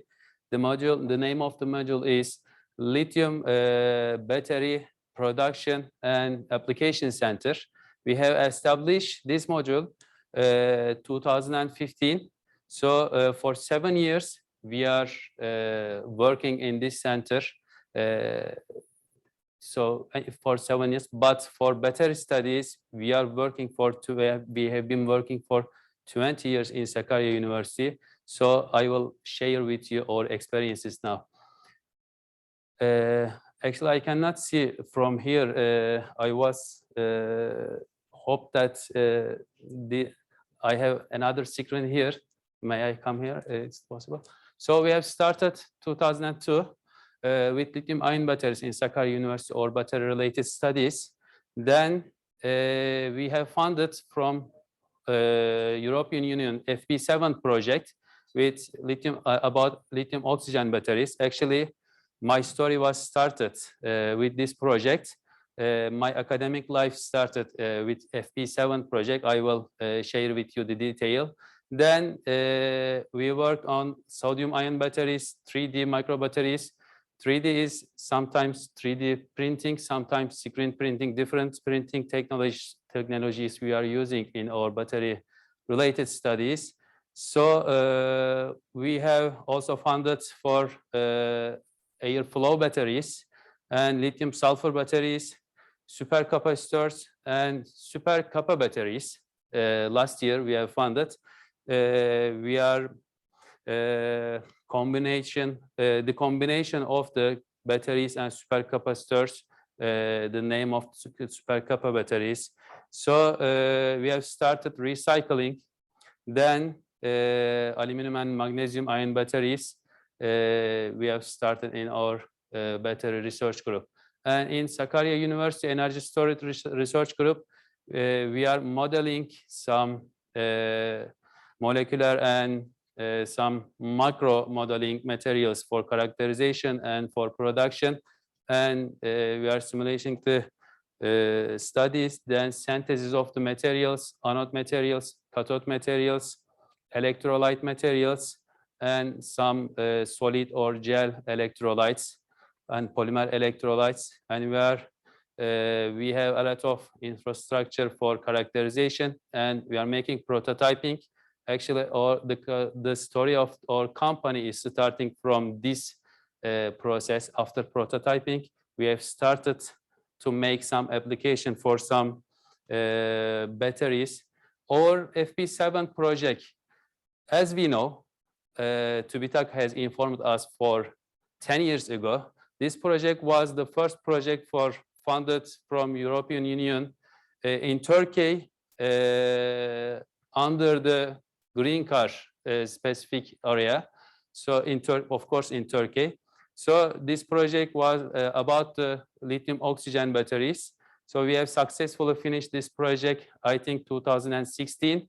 Then there is a small gap, maybe 4 years after this project, we have funded again for Horizon Europe.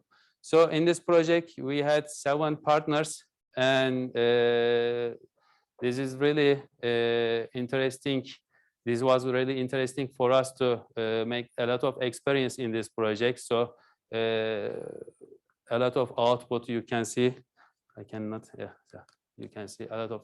So in our university, more than 100 researchers was worked in our battery-related studies, and we have published more than 200 papers. And more than 20 years, we have a lot of experience. So all part of the batteries, we can be a partner in a consortium, in a project, anode, cathode, electrolyte, or solid or gel separators like that. But we have just started a battery management system. We have not a lot of experience on it, but we have started for 1 year. I hope we can also got some experience with some funded project in this area. And after a lot of outputs, TÜBİTAK has selected us one of the third in the electrical and hybrid vehicle technologies and energy storage technologies in 2020 in Turkey, of course. So you can see some of our applications. This is the prototype of TOG or national car. So we have printed in 3D printing, and we applied our batteries inside it. So this is the car starter battery, 12 volt and 20 ampere hour. And this is the drone applications. We have printed this drone, and also we made the batteries of this drone, and we can use very successfully our batteries in these applications. After these applications, we talked that why we are not establishing a company, because we cannot understand the tongue of the industry. We are not talking with the same language with the industry, because we offered a lot of collaboration about the battery-related studies, but the industry expecting different things, and we can give them different things. So we thought that we understood that we are speaking different language. So we established a company. So the first aim of this company to understand the industry first. Then maybe we can make some, we can make some collaboration with industry easily after understanding the language of the industry. So our co-founders are, one of my colleagues is here, Associate Professor Tuğrul Çetinkaya, and the other one, the Vice Rector of our university, Professor Dr. Hatem Akbulut. I am Mahmut Tokur here. We established this company with TÜBİTAK project, entrepreneurship project. Our project was the production of high energy density wireless power banks, because the budget of the this type of project not so much. And for battery related studies, we need a lot of money. And one of the easiest way to show our batteries to industry or people, making a power bank, because there is just a battery and a cap and battery management system. But the battery management system is was not our topic. So we just design it and we just tried to produce it, but not was our topic. We just focused on battery related studies in this project. After this project, before finishing this project, we funded from COSGAP, and we have partnered Horizon Europe project. So, and more than 20 national and international collaboration, we try to find some solution to some their needs of electrochemical energy storage needs. And our project, Horizon Europe project, the name of the project is Free for Lip, about recycling technologies for spent batteries. And we have funded, I think, 4 months ago. Our project will start in September, I think. Yeah, we have 22 partners in our project, and 2 of them is Turkish partners. 1 of them is Sakarya University. Of course, we are together with Sakarya University, and we have funded with our company. 2 partners is Turkish partner, and after using the batteries, all of the way we'll studied in this project, from raw material, from second life using, and remanufacturing and recycling of the materials. We will work on this project. So it can be looking complicated, but it's really easy. It will start from spent batteries. So the batteries will come to us, and we will make electrochemical tests in our university and our company. So we will separate them for second life and for recycling. After separate them for second lives, it will try to use some applications. Separating for recycling. So recycle process will start in Europe, and the materials will come to us again, and we will make some batteries with these materials, not for lithium-ion technology, but also for next generation technologies, solid state, and some silicon or reduced graphene oxide addition in the batteries. We will try to make. We will try to increase the excellence of the impact of the project with these additions. So after we assemble the pouch cells or technology or infrastructure on mostly on pouch cell, of course we have also coin cell technology. So after making some pouch cell, maybe more than 100, we will send our batteries to Europe again. They will assemble, make a battery pack, then they will use in an electric vehicle. Maybe we will select in the project duration. And yeah, our company is technical coordinator of battery manufacturing work package.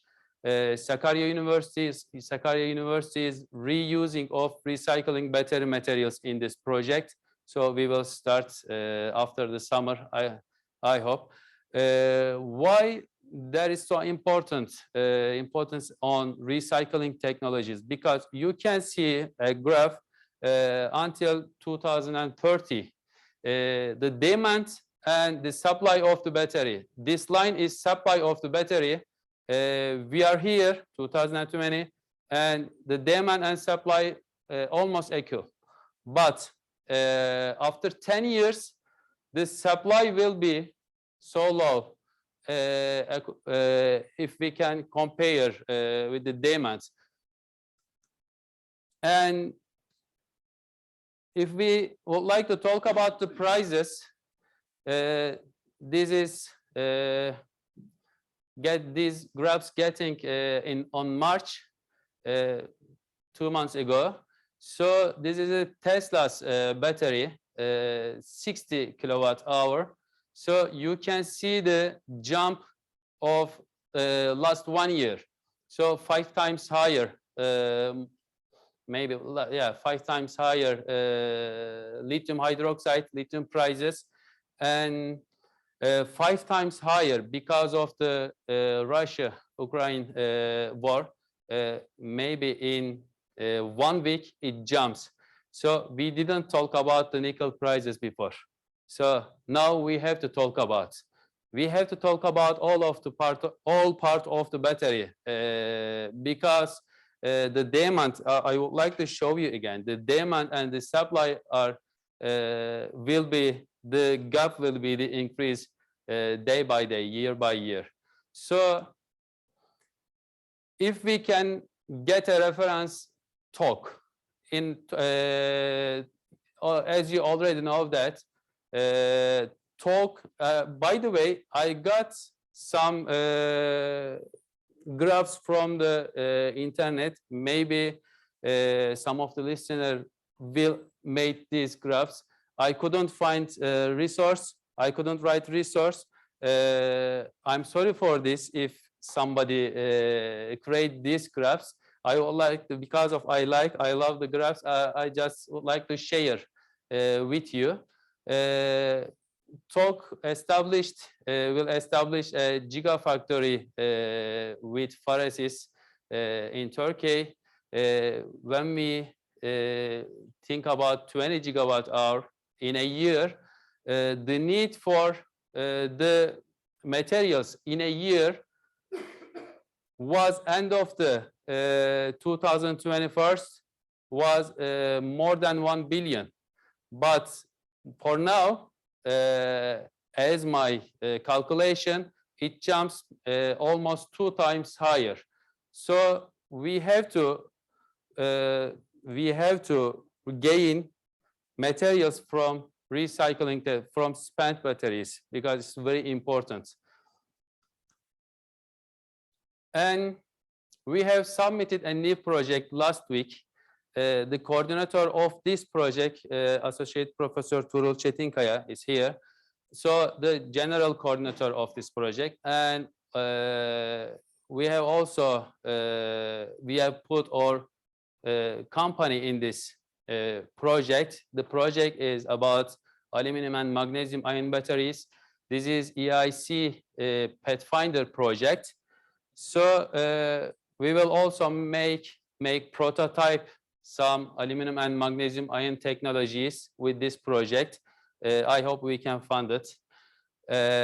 And we are in a consortium in this call. I hope we can prepare a project for this consortium. And our project is going on, our studies is going on for this project. And solid state, we are thinking to submit a project about solid state batteries. And also we are in a consortium about graphite recovery for this call. We are new in this consortium. Actually, while we are coming here in the car, so we just joined this consortium. So I hope we can also prepare our project. I would like to share. I just added this slide maybe 2 hours ago. So I hope we can also prepare our project successfully, and we are hoping to fund it with our last consortiums. So thank you very much for listening. If you have some questions, I will be happy to answer. Thank you.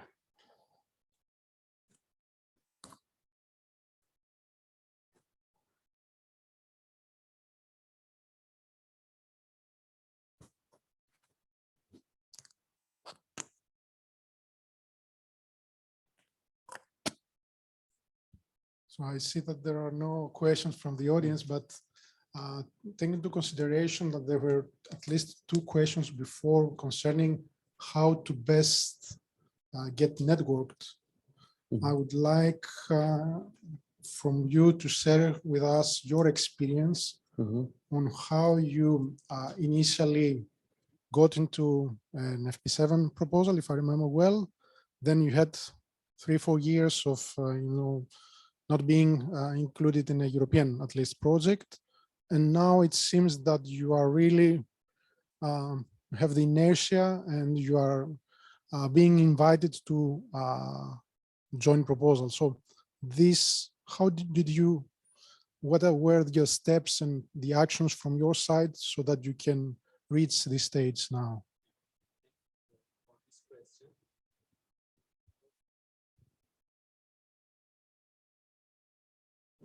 Is it working? Yeah. Thank you for these questions. After we finished our FP7 project, actually we focused the national project mostly. I think we have funded maybe for 10 projects in 5 years, national project. Actually, this international project, but ARANET projects or CORNET project, different ARANET projects or bilateral projects. So, but it is really, it is for the last 5 years actually, it is really hard to manage the project budget in our country because our economic situation is so wavy in our country. So we have focused again the Horizon projects. We have tried to get our money in euro based money. So it's really important for us because the manageable budget is important to make our research with in a good way. So we have focused last 2 years Horizon project. I think I have presented a lot of presentation about the European Union project in different places.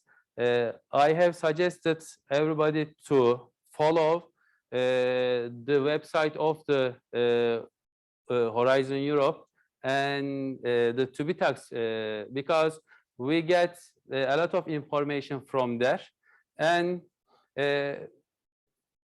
our ARANET project has gained us some collaboration, and we have mostly focused on international partners to make some consortium together, and yeah, the partnership and the network is really important. Mostly we have decided to prepare a project together without any getting mail or sending mail with any consortium. We have just decided together. Sometimes we find partner match systems. We got some consortium, but mostly they sent email to us because prototyping systems, I think too low in maybe Europe. So prototyping studies is can be matched in a project for example applications. So most of the partners are focused on the production or synthesizing the materials, but the prototyping partners not so much. So they are sending us most, and also LinkedIn is very important. I used LinkedIn last 2 years very effectively. I got maybe more than 10 project offers from LinkedIn, and 3 of them have funded. So the social media is also very important. Thank you.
Herkese merhaba.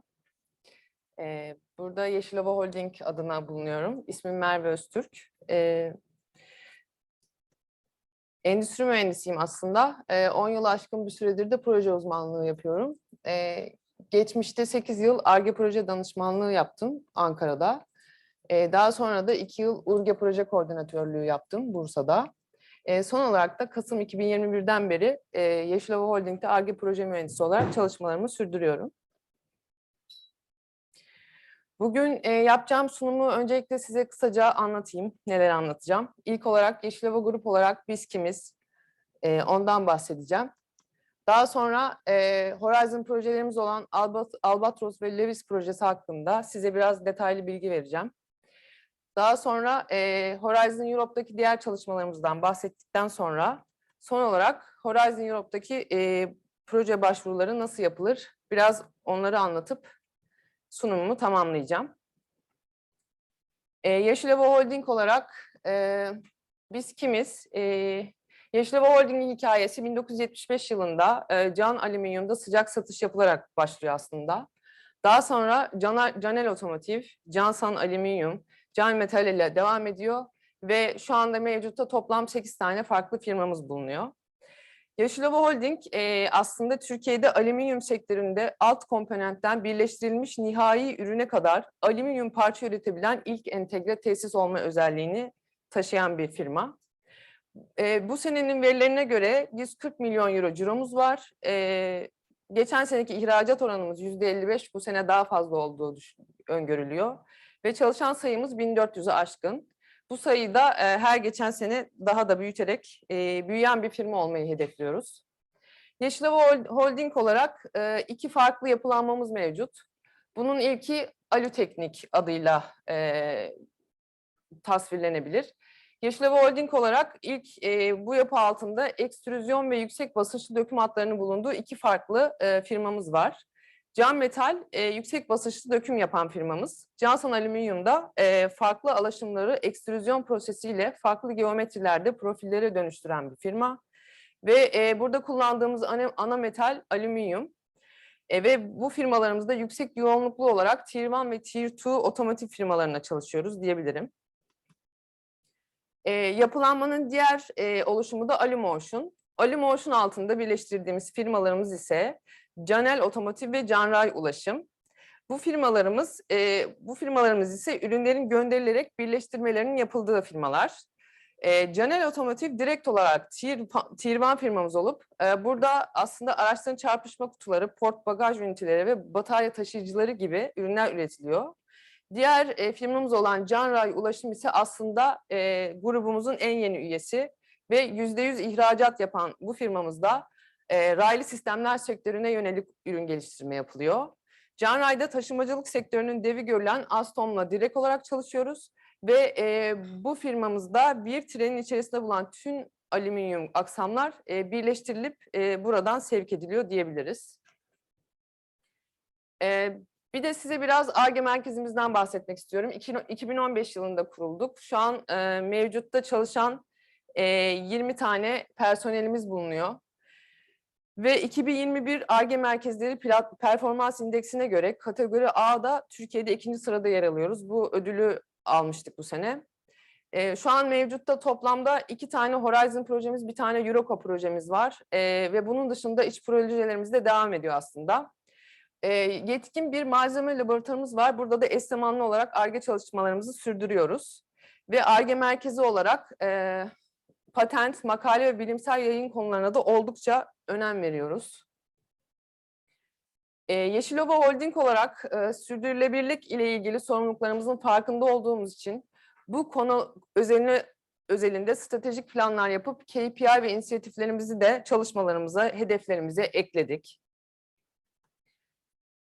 Çalışmalarımızı kısa ve orta vadeli olacak şekilde planladık. Bununla ilgili de farklı çalışma gruplarına bağlı olarak kendimize yıl bazında hedefler koyduk. Şimdi 2021 Ocak ayında başlayan Albatros projemizden bahsetmek istiyorum. Burada biz koordinatör olarak yer alıyoruz ve her birimiz yetkinlikleri farklı olarak 4 personel olarak bu proje altında çalışmalarımızı sürdürüyoruz. Bu projemizde 10 farklı ülkeden 21 ortağımız bulunuyor toplamda. Yaklaşık 10 milyon euroluk projemizin süresi 48 ay. SİBAT çağrısına başvurup onay aldığımız bu projede RTO'lar, SME'ler, üniversite ve vakıf kuruluşlarından oluşan hibrit bir yapı mevcut ve partnerler yetkinliklerine göre farklı iş paketlerinde görev alıyorlar.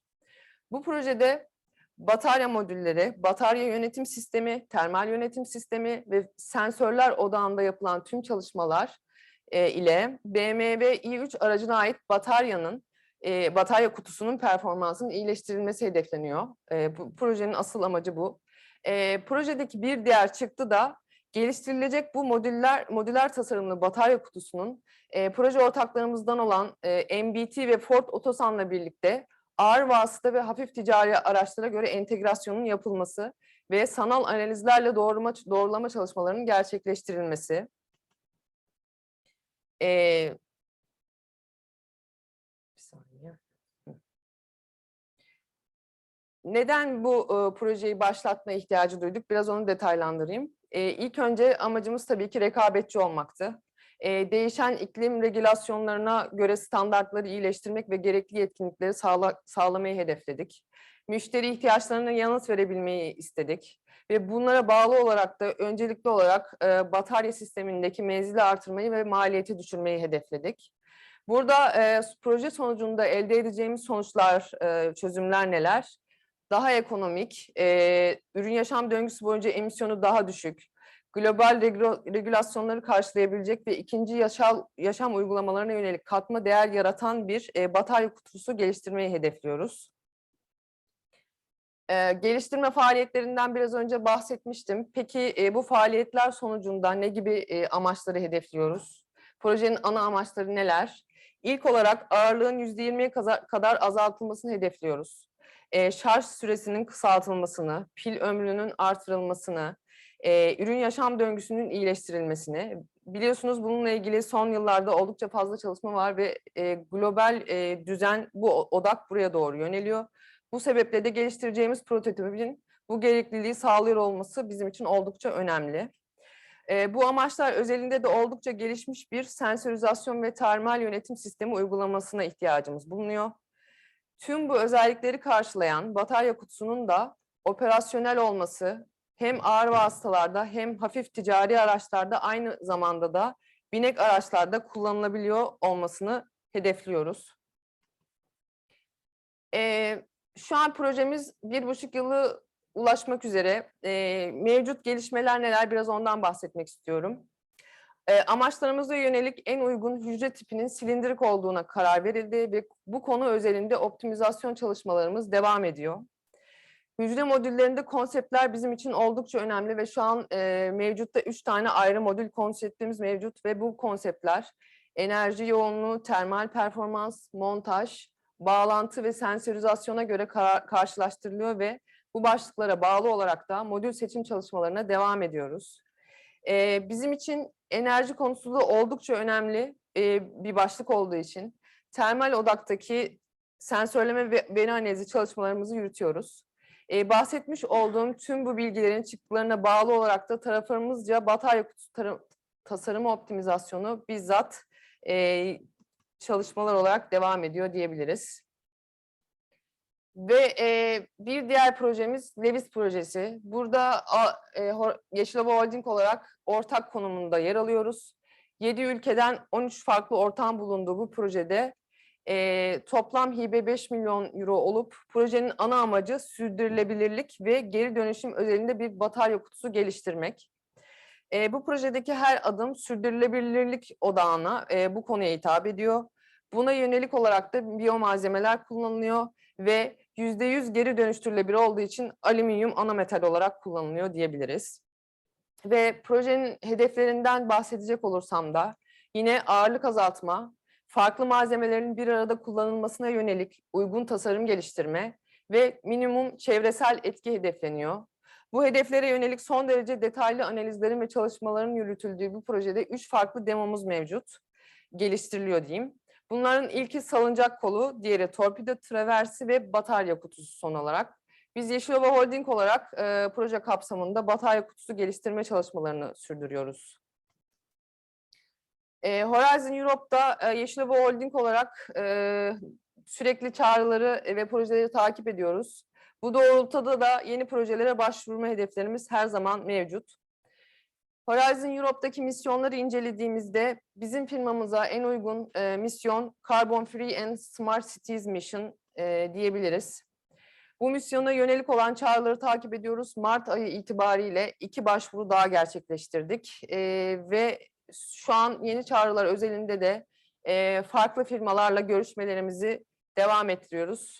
Konsorsiyum üyesi olmak adına, projede yer almak adına.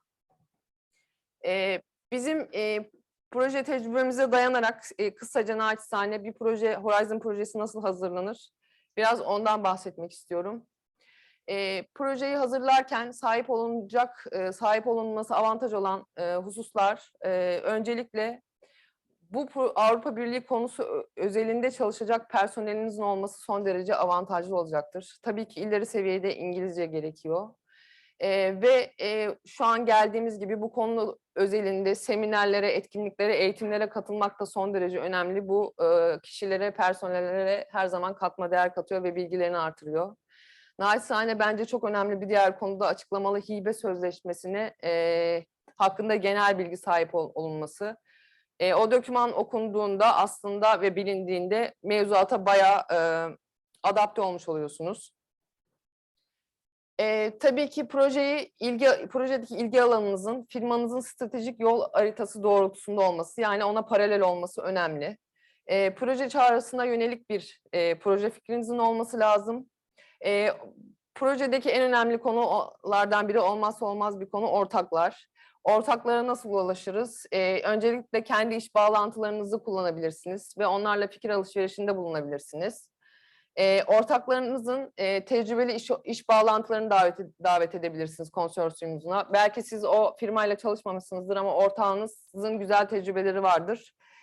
Böylece konsorsiyumu oluştururken o bağlantıları da kullanabilirsiniz. Proje somutlaştırılırken görüşmeler genellikle online toplantılar şeklinde oluyor ya da birebir karşılıklı ziyaretler şeklinde gerçekleşiyor. Böylece proje fikri daha ileri seviyeye taşınıyor ve geliştiriliyor. Projede başvurusunda bir diğer önemli konu danışmanlık şirketleriyle çalışacak mıyız? Kendimiz mi yazacağız projeyi ya da kendimiz mi oluşturacağız yoksa danışmanlık şirketi mi kullanacağız? Bu önemli bir karar.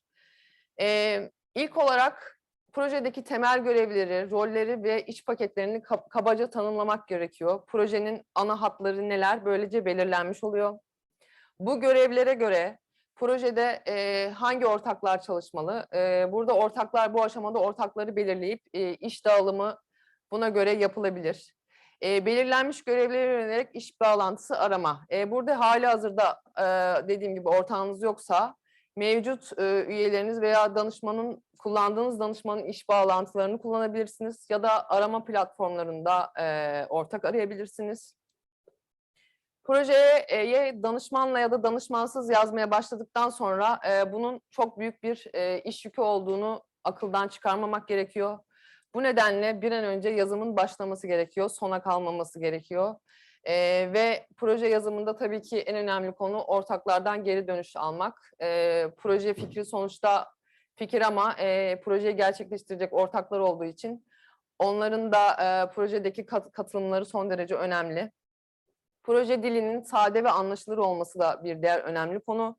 Ve bana göre olmazsa olmaz, aslında genel olarak olmazsa olmaz en önemli başlık projenin impact başlığı. Projenin etkilerinin son derece güzel bir şekilde anlatılması gerekiyor. Bundan sonra projeyi detaylandırmada bazı göstergeler var. Projenin ana göstergeleri diyebiliriz. Projeler work package'lardan oluşuyor ve altında her bir work package'ın altında görevler ve o görevlerin de altında alt görevler belirleniyor. Burada net olmak son derece önemli. Proje dokümanı okunurken görevler ve iş paketleri son derece güzelce detaylı bir şekilde anlatılmış olmalı. Ve burada ortaklarınıza göre her bir work package ve task liderini belirlemeniz gerekiyor ve burada hakkaniyetli ve biraz eşit bir dağılım olması aslında önemli ki proje beraber güzel bir şekilde ilerlesin. Bir ortağa çok fazla görev kaldığında belki ona göre de atalet oluşabilir. Ve her bir aktiviteyi birbiriyle ilişkilendirilmesi önemli. Hiçbir aktivitenin havada kalmaması lazım. Girdilerimiz, çıktılarımız neler, bunların iyi belirlenmesi lazım. Bunun dışında bir projenin tabii ki olmazsa olmazı detaylı bir zaman çizelgesi.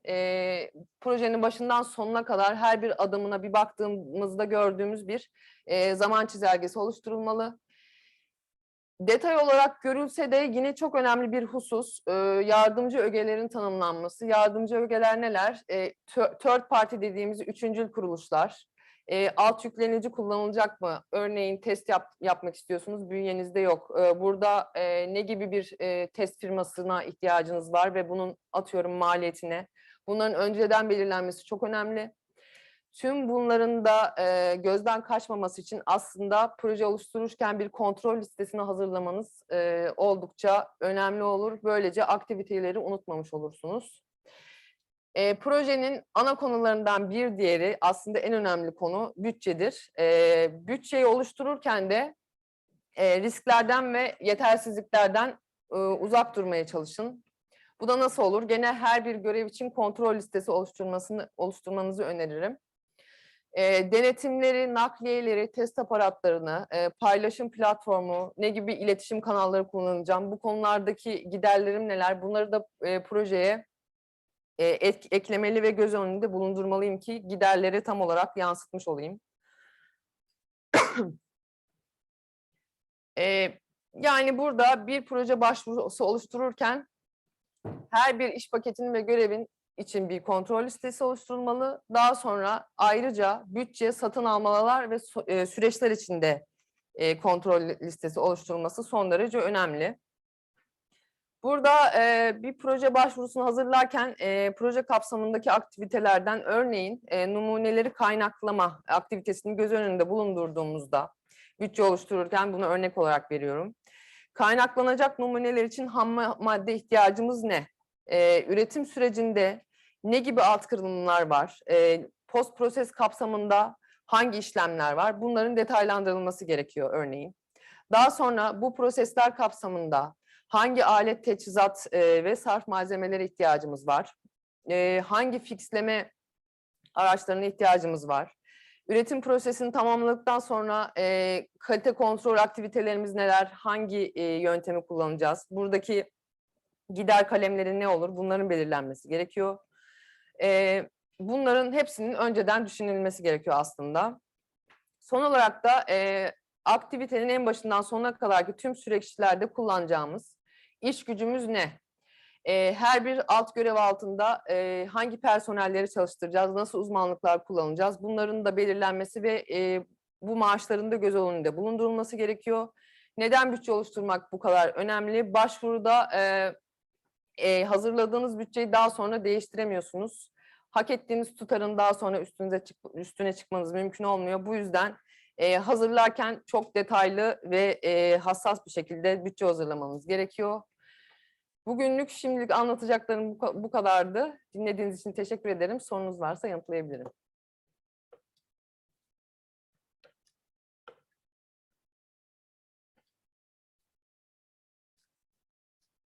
Merve Hanım merhaba. Öncelikle teşekkürler sunumunuz için. Ben Artunç Sarı, Asaş Alüminyum'dan.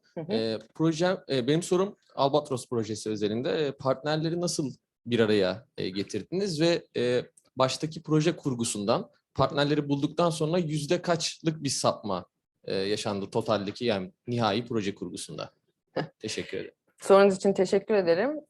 Biz burada aslında Albatros'a proje fikri olarak proje fikri Yeşilova Holding'den çıktı. Aslında bu projeyi başlatmak isteyen kuruluş bizdik. Aslında sonrasında zaten o yüzden koordinatör olduk diyebilirim.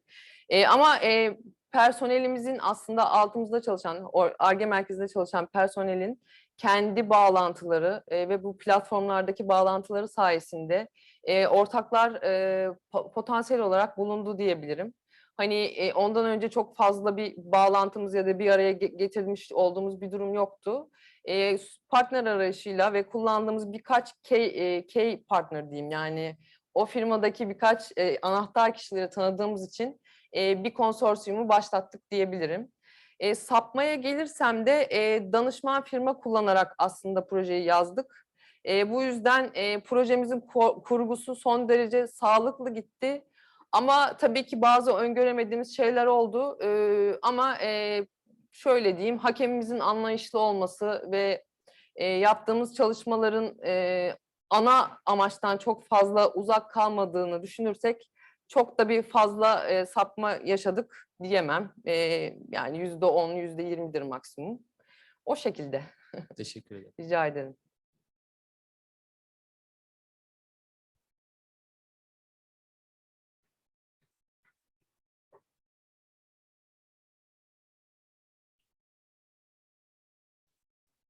So if there is no other question, I would like to thank you for your presentation, although Thank you. I didn't understand quite much. Anyway.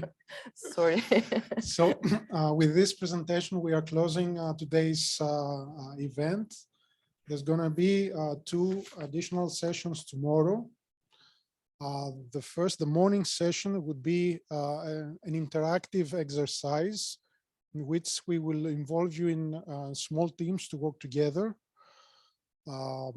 Before that, I will give you some instructions through a presentation about how you can work. I don't know if tomorrow we will have also a hybrid event. Okay, so those that participate remotely will not, of course, be organized in teams, but they can work according to the guidelines for this exercise. In the second session of tomorrow, after the lunch break, we will have one-to-one coaching or supporting advice sessions.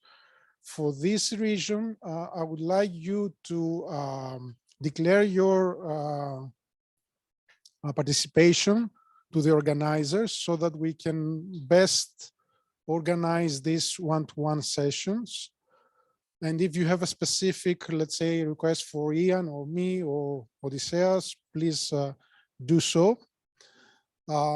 What I'm thinking is that also for this session, we might have some remote support coaching as well. So even for the participants that they are participating remotely, they can also declare their interest, and we will see how we can arrange this as well. So thank you very much and have a nice evening. Bye-bye.